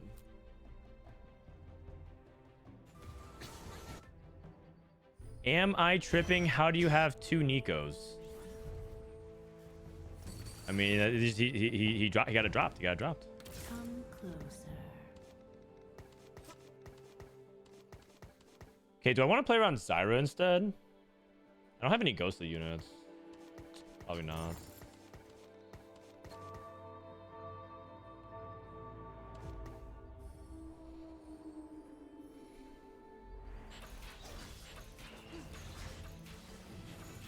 Isn't this encounter just opener diff? Yeah, a lot of the time it's actually like your opener is super important. Super important. Okay, I got a duplicator. That's good. Yone, I got a bunch of gold. Oh, Morello? Oh, what the heck? I just buy this? It's a Lux too. So then I just like play Lux over this. I mean, is this fine? It seems fine. Sell this and then go Morello.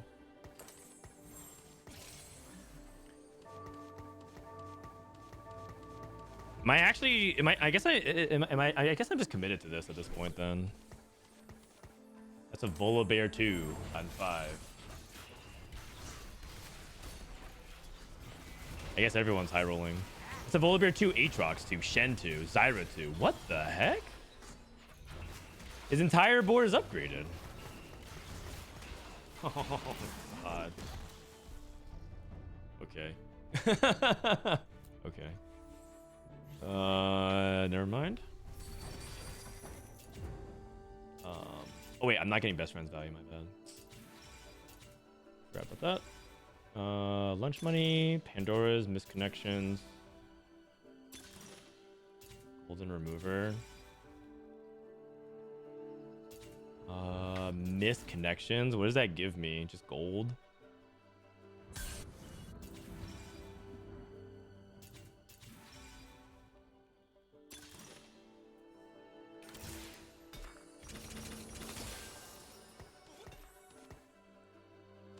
Okay.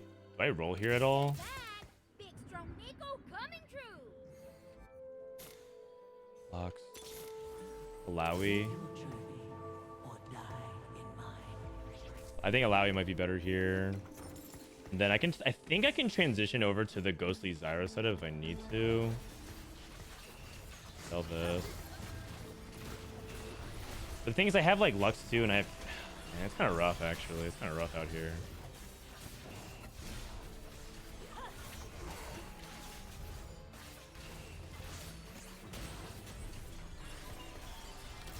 I think I have to ditch this.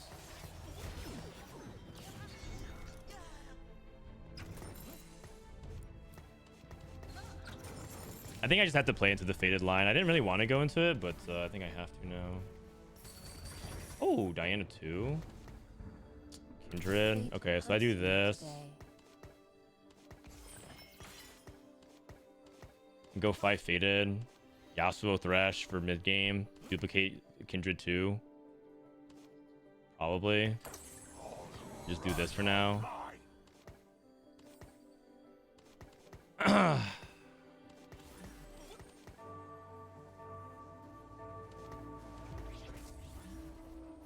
Okay, so sell this. Lux 2, 43, 46, 49. Lux Teemo for fun. I'm good. No, don't worry. I'm not giving up on the game, you guys. I'm not giving up on the game. The game is still doable. You gotta play for placements. Don't give up.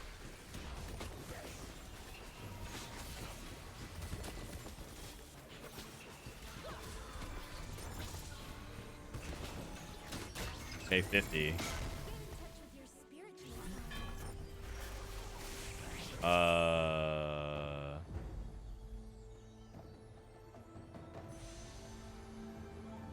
Oh god.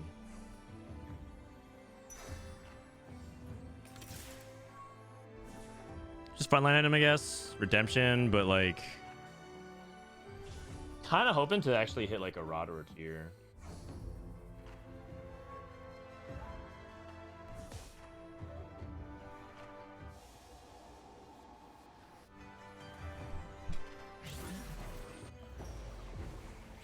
Gnar.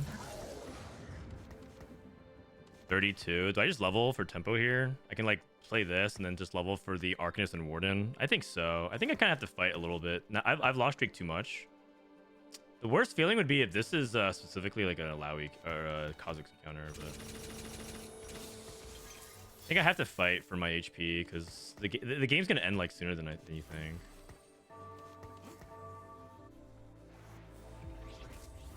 If I slam Redemption, give it probably.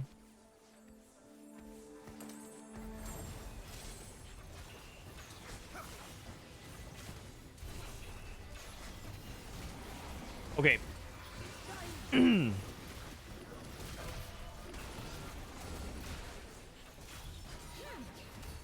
Like winning these fights are so crucial for me to potentially come back into this game. Like my opener was not good, but that's okay.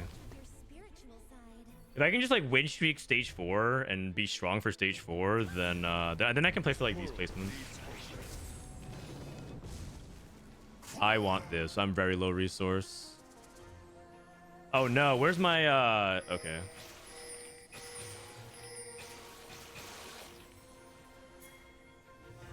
Okay, I'm top left. I'm top left. I think this is my puddle. I think this is my puddle. Or my portal. My portal.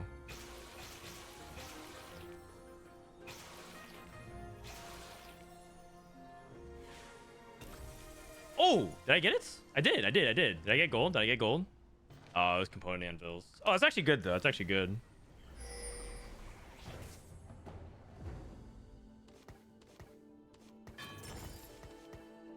Rod.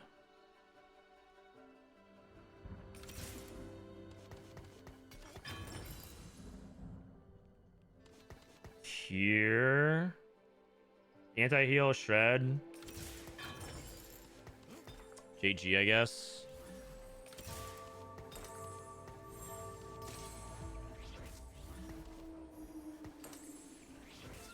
I have infinite remover, so it's fine. Kindred 1.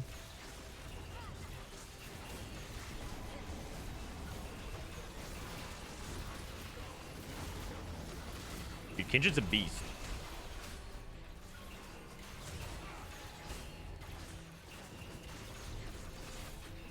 I'm so lost about what's happening right now. Just got here. Who is he spectating? Is he playing right? Oh yeah, I'm playing. Sorry, I'm playing a game. This is my game, and I'm about to head out. This is my last game of the day. My bad. We spectated scrims. We spectated games. We found out the teams for the event, and yeah, I'm about to head out after this. We're just playing like a last game to just hang out. I kind of want to like get into the feeling of playing on stream again because I haven't done it in so long. That I feel like I kind of forgot how. There's no scrims going on right now. All the scrims finished.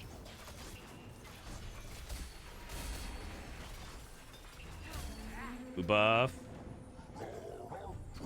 Okay. Dryad, Lillia. Limbs to be I can do seen. this. Remove. I can go blue buff. Morello, JG. Would you just spark here as well? Just like Shiv spark. Why not? Maybe. That doesn't even sound bad. The CN tech, just Shiv spark.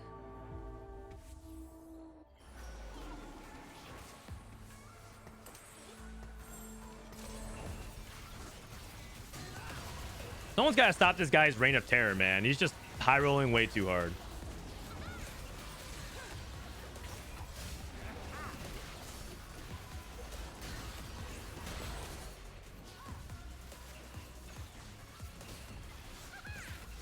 No.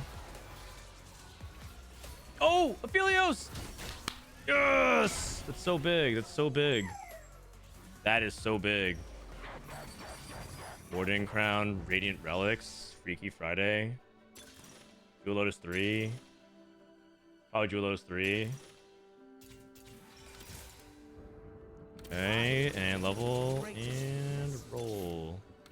Have this unit here. Grid. Dash 2. Do it again. R2. Playing 6 Faded. This can come out. I don't have a better frontline units right now. Hurry.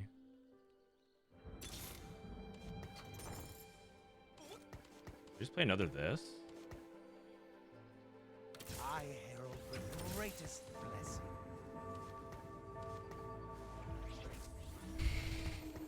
I didn't have that much gold to roll, so it is what it is. So I think I need to roll again. See if I can hit Ornn over the Alawi right now. Alawi's just there because I think Alawi's a good unit. Maybe Shen. Oh, Shen is better. Shen's better. Derp. Slow brain, slow brain. That's an Aurelia too. Wait, what? Hold on a second.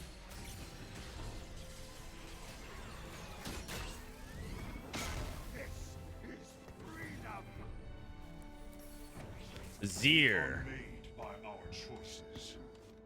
I mean, that's pretty good. That's pretty good. So I can do this. See if I can just roll.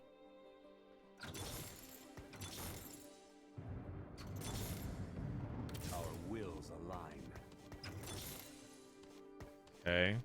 I'm pretty sure I'm supposed to transfer this shift to Azir, but I'm not entirely sure. Riven 3. Ass Blast Master. Ass Blaster Master.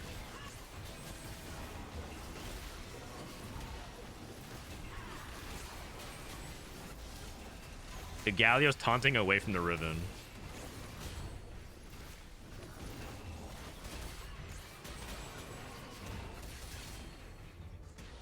Bro, Kindred is so cool. Okay, hey, wait. I am currently on track to top 4 for the first time with Faded all patch. I played this comp like 6 times. I literally have lost like 250 LP from it, but I'm about to do it. I need like 5 more rounds. 5 more rounds. I mean, I don't want to jinx it. But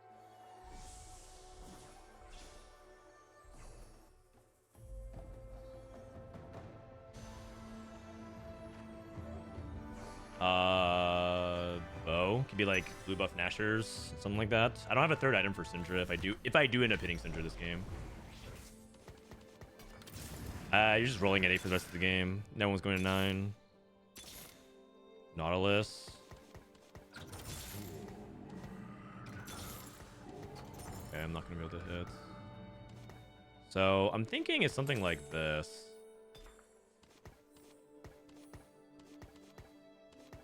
Like Shiv here. I think Azir casting is kind of a big deal.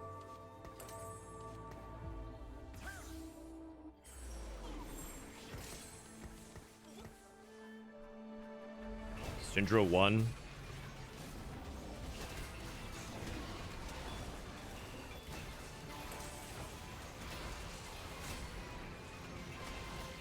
You know what's really funny? I took this golden remover so I can itemize Kindred and then eventually itemize Syndra, but I think I'm just gonna stay on Kindred 2 carry until the end of the game.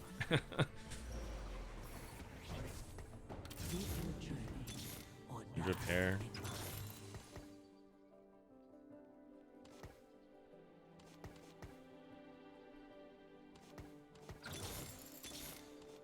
Okay. Let's see. That's ooh.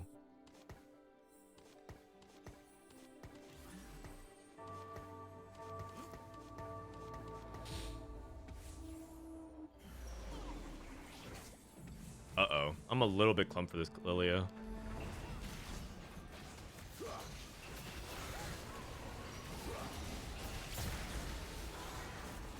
Wait, my Syndra, my Kindred's like moving all the way to the far right. Is that a good thing or a bad thing?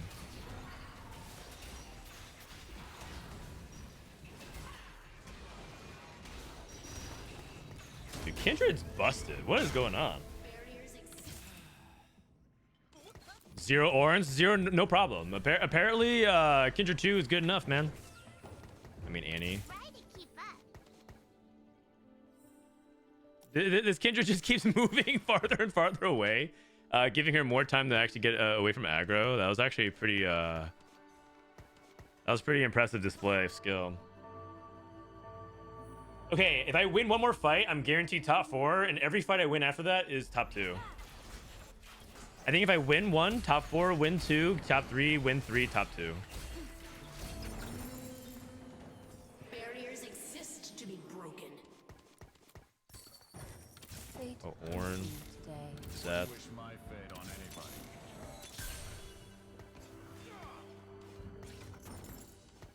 Try to keep up.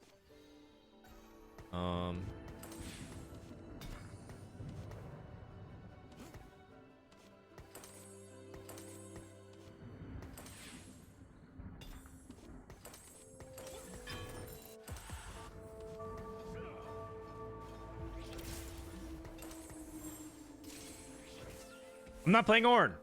I'm not playing Ornn.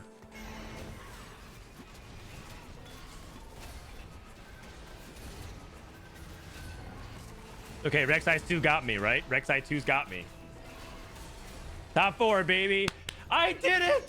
I top 4 with Faded. Oh man, what a day. That's a good note to end on. It's the first time. It's the first time for everything, man.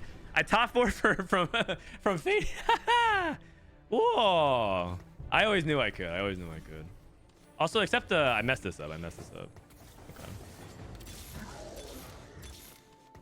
Ah, man. Now to play the relaxing game of just wait for the game to be over. Okay. I think on this side, I think I actually want to be same side here. Something like this. Makes sense, actually. Wait, I revealed it too fast. Okay.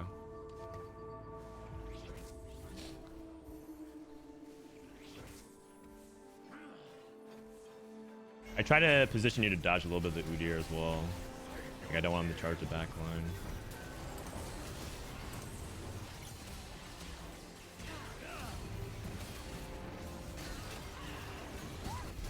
Oh, Irelia too.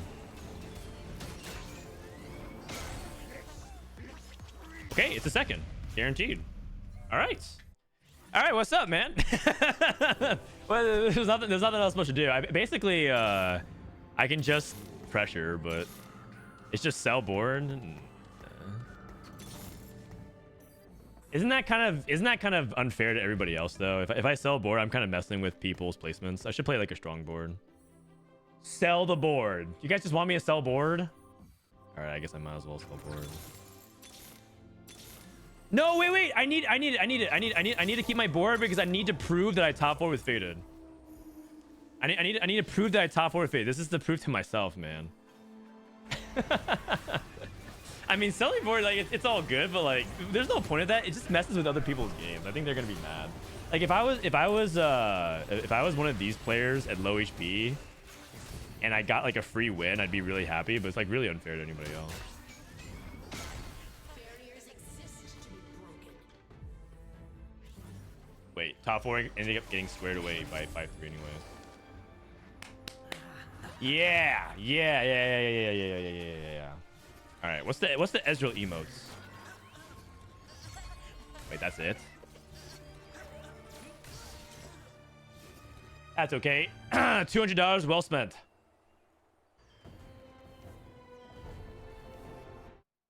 Four people die before Kayn. That's one thing that I think about the Kayn encounters. I think people try to play like too much around like the fact that the game's gonna end soon.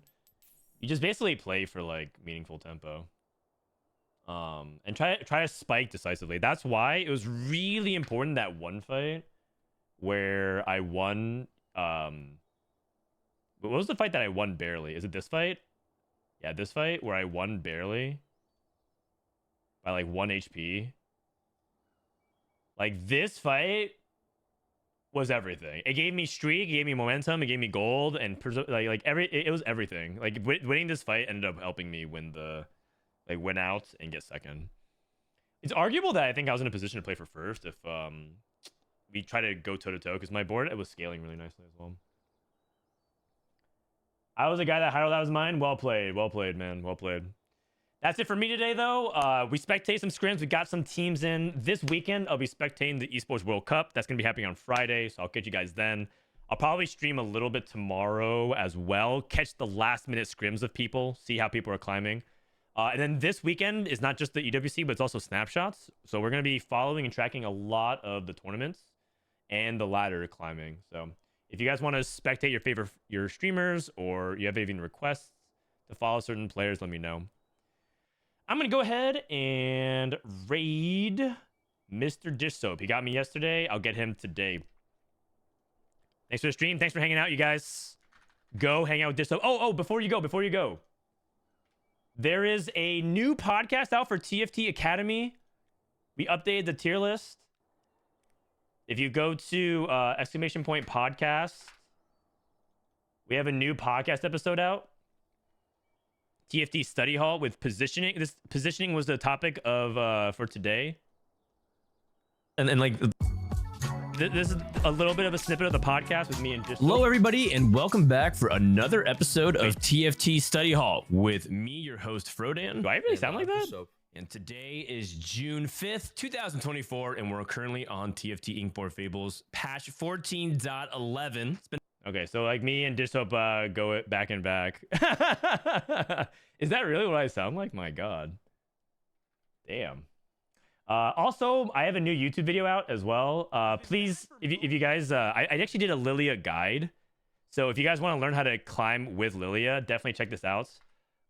Please leave it on in AFK and like and subscribe and everything like that. Because YouTube cares a lot. And also, the thing about YouTube is that I actually care. It's not just like YouTube content. I don't put like tubers out. I put out content that I think is good, and I source from other top players.